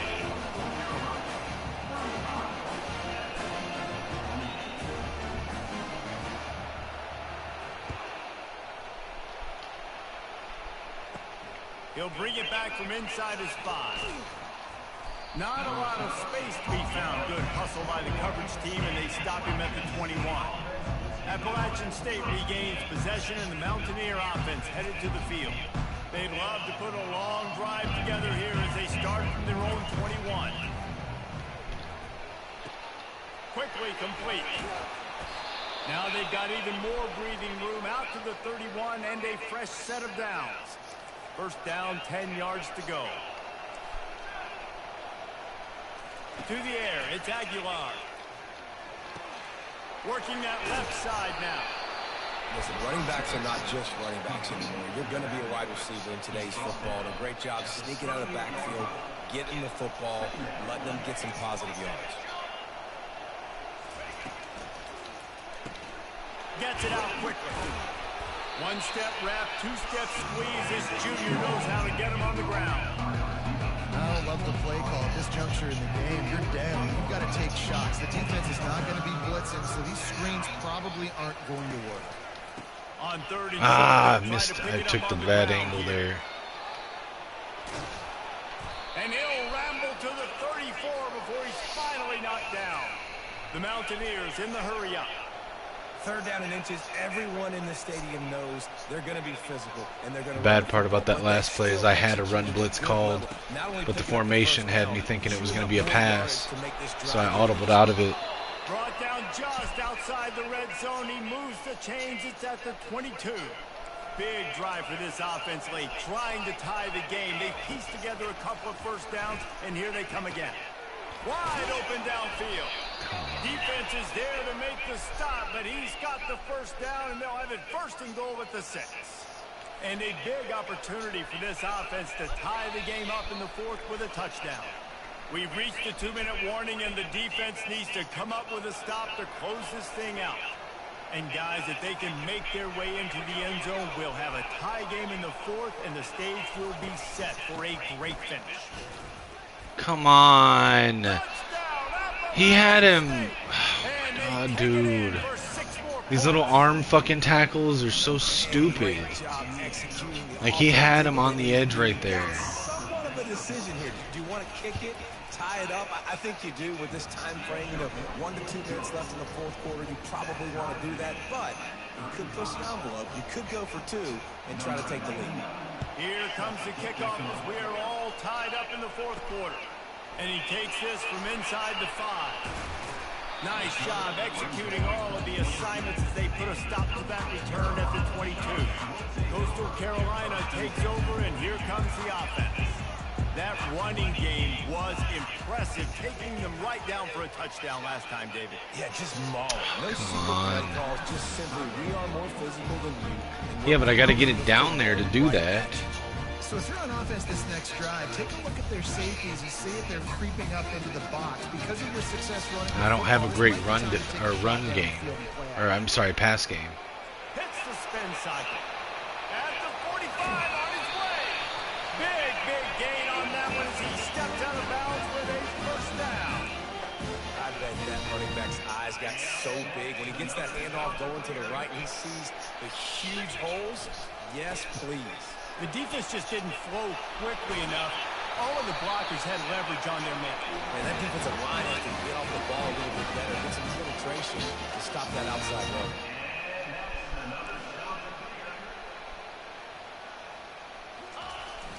Plus, I don't entirely trust myself on the field goals. It's not like Madden where it's a guarantee. 3 yards maybe, 2nd and 7. Defense calls a quick timeout there. Perhaps a little confusion about what call they were in. Got 3 on first down at 2nd and 7. Yeah, but I don't trust myself to be able to hit this field goal from here. Using his legs, it's Washington. The defense uses their 2nd timeout of the half as they try to get their act together. It's all tied up. This offensive line, they want the pressure. They want everything to go through them here. They're saying, look, let's just run the ball. Let's get this thing down closer and closer to the goal line. Let's bleed some clock and put ourselves in a position to win. Quick timeout by the defense here, trying to make sure everyone has the same call. And the shot to clear is Will snapping on 1st and 10. To the ground with the back. Able to scrounge 3 yards out of that one somehow. It's 2nd and 7.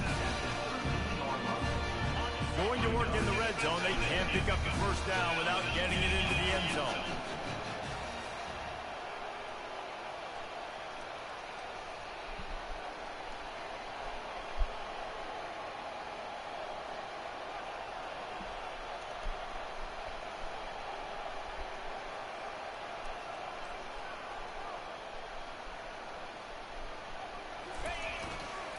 Single back formation, and they give it to him.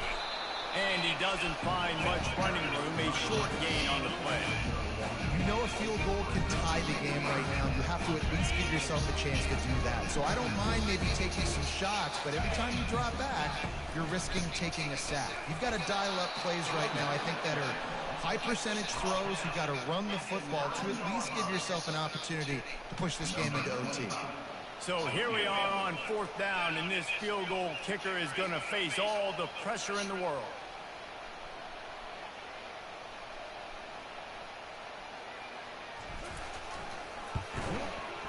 Right down the boulevard. It's good. Celebration is wild on the sideline as they've taken the lead in the final second. Took the lead with that late clutch field goal, and now to see if they can get a stop and keep them from tying the game in the closing seconds. From inside his own 10, he'll try to help out their field position. And the coverage team gets the returner on the ground. Guys, that one was a ton of fun to call, and the players, a lot of games sort of wash away in the memory bank. Not that one. That will be an indelible mark in their memory. I agree, Reese. You know, I think back to my career at Florida, and just the games that stand out the most were always the ones that went down to the wire, whether we lost or whether we won. For this team, this is going to be a good memory moving forward, David, because of how well they played there. Did you lose more of those or win more of those? I'm just asking for a friend. Tennessee, what happened? Hey, Yeah, so I'm going to need more practice on these sliders because against any team that's halfway decent, I'm going to struggle. Those heartbreakers that come down to the last play. That's going to do it for us. For Jesse Palmer. Because that was at home too. So I'll wait until I dominate teams like that, and then I'll probably look at putting it on All-American.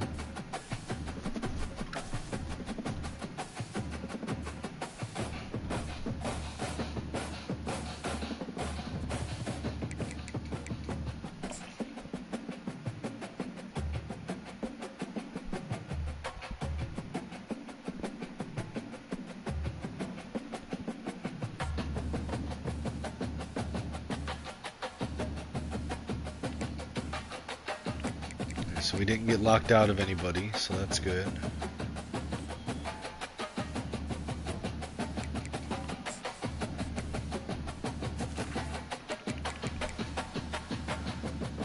I don't know. Whenever I got tired, I guess. Or I just got hungry or something. I don't know.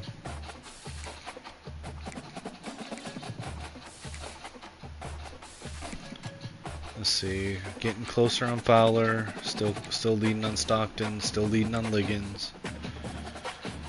Yeah, there's nothing else I can do with Brewer. Yeah, I mean, there's nothing else I can do with Brewer, and I'm not going to be able to compete with Miami, I don't think.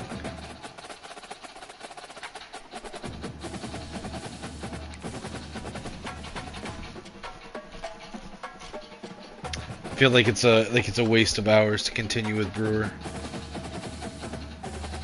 because if Miami wants him, Miami's got him. So yeah, I'm just gonna get out of Brewer.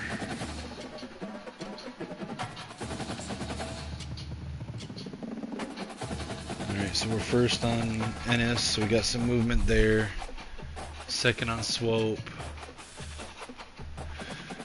Fighting with UAB for Freeman. Let's see, can we schedule a visit? Yeah. Well, pitch playing style.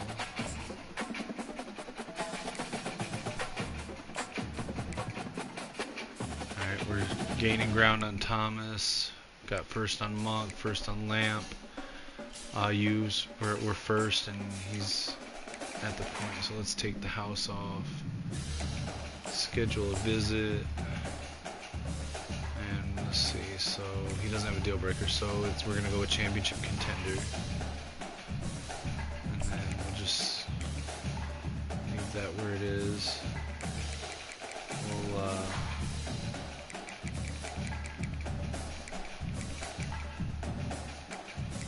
take 5 off of Ash, so I can at least put 5 onto him.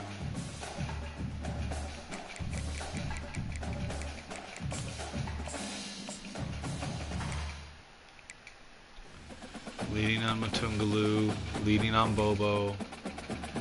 We're going to be fighting against Pitt for Cherry. He's from PA. And he's got better pipelines than we do.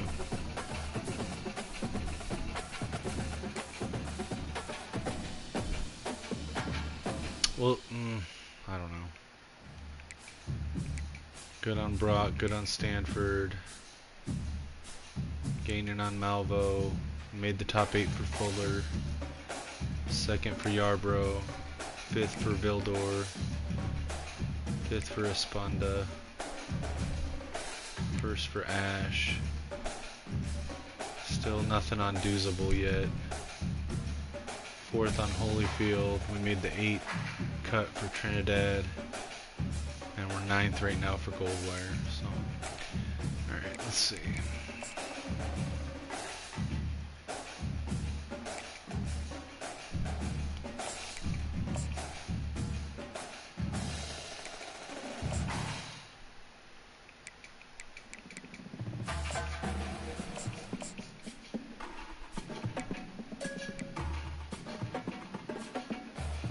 Which one? The guy I already got rid of? Or the one, hold on, I didn't forgot who it was.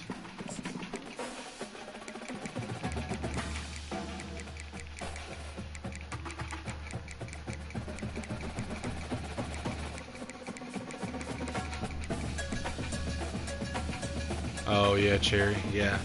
Yeah, I agree. We'll remove him. I completely missed that he was a JUCO.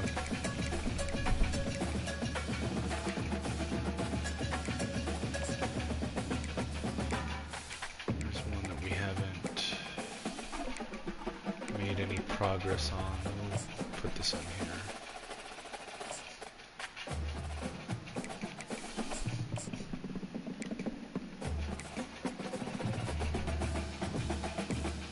I'm just gonna sim the Marshall game.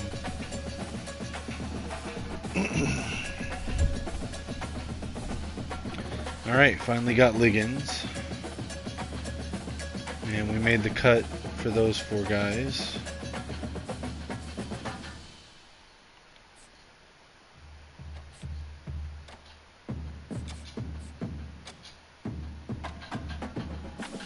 Our freshman outside linebacker got Sunbelt Defensive Player of the Week against Marshall.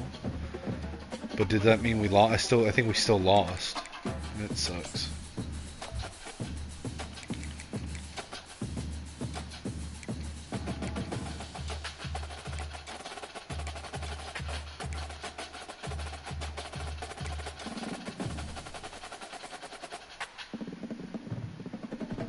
Oh, did I? Oh, okay. I couldn't remember how many losses we had prior to that. Okay. What was my contract? What was my goal? 5 games. So yeah, we made that.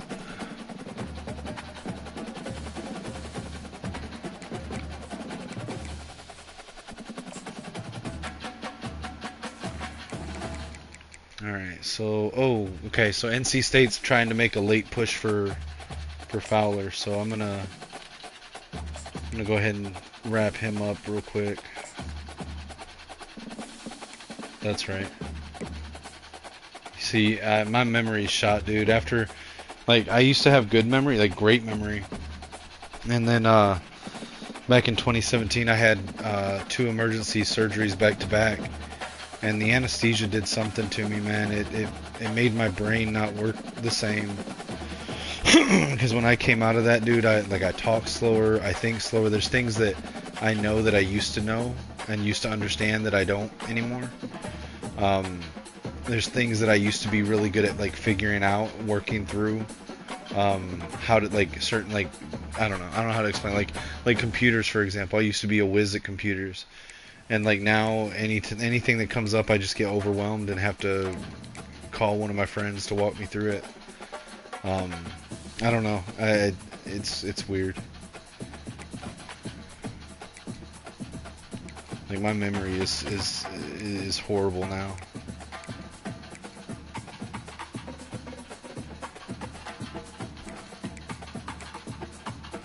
Alright, looks like we got a fight for Fuller, Mississippi State, and Boston College. So let me toss some hours onto Fuller.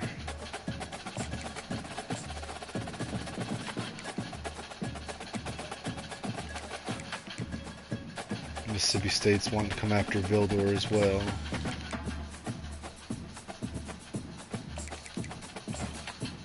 know why Mississippi State's suddenly trying to pick fights with us. Kansas is coming after Esponda.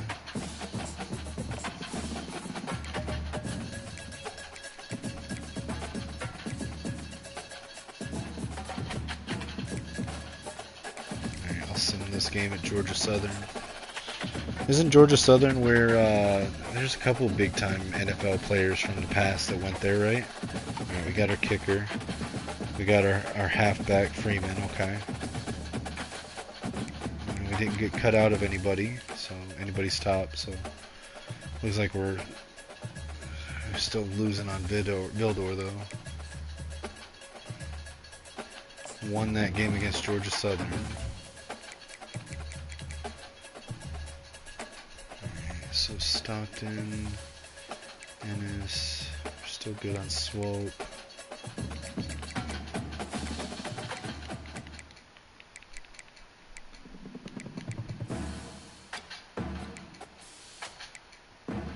Thomas we're good on, Monk we're in first, Lamp we're in first, Ayu we're still in first, Tungaloo. Alright, UCF is coming after Bobo. And they came in a hard way, dude. I don't know what they did, but Jesus.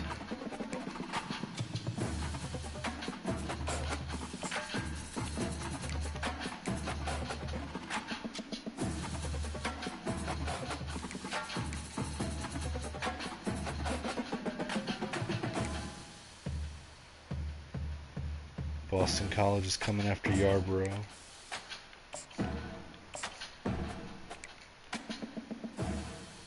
Oh shit.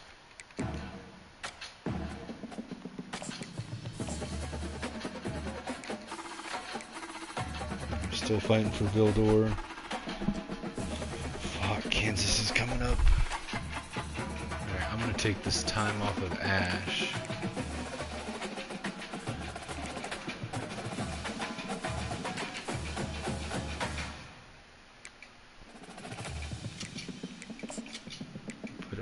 Guy.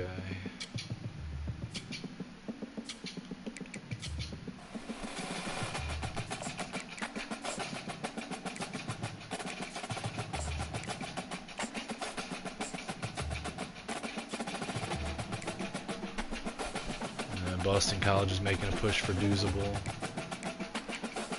I just don't have the hours to be able to fight them off yet.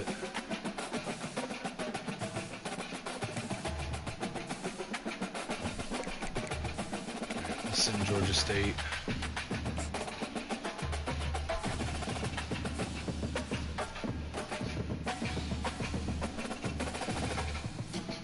Looks like we dropped to second on 3 of those guys.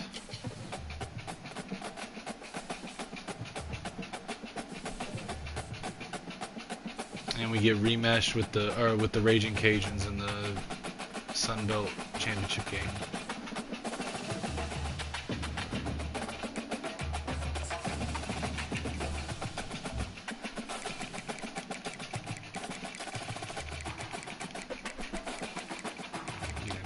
Back here.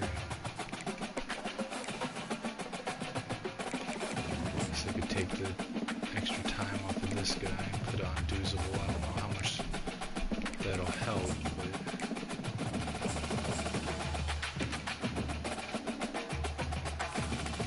I'm just gonna go ahead and sim this game, or sim this week. We got Stanford.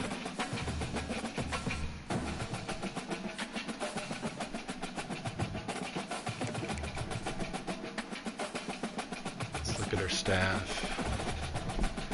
Alright. See, I don't think that Kansas pipeline is helping us. And neither one of these are scheme fits for me. So I'm gonna go ahead and fire these guys. I'm gonna look for better coordinators.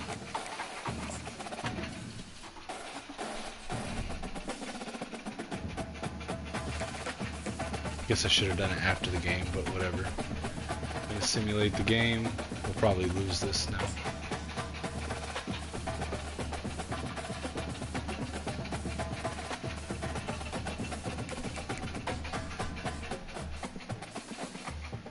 Yep, we lost that game. So we lost the conference championship.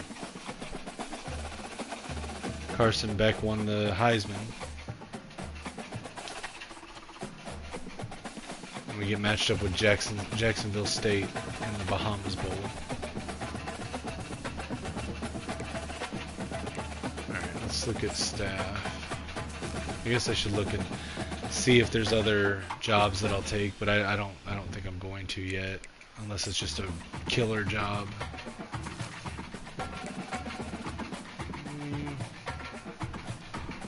I mean, Virginia's in the ACC. That's not a bad job.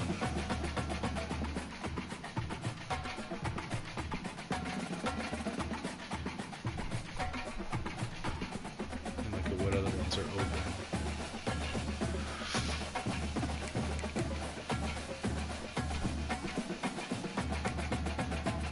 Central Michigan. That's that Mount Pleasant, Michigan. That's literally where I lived up until the beginning of June.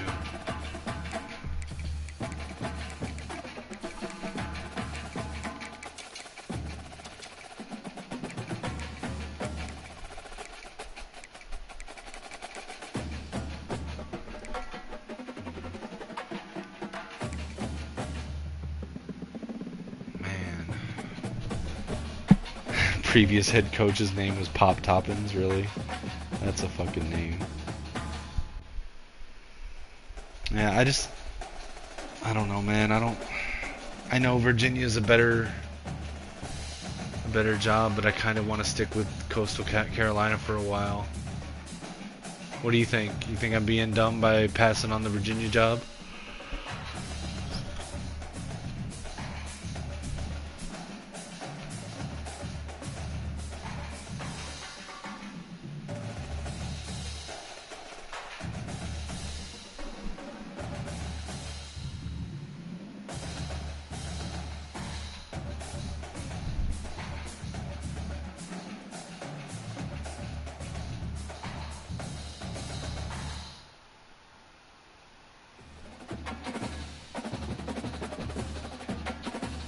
Yeah, I don't know.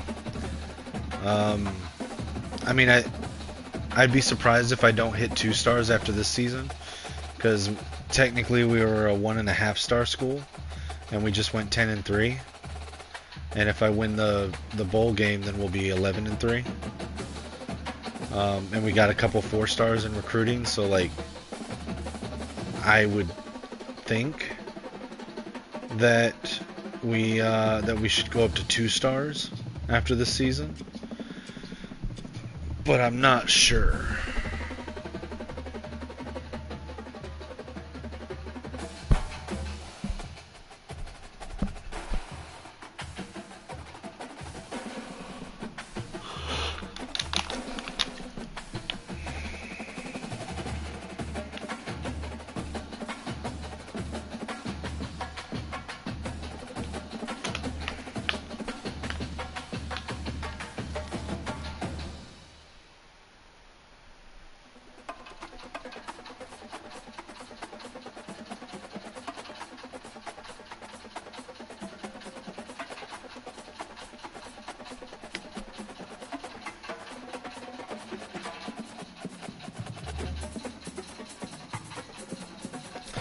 Man, I'm really considering it. Let me go look at their roster.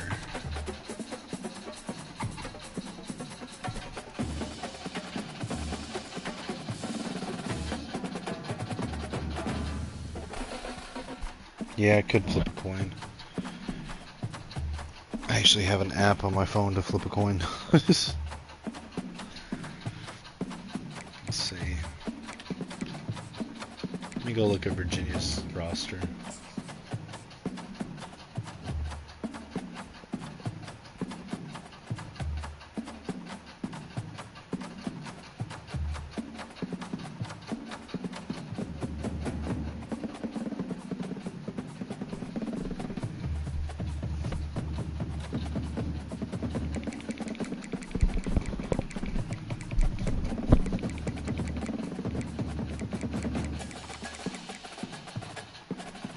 So are you a Virginia Cavaliers fan then?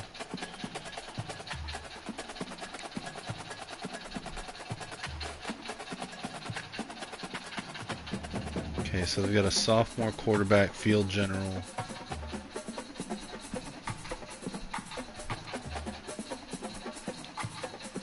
I don't hate that. Calandria is that a real guy? Like, if you're a fan of Virginia, like, is Calandria really like the real life starter?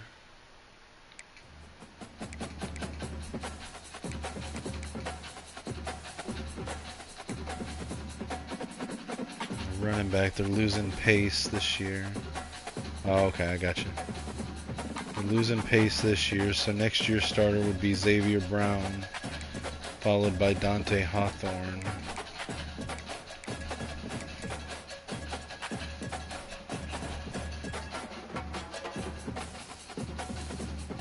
Let's see.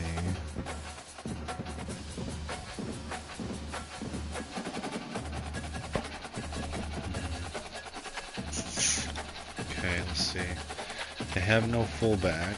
That's surprising because it said that they were a pro-style scheme. They're losing those two receivers, so their top receivers right here. Tight ends, they're losing these two, so they'd have these.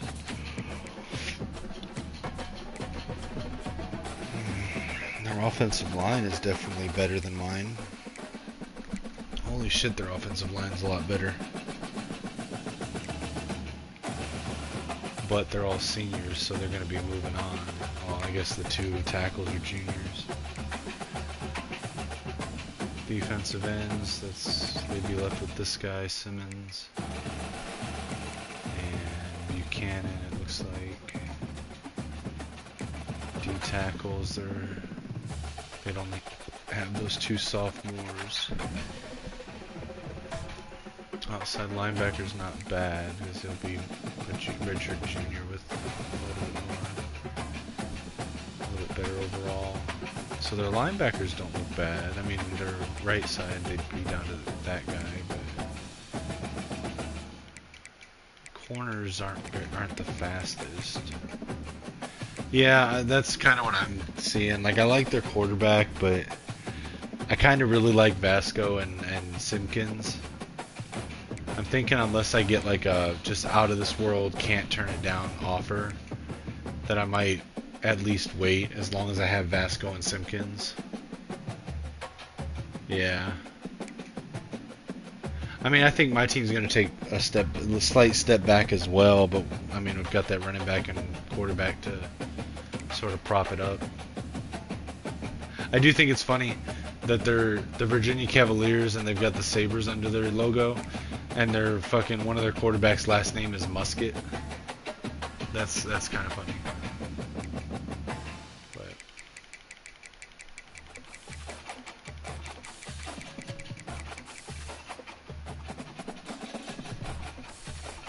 yeah, we're 1.5 star. I gotta think we'll go up to a 2-star this next season.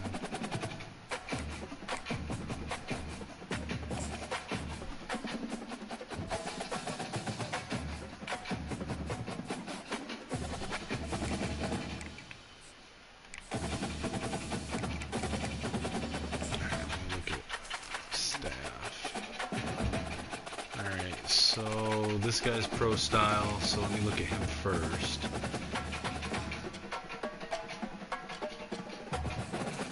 Alright, so he's motivator tactician. I like that. Because I'm not taking talents in tactician this time. And motivator will help me develop. He's got South Florida, which is my favorite pipeline. That's my coach's. The same, he matches my coach on scheme and on pipeline. So I think I'm going to offer him Reed Sabry. Let me look at defensive coordinator.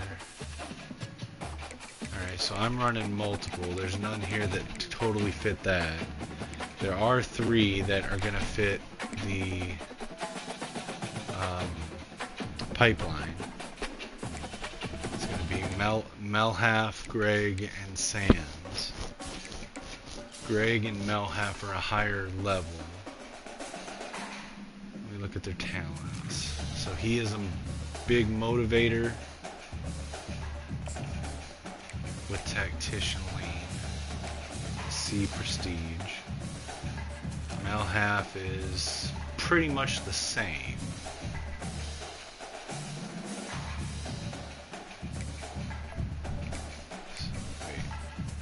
Oh, wait, okay. Yeah, they're pretty much the same.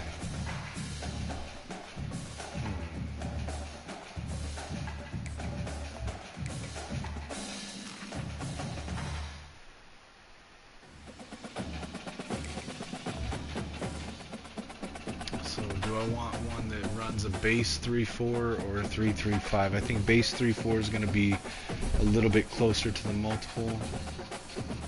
No, I don't know. I don't think so. I think it's the same ones. But I'm not 100% sure. If there were like just crap options, let me look at Sands. I haven't looked at Sands. He's a little lower level, but also runs a 3.35. What's his talents? All right, his talents are more in Tactician than Motivator. I wonder that we get extra XP for each win with him. Hold on, what was the bonus with the other one? Gain XP whenever a player levels up.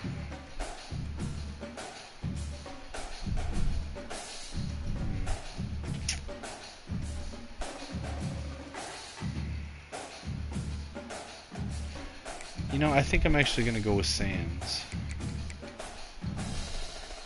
I don't know, though. I mean, talents aren't that different. He's just slightly more into Tactician. And that would be, a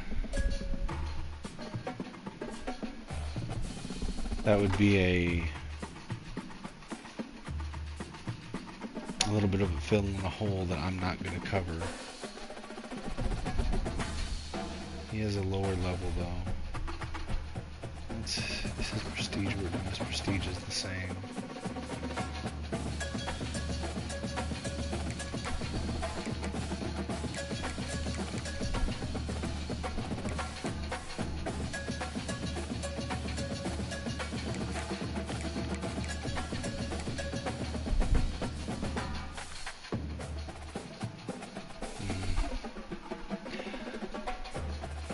I'm kind of feeling Sands a little bit. I don't know. Let's see. Wait a minute.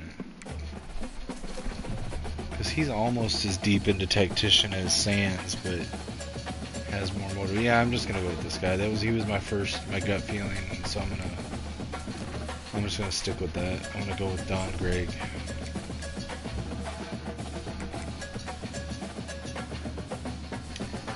Yeah, I mean, well, I already went with Greg, I guess.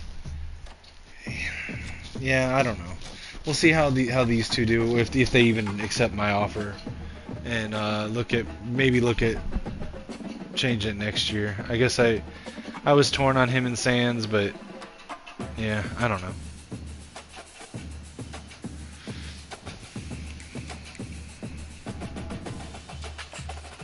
Alright, what does our class look like on early signing day? Let's see how badly we're ranked on early signing day. 58th. Could be worse for a one-star school, I guess. That's with 10 total commitments. We got 4 4-stars. Well, that's pretty good, actually, I'd say.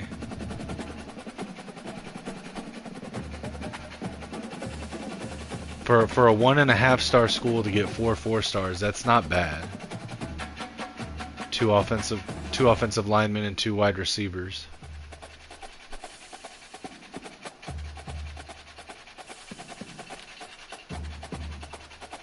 Where do you see that at?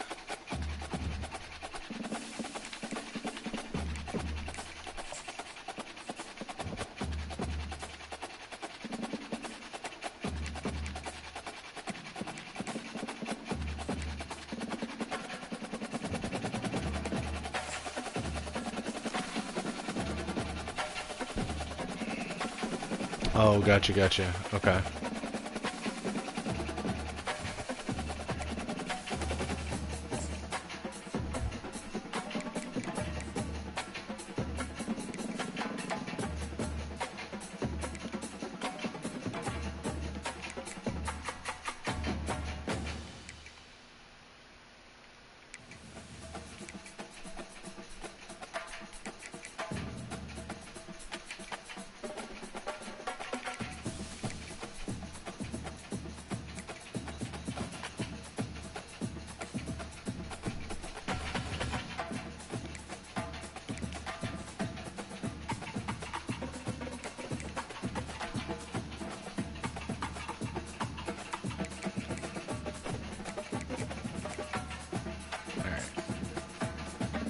What did that say?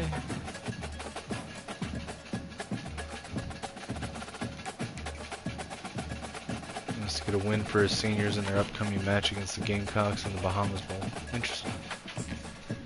Alright.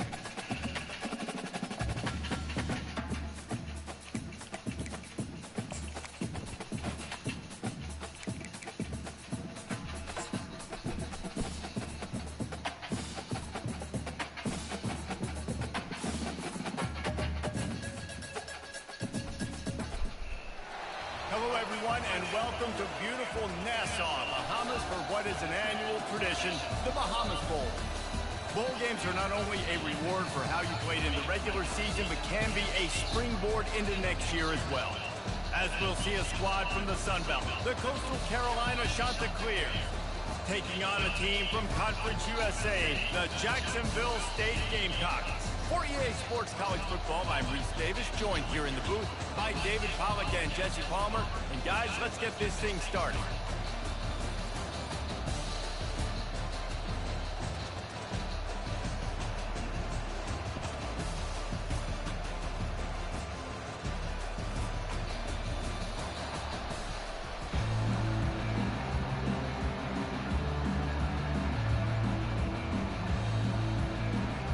Kickoff team out there ready to tee it up and get this bowl game underway.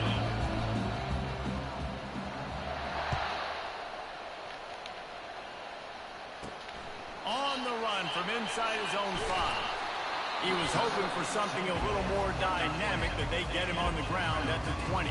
So Jacksonville State's offense will have the first possession of the game. And there he is. To this team's fans, he is a heroic figure. He is the guy who can lead them to the promised land. This guy has been in big games, in big moments, and he's delivered for his football team. It never seems like a situation is just too big for him. This obviously is a huge game. I cannot wait to see this guy compete. First down for this offense. Looking for space. It's Lewis. He's dropped behind the line of scrimmage. That'll be a loss of 3. That DB had a different story. He had something to say, coming up, making a physical tackle. Not what they had in mind to start this drive. Here comes 2nd and 13. The give out of the gun.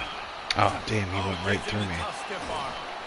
And that defense doesn't allow a cutback, and they get him out of bounds after a short gain. One thing I've noticed from talking to coaches about their approach to bowl games is how many of them use it as a springboard for next season. They try to focus. Got him. Quarterback caught up to and sacked at the 12. On 3rd and long, you know what's coming. It's exactly where you want to get an offense. The passing game has to come out. You go nickel, bring some more speed on the field, and the defensive line gets home and gets the sack to force the 4th down.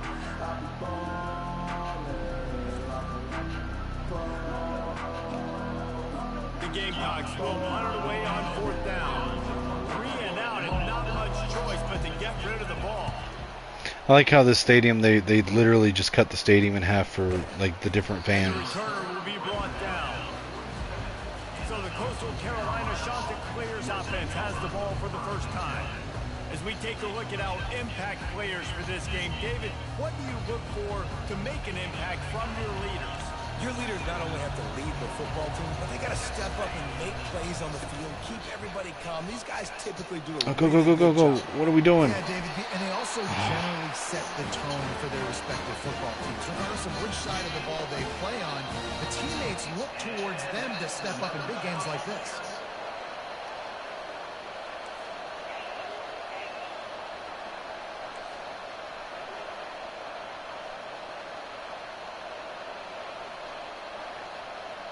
Quarterback checking off.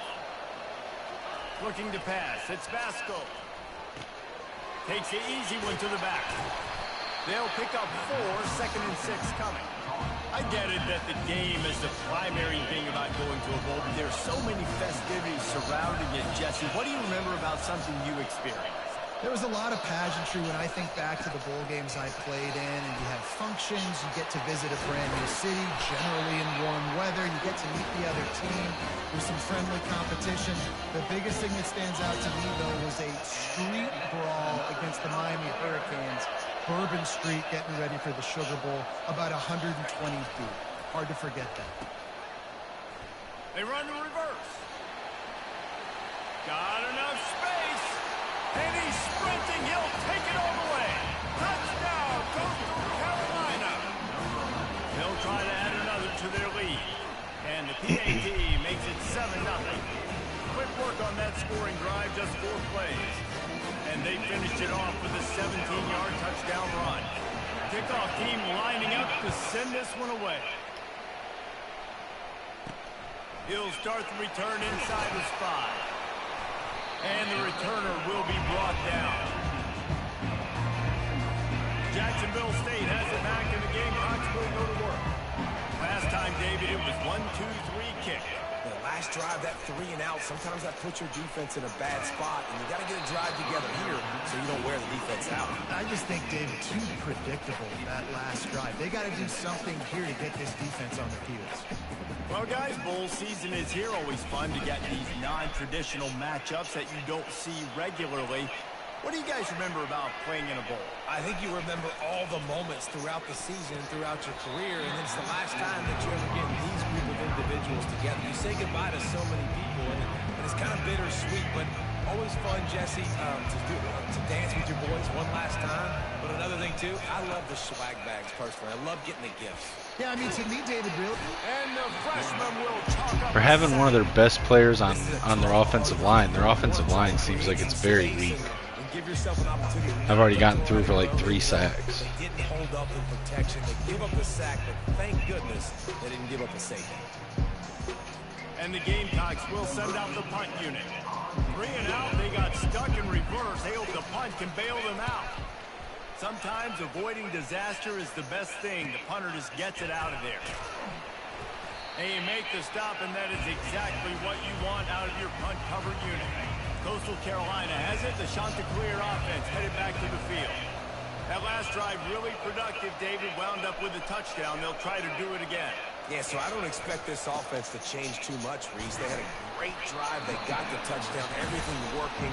I would expect them to keep pushing this ball downfield. And just imagine if they could put another touchdown on the board right here. They could capture so much momentum in this game with back-to-back TDs. Off the bootleg, wants to toss it. Buying some time. On the run, fires downfield. It's complete. He's run out of bounds, but not before. Turning in a big pickup and moving the sticks for a first down. After taking another look just to confirm everything, the officials on the field got it right. Play will stand. They'll snap it from the 30 on first down.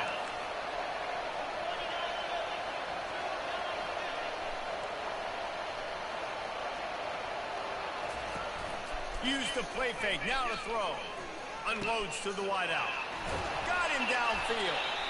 The stop is made, but this offense is threatening. First and goal from the 9. This coaching staff has really done a nice job marrying the play-action game to their running game. That looked like that was going to be a run. Everything in that play said they're running the ball downhill. At the last second, quarterback pulled the football. He was able to complete the throw. They'll keep it on the ground for first and goal. And he runs it in for the score. Touchdown, Coastal! And this running back is so dangerous down close to the end zone. He's got wiggle, he's got great vision and burst. And he showed all of those attributes right there. And the extra point will tack another one onto this lead. Quick work on that scoring drive, just 4 plays. And what a way to finish it with a 9-yard touchdown run. The kickoff team takes the field to boot this one away. On the move from inside his 5. He was looking for some running room, but not much to be found as he stopped at the 18. Guys, we'll see what Jacksonville State can get going on home. To say this has been a slow start is a bit of an understatement, and they really need to get it going here, Jesse. That's right. The opponent, they're firing on all cylinders right out of the gate. Offensively, for this unit, they've been slow and struggling. They need an explosive play to wake themselves up. Yeah, and it's just the first quarter, so it's not the end of the world. You've seen slow starts, but you got to continue to pick and pick and pick until you find that play or that scheme that you can use against this defense. I love this linebacker because he's able to dissect what's happening in front of him, and he reacts downhill. He uses his speed to get to the line of scrimmage and create the negative play. I thought I had that interception. That's the kind of play that can really get you going as they get it out to the 36. Hard work pays off, Damn. guys. These offenses work so hard week in, week out, working on those critical down distances, third downs, and having that conversion this early in the game, that's got to feel good for this offense. He's got an open man. Defense on skates that time and finally dragging down to the 42. The Gamecocks want to crank the tempo. I'll tell you, man, I love quarterbacks that have arm talent, but that can throw it accurately at the same time, and you saw all of it on that end route. They're trying to get to it. And he was hit just as he was releasing the pass, and it falls to the ground incomplete. After the quarterback and receiver failed to hook up, they'll try it again on second down. Motion from the offense. Quarterback flips it ahead quickly to the receiver. Pass the 30. Come on, dude. He was right there. That's such crap, dude. He was right there. Like, his body touched him, and like he couldn't reach an arm out. Did that guy just levitate? What the hell? To have a receiver like this as a quarterback, because you had my stats. I like those long touchdown passes where I just threw it really short, and he did the rest. Oh, I blocked it. Extra point. He's got a chance to take this one back. So that scoring drive took only 6 plays.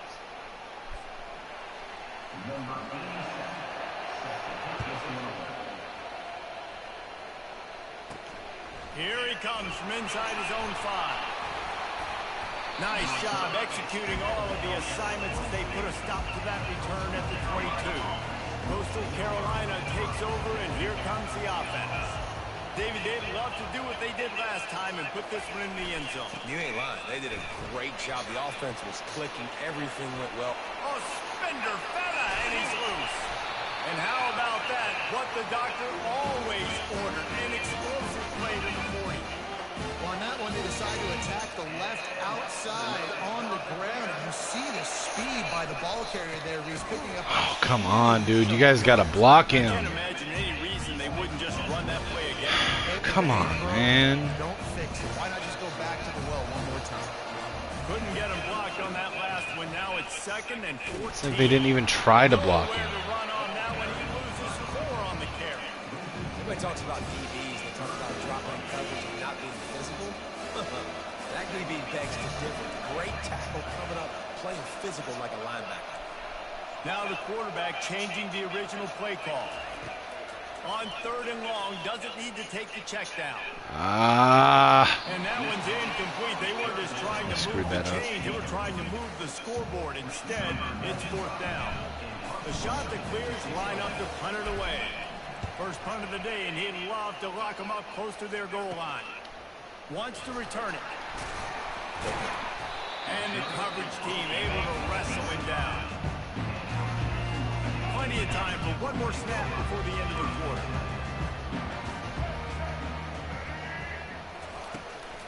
It's a draw. Come on, get him, get him. They get him on the ground, and with that, we'll head to the 2nd quarter. That's the end of the period, and Coastal Carolina has the lead. And we've come to the end of the 1st as we take a moment to check out the stats so far.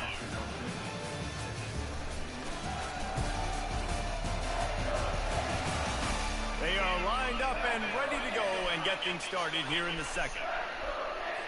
We'll start the quarter offense, about to snap it on 2nd down. They'll go right back to it. I wonder what the difference between a gamecock and a chanticleer is. They're both like roosters, right? Build a little momentum by getting a win in this one.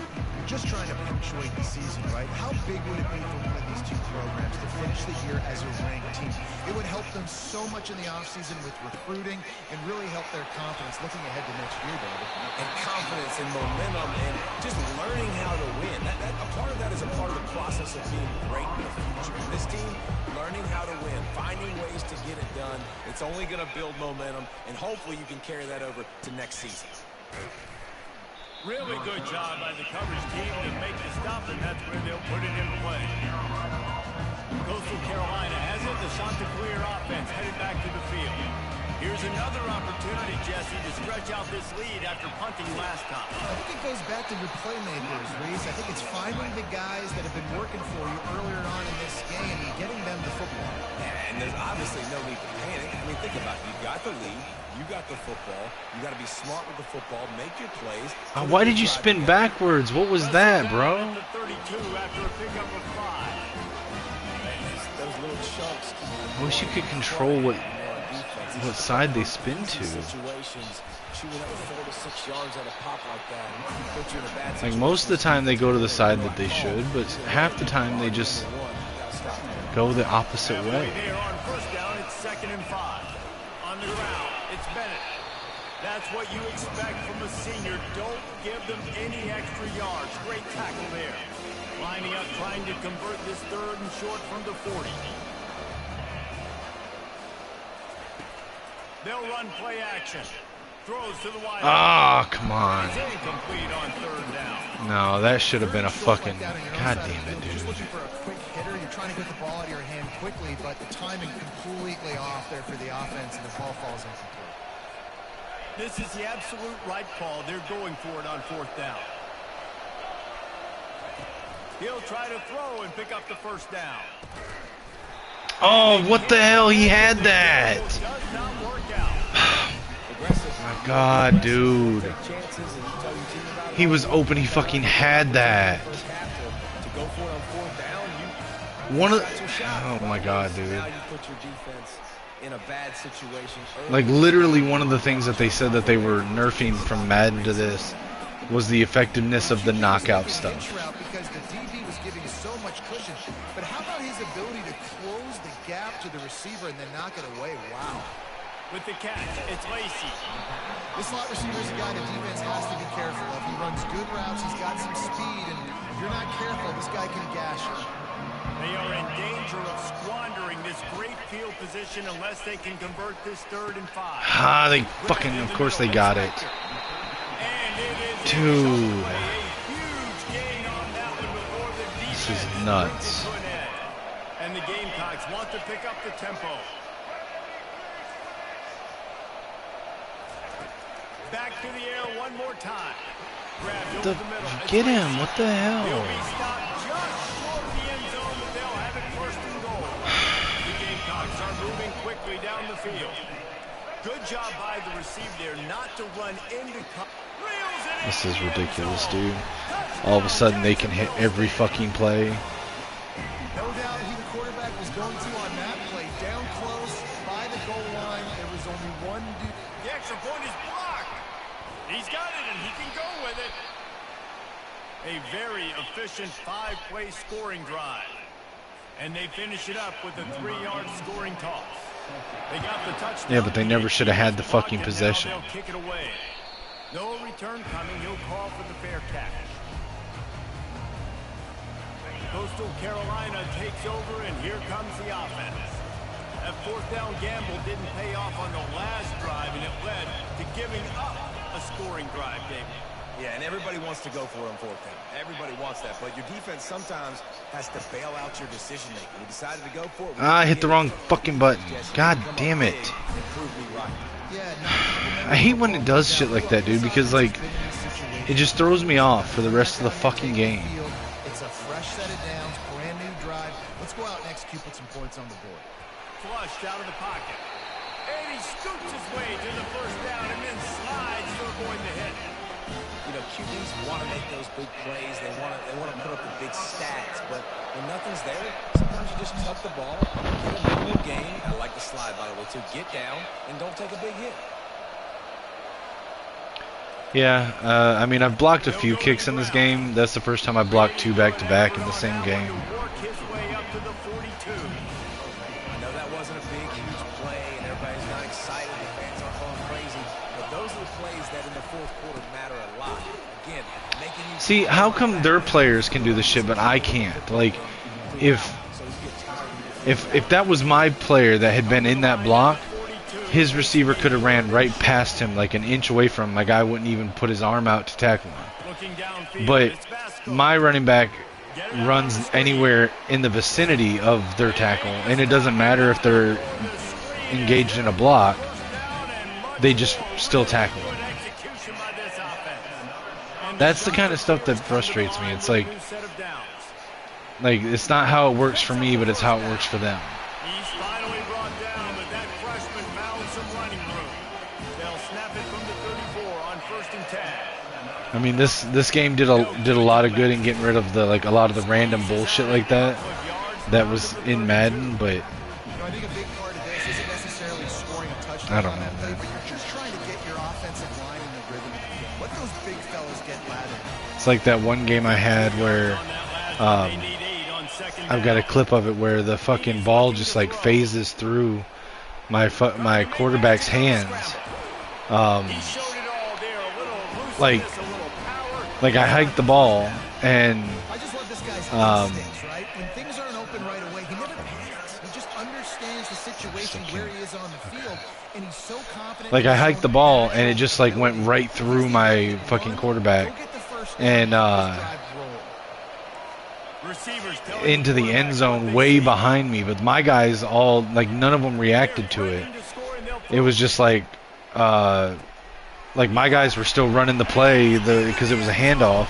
They were still running the play as if the ball wasn't 30 yards behind them in the end zone.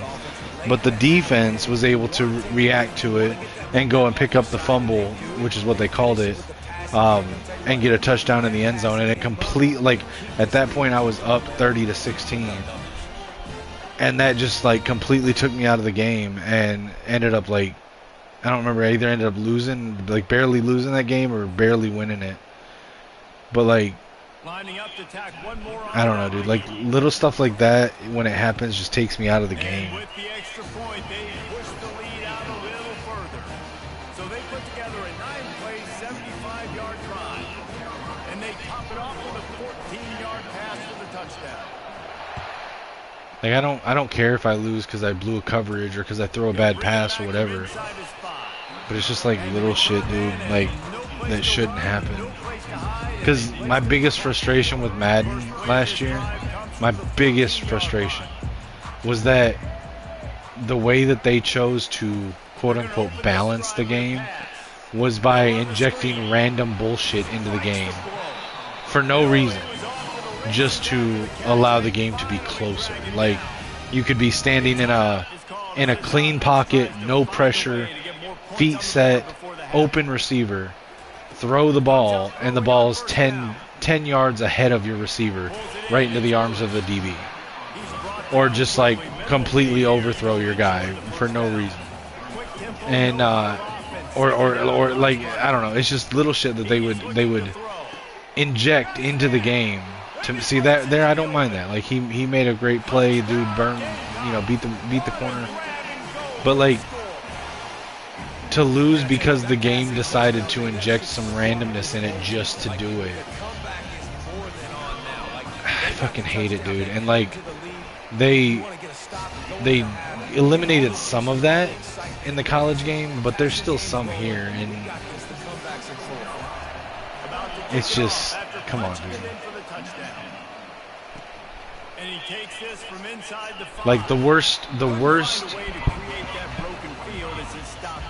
The worst starting quarterback in the NFL does not miss wide open throws with a clean pocket and no pressure. I'd be aggressive right out of the gate. I'd be throwing for a first down. If I get it, then it felt like a drop that shouldn't have happened. I don't know. Maybe I'm overreacting to it. That's fine. Going into the half, I've got the momentum, so don't do anything stupid. After the incompletion, it's 2nd and 10 from their own 25. Couldn't connect on first down, now back to the air. And the pass is incomplete thanks to a big hit. Well, but he's not. Okay, let me rephrase. Starting caliber quarterback. Not so much. Got to do a better job reeling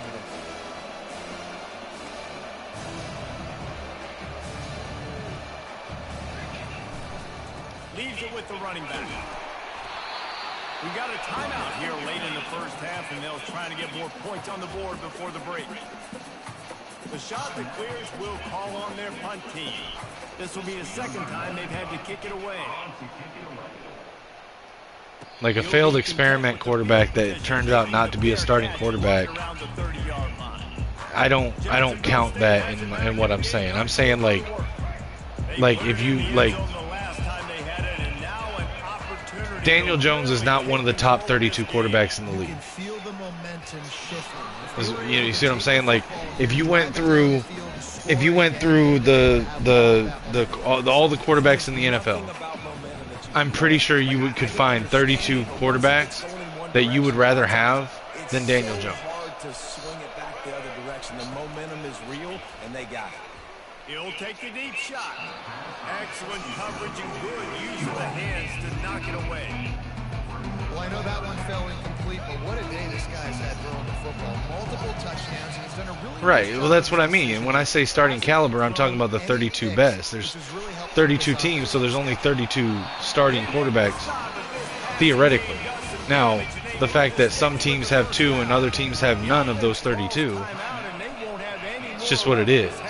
But just because they don't have a better quarterback than Daniel Jones, then, I mean, that doesn't mean that he's suddenly one of the top 32 quarterbacks. That doesn't make him starting caliber just because they're starting. The Raiders started Jimmy Garoppolo last season. It doesn't mean he's a starting caliber quarterback. Aggressive offensively, throwing the football, trying to take advantage of this defense on the back end. They've got their quarterback right now. Fuck, they're about to fucking take the lead. And the Gamecocks come to the line with a fresh set of downs. To the air on first down. Quick strike complete. And he'll step out of bounds after a very productive play. Time dwindling away as they try to put points on the board right before the half. On second down, he's looking downfield. Just had to get rid of that one. Good job to find another play. Couldn't pick it up on second down. Now they need a couple on third down. I mean, all of them are better than Daniel Jones. I'm not a huge Trevor Lawrence fan, but all of them are better than Daniel Jones. I haven't watched a lot of Trevor Lawrence, so like all I see are the memes and stuff where they're like, you know, he has the same like stats as Daniel Jones, or is it Daniel Jones? Or I always get Daniel Jones and the other guy. Fuck. I always get. There's 2 guys that I always get mixed up, and Daniel Jones is one of them. But like I don't really know that much about Trevor Lawrence. So. And not allow them to answer. From inside his own 15, let's see how far he can get. And the returner runs out of real estate as he goes down. They'll have just enough time to get one more snap before the half. To throw, it's Vasco. Now he's going to break the pocket. Trying to escape and get it himself. He's run out of bounds, but a big play on that one, and it'll be a first down. First half in the books. Time now to join Kevin Connors in our halftime update. Thanks, Reese. A first half spent in paradise, and in many ways, this Bahamas Bowl has lived up to expectations. And we have to start this halftime breakdown by addressing the play of this elite wide receiver. This is clearly a young man who, once he's finished playing on Saturdays, he's going to be playing on Sundays. The kid has different gears. He has a knack for finding gaps in the defense. And I can't remember a college player with that kind of catch radius. The Gamecocks will kick it off to start the second half. Not going to risk a return here. He'll make the fair catch. Coastal Carolina takes over, and here comes the offense. And they're trailing on the scoreboard right now, but they are very much in the mix to finish this season with a bowl win. Yeah, and I think you look at bowl games, sometimes there's a little bit of rust in the first half. That's what you talk about at halftime. Now, we get the ball, we're down. Let's go make a statement to start this second half. We're here, we're ready, and we're going to do some damage. And here's the thing. They're in this bowl game because they're explosive on defense. It takes only one play. There's still lots of football left to be played. If they get this confidence going, they get into a rhythm, watch out.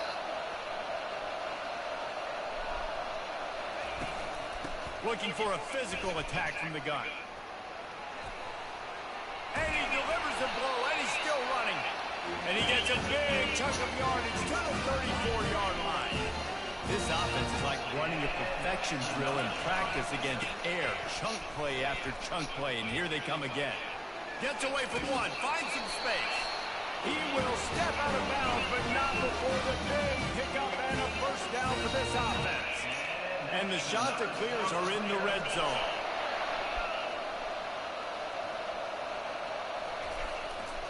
One back in the backfield, and they'll give it to him. Touchdown, Coastal Carolina. They take the lead with the 6. And the running back gets his second rushing touchdown of the game. You want to continue to feed this guy.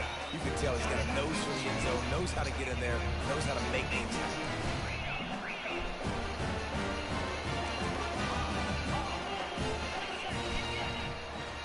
Dropping back, it's Vasco. He finds the end zone for the 2, and now the lead is 7. A very efficient 5-play scoring drive. And the capper on that drive, the 10-yard touchdown run.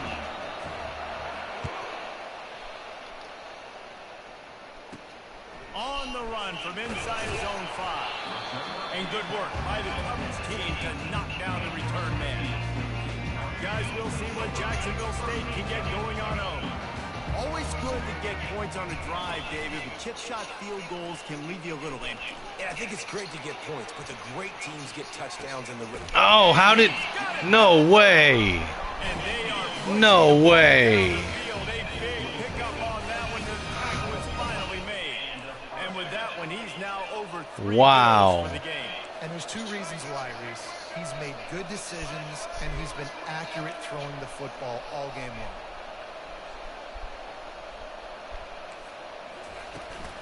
Looking for a crease. It's Lewis fighting off the defender. And he left the first defender grabbing at air before he was finally tackled. Like, what? I love when What? players understand situations. And they understand where the first down marker is, and they understand where I got to get to. A lot of people you'll see run north-south and try to bounce out wide and make big plays. Sometimes it's not about making big plays. Sometimes it's about getting that first down to make sure I get an extra set of downs instead of trying to make those big touchdown runs. You know, the defense doesn't have an answer for this slot guy right now. They may want to think about bracketing him, having a defender play to the outside and to the inside. Probably some sort of zone coverage where you're trying to get 2 bodies, forcing the quarterback to have to go somewhere else with the ball. And the Gamecocks will try to punch it in on 1st and goal. They bring him down, and he's going to lose a yard on that one. Well, and you see the sense of urgency now going up, right, David, on defense. You're creating a negative play with their backs up against the wall. Everybody's selling out to stop the run. Nice job being aggressive by this defense. Can the defense stop them again on 2nd and goal? Running play to the left, looking for the end zone here. He's dropped behind the line of scrimmage. That'll be a loss of 3. Now listen, the defense won that play. As an offense here, the key, David, you can't go back-to-back negative plays. You got to be smart with the football here. Looks like you're going to have to throw it. You just can't force it. You got to make sure you're playing with that clock in your head. You can't take a sack. And I think this is a situation where I spread you They got... Oh, they dropped it. Shit. I make the defense declare. I see what they're in, but I'm definitely throwing the football. Now on 4th down, they'll try to come away with 3. Already 1 for 1 on field goals today. He'll try to make it 2 for 2 from 22.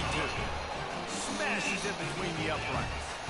So the kickoff team is out there ready to boot it away after putting up a field goal. Let's see what the defense can do. Fair catch, called for and made. Coastal Carolina has it. The Chanticleer offense headed back to the field. There wasn't much need to throw it around on that last drive for the touchdown, Jesse. They got it done running the ball. And David, I don't think you have to overthink this thing. If they can't stop you running it, why would you stop handing it off? Just keep at it here on this drive. Well, and if I'm the defense, I'm making some changes. I'm bringing in more big bodies. I'm playing more aggressive towards the line of scrimmage. I am not going to let them have that kind of drive again. Still on his feet at the 45. Off he goes. He's at the 10. And he ran away from the defense to take it in. Touchdown, Coastal. I am a great play caller when go that far to the house, create big plays, shows you a little bit of vision. Best move I did with this team so far was starting Basco and Simpkins. Got the long touchdown.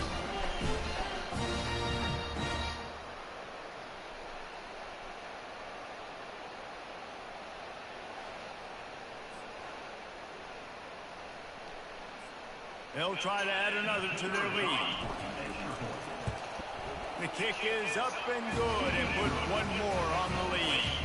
They wasted no time on that drive. Got it on their 25, and 2 plays later, they're in the end zone. Lining up to cover the kick after that touchdown drive.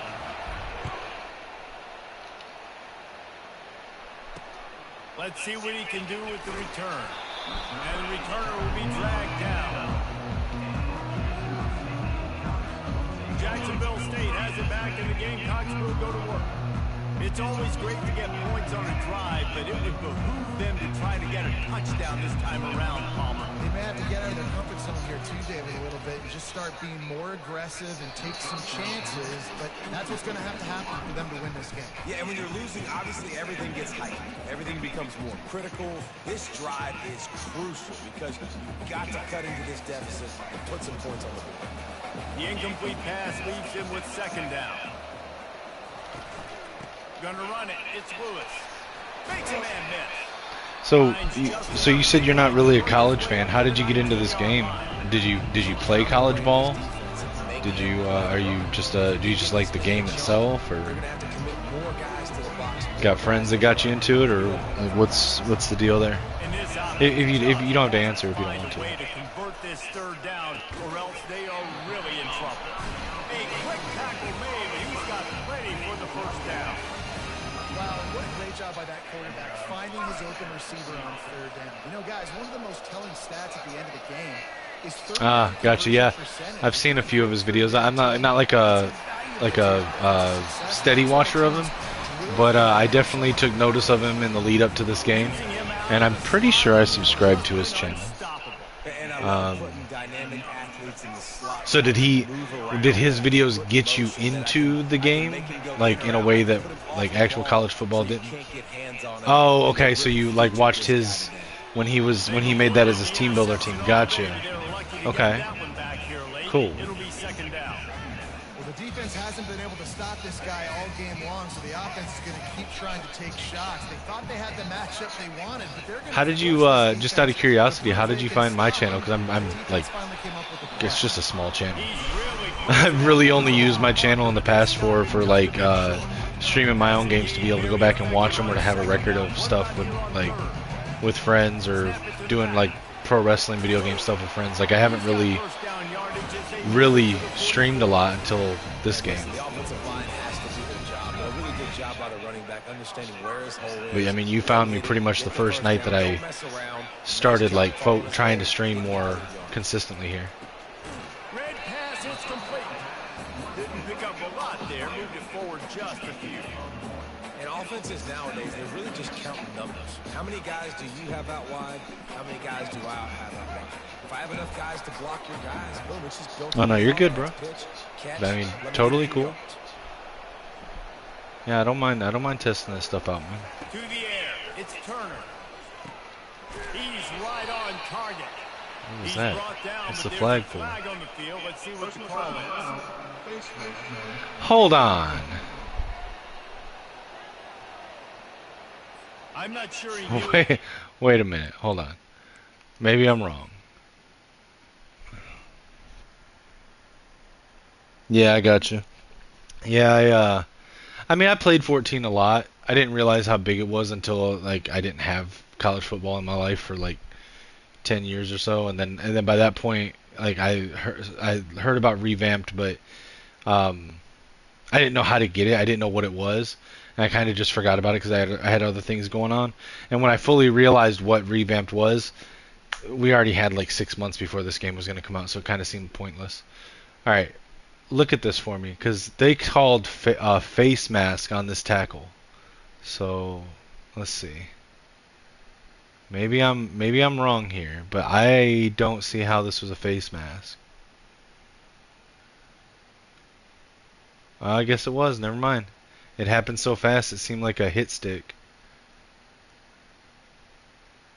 Because it just happened so fast. It looked like a hit stick tackle, but I guess, yeah, I guess it was a face mask.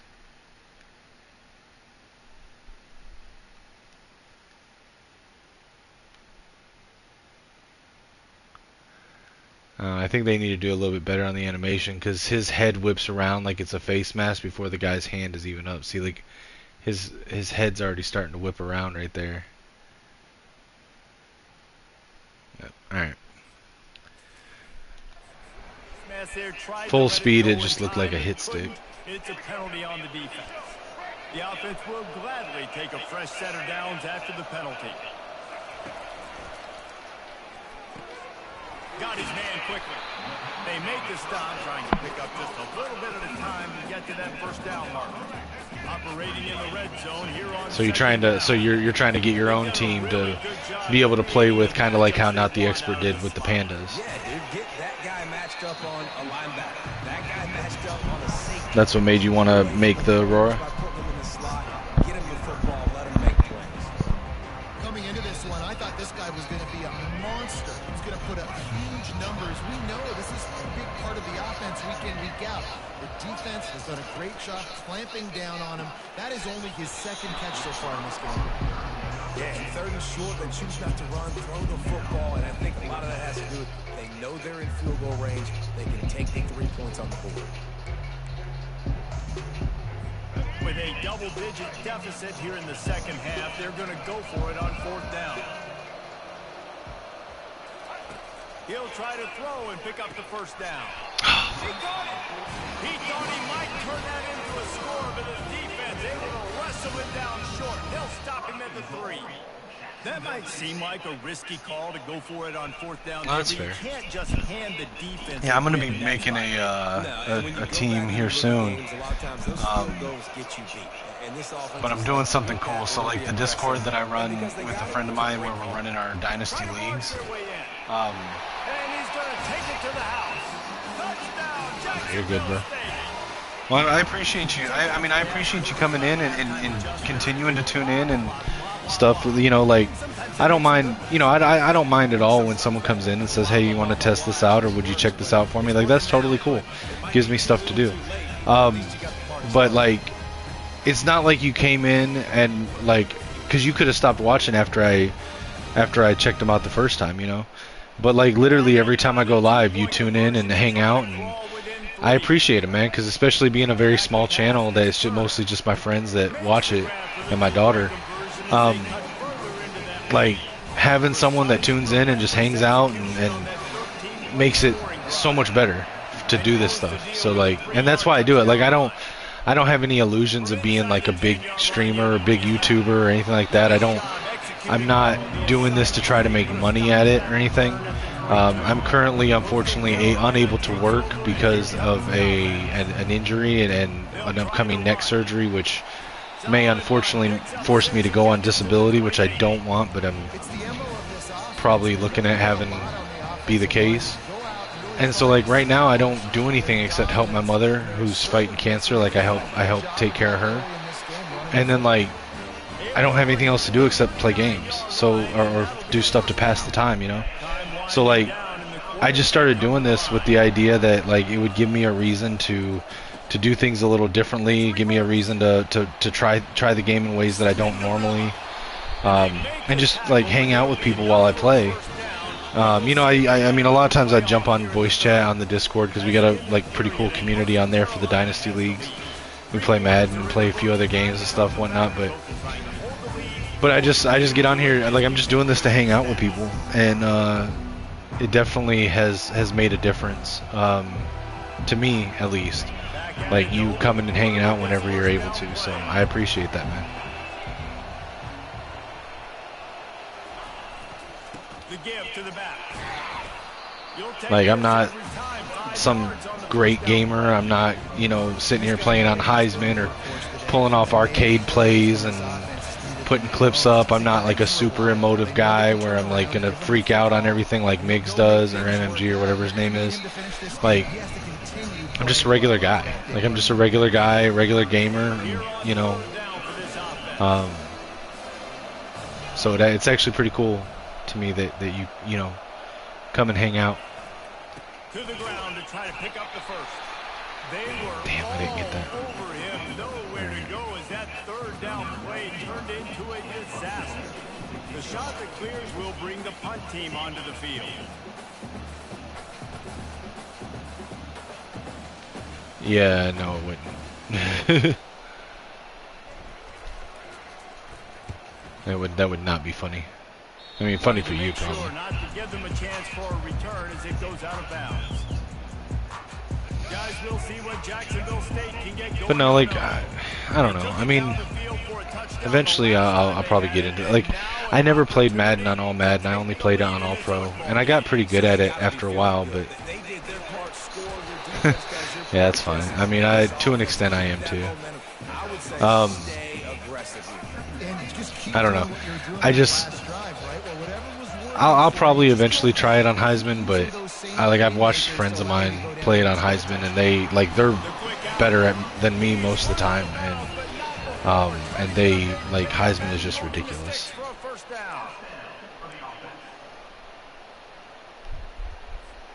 Fuck, they're gonna fucking win this game. Scanning the field, it's Turner. Missed his receiver there, it's incomplete. Well, no surprise there on defense, right? You know the QB is going to be trying to target this guy. Nice job in coverage forcing that incompletion. He wants to throw here on second down. He's got it. Good job running. Fuck, dude, they're gonna win this fucking game. Because he got nothing after the catch. The Gamecocks are on the move.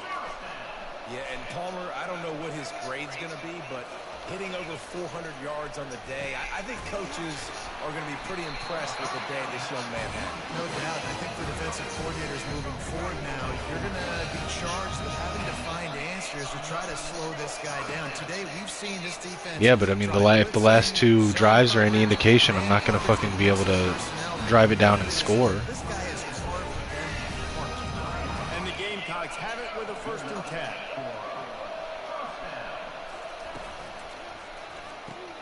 Reads it, fires complete. That's about as close as you can get to that marker, and it will be second and just a few breaths away from the first down. The Gamecocks have pushed it inside the 20. They'll run it from the gun. He bullies his way all the way down to the 5-yard line. It's a really nice job in the offense mixing it up on this drive. We've seen some nice plays throwing it, and how about that one running it too? Great push up front. Fires into the end zone. Touchdown, Gamecocks! And with that, they move out front here in the 4th. And some of these guys make it look so easy, but these are tight windows down here, man. There's not a lot of space on the field, and he drops back, knows exactly where he's going with the football, throws it in there, makes the play, and more importantly, now his team is in the lead in the 4th quarter. And this is an evenly rated matchup. If I remember, I think both teams had the same rating, and I can.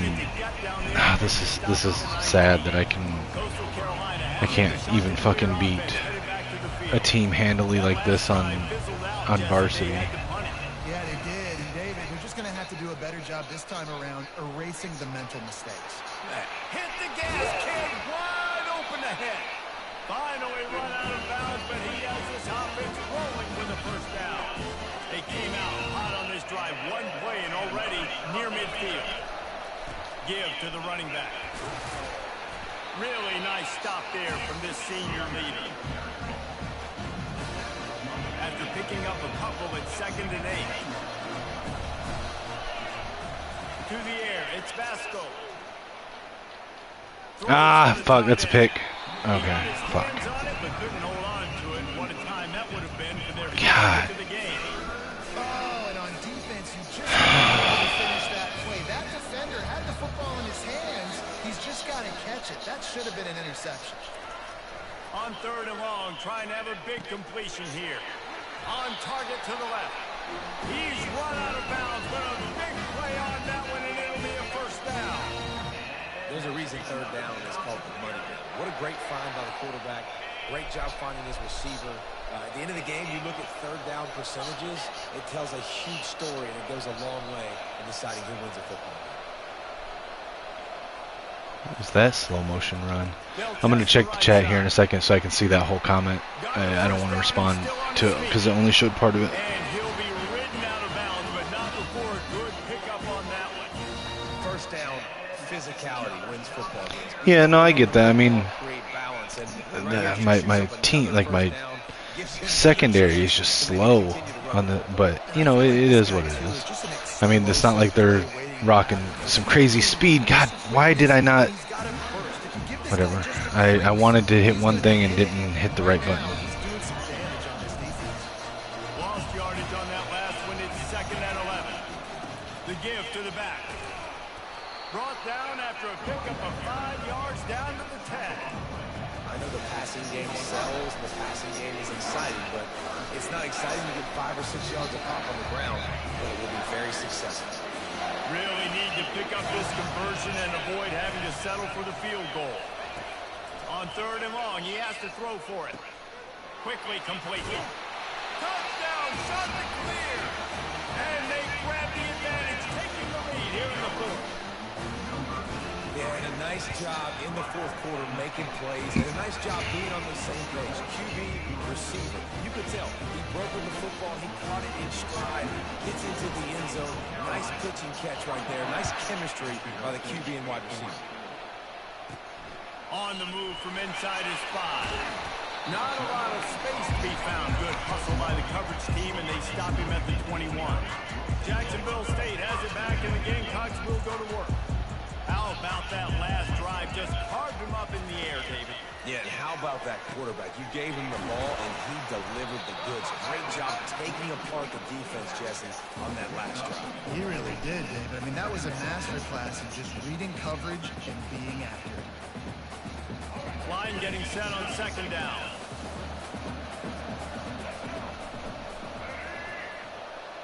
Back to pass, it's Turner. The throw to the outside is complete.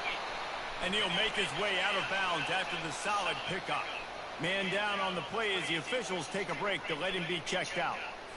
It's 3rd down now, and they ought to be able to get off one more play before the 2-minute warning.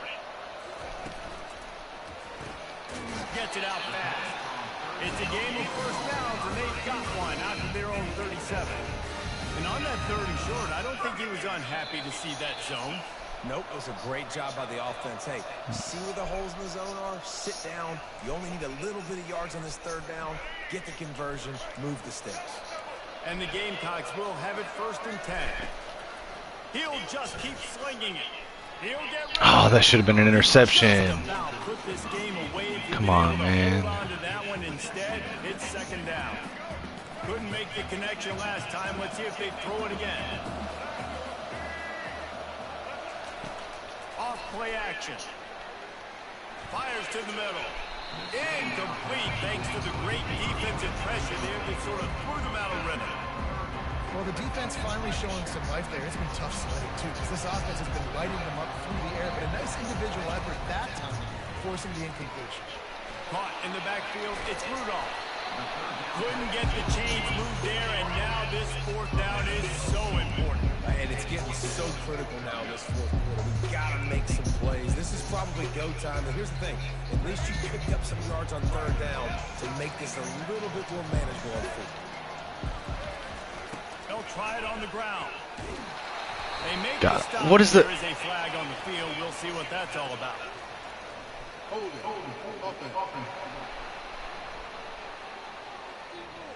Declining that. More than happy with the result of the play. Will decline the penalty.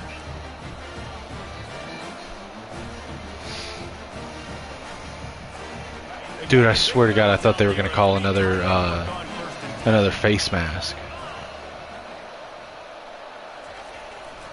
The handoff, keep working on that clock. And maybe they want to try somewhere else because there is nothing doing in the middle of this defense. Quick timeout call by the defense, stopping the clock to save as much time as possible for their offense. Ordinarily on 2nd and 10, you might look past, but here you just want to keep that clock moving. Back to the ground with the running back. Puts him in the spin cycle. And he was able to get away from one tackle, but plenty of help was on the way. Decent pickup on that play.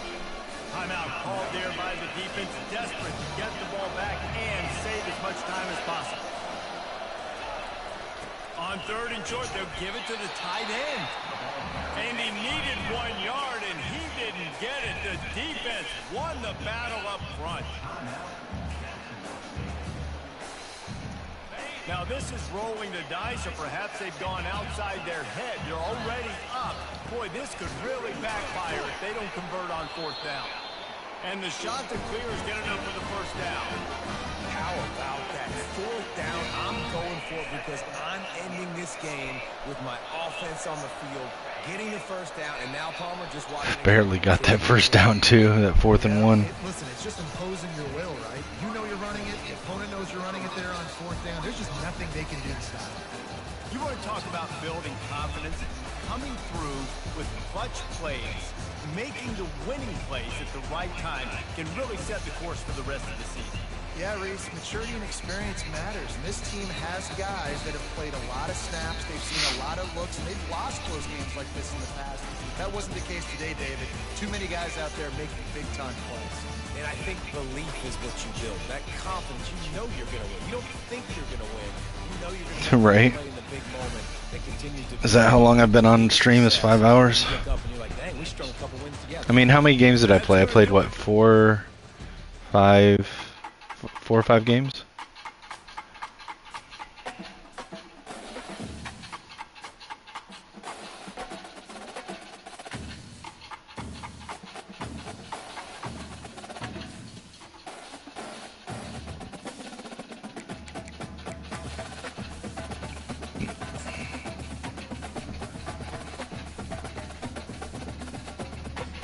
Alright, we're still first on gold wire.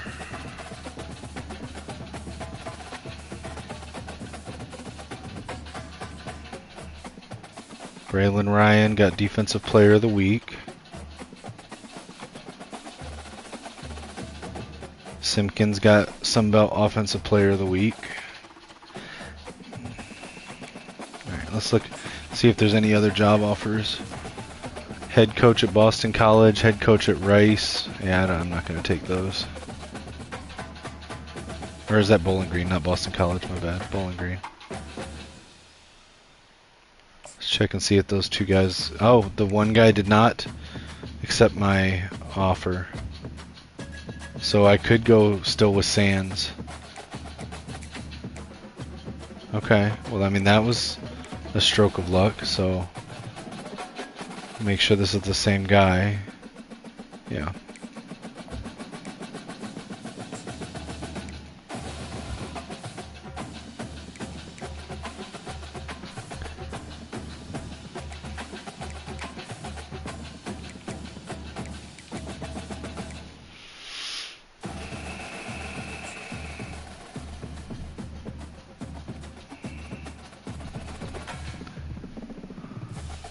Taylor cut to top 5 and we're still first.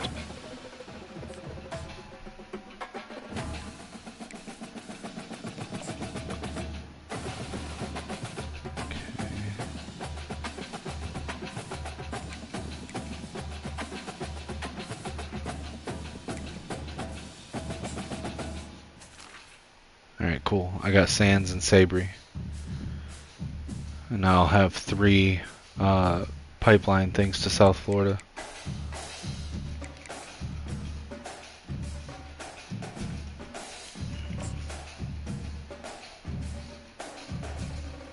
Alright, Jamal Bobo committed to us. Looks like we're still trailing on Shaquem, but we're leading on the others.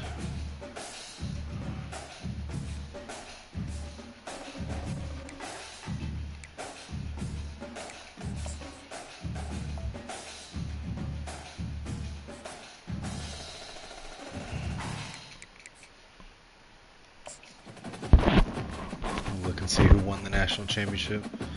Alright, got the fullback Stockton. Can't believe it took all season to get the fullback to commit. Still first on Matungalu.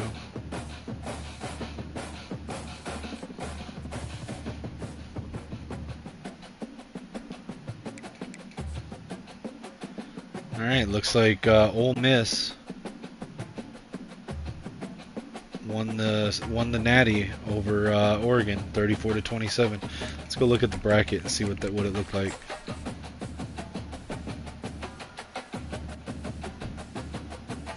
Oh, did you see that? Okay, cool. Look, had we won the conference championship with Raging Cajuns, we would have been the number 12 seed in the playoffs, and then lost to Notre Dame, of course. But see, prior to last week's patch, this would have been all over the place. It's still kind of crazy having North Texas as the 4 seed,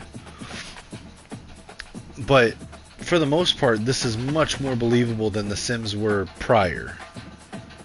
Like, the Sims before would have, like, 4 different group of 5 teams, and, like, the top teams would be, like, 9-3, and, like, I don't know, it was crazy, dude. So, like, with the thing last week, they fixed it a little bit.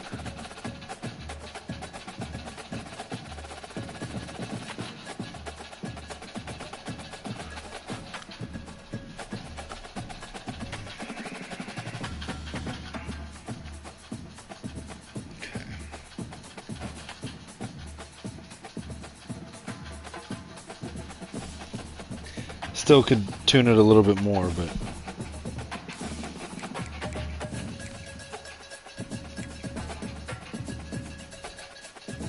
I mean, I do and I don't. I like the idea of upsets, like that's why we have March Madness, right?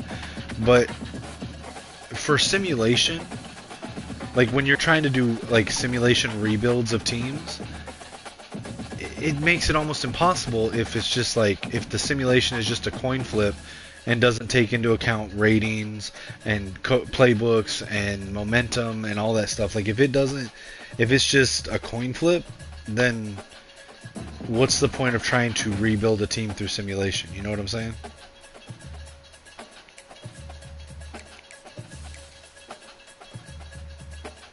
Trick Maverick. What? Hold on.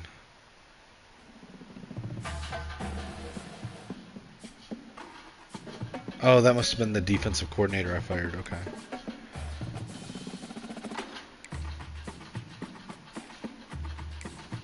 Okay, so those are the 2 coordinators that I fired. Gotcha.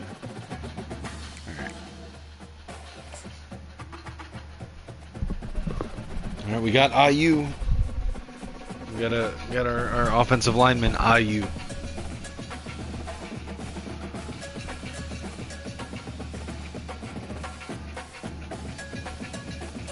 Alright, let's look at players leaving. Is McDoom leaving? He is, and I'm probably not going to be able to get him to come back. That sucks. Nope, he's not coming back. We're losing Matthew McDoom. Am I really going to lose Vasco after I started him? No, he stayed. Okay. It's like, really? I started you, and you're talking about playing style? Come on, dude. I literally started you over the incumbent.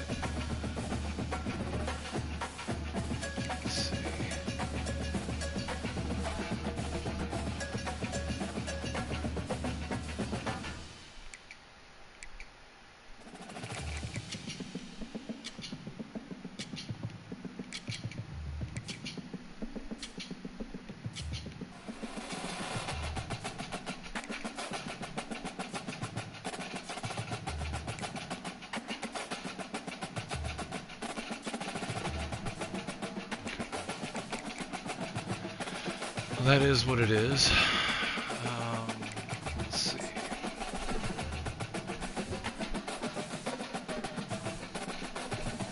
Sucks for anybody taking this program over, because I mean I went 11-3, and because I was a level 1 coach, our best player wanted to transfer because of coach prestige. So that kind of sucks. Do we have anyone drafted? We had nobody drafted this year. Alright, let's look at the transfer portal. Let's clean up our board a little bit.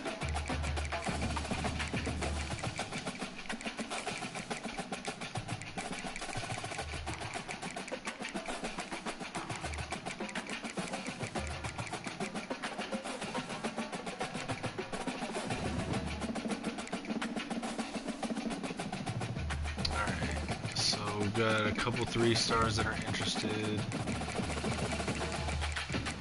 Oh, there's a 4-star that's interested out of Pittsburgh, free safety. Alright. Let's do this, although I am going to go for the 4-star first.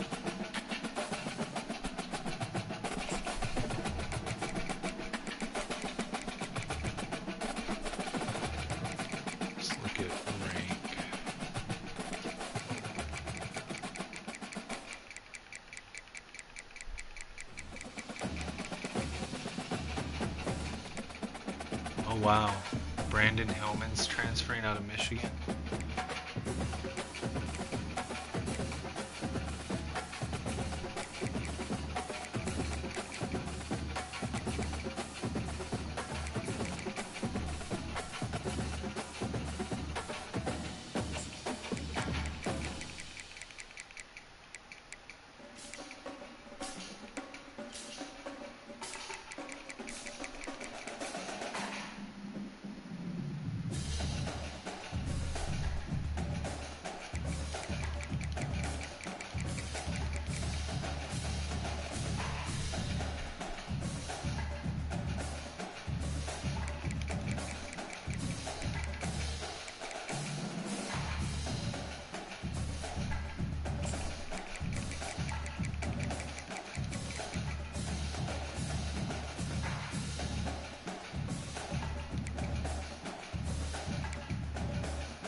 We just lost McDill.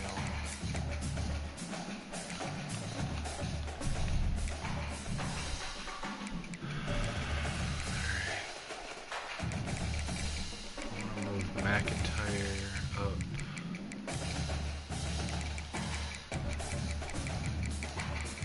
I'm gonna move Brandon Hillman up.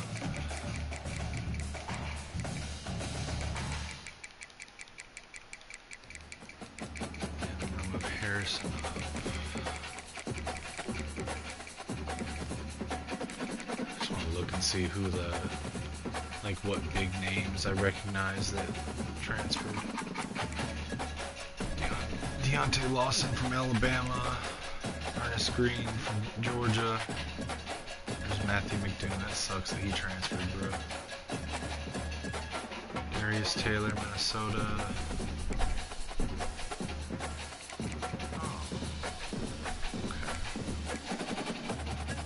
Oh wow, Isaiah Bond transferred out of Texas.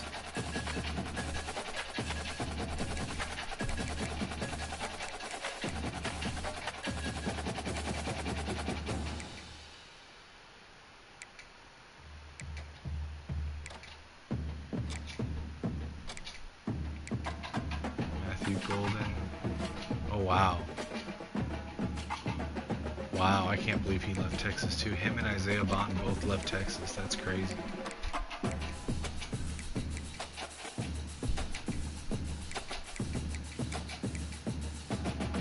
Ezekiel Masses from FIU.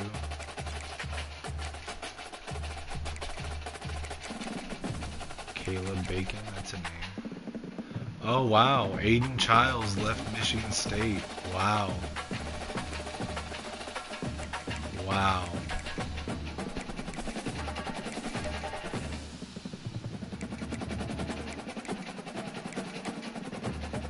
Dylan Tatum left Michigan State too. Holy crap, Nick Harbor left Michigan State? Or I mean South Carolina? Holy crap. Man, I would have loved to have gotten a chance at him. Wow. I can't believe he transferred.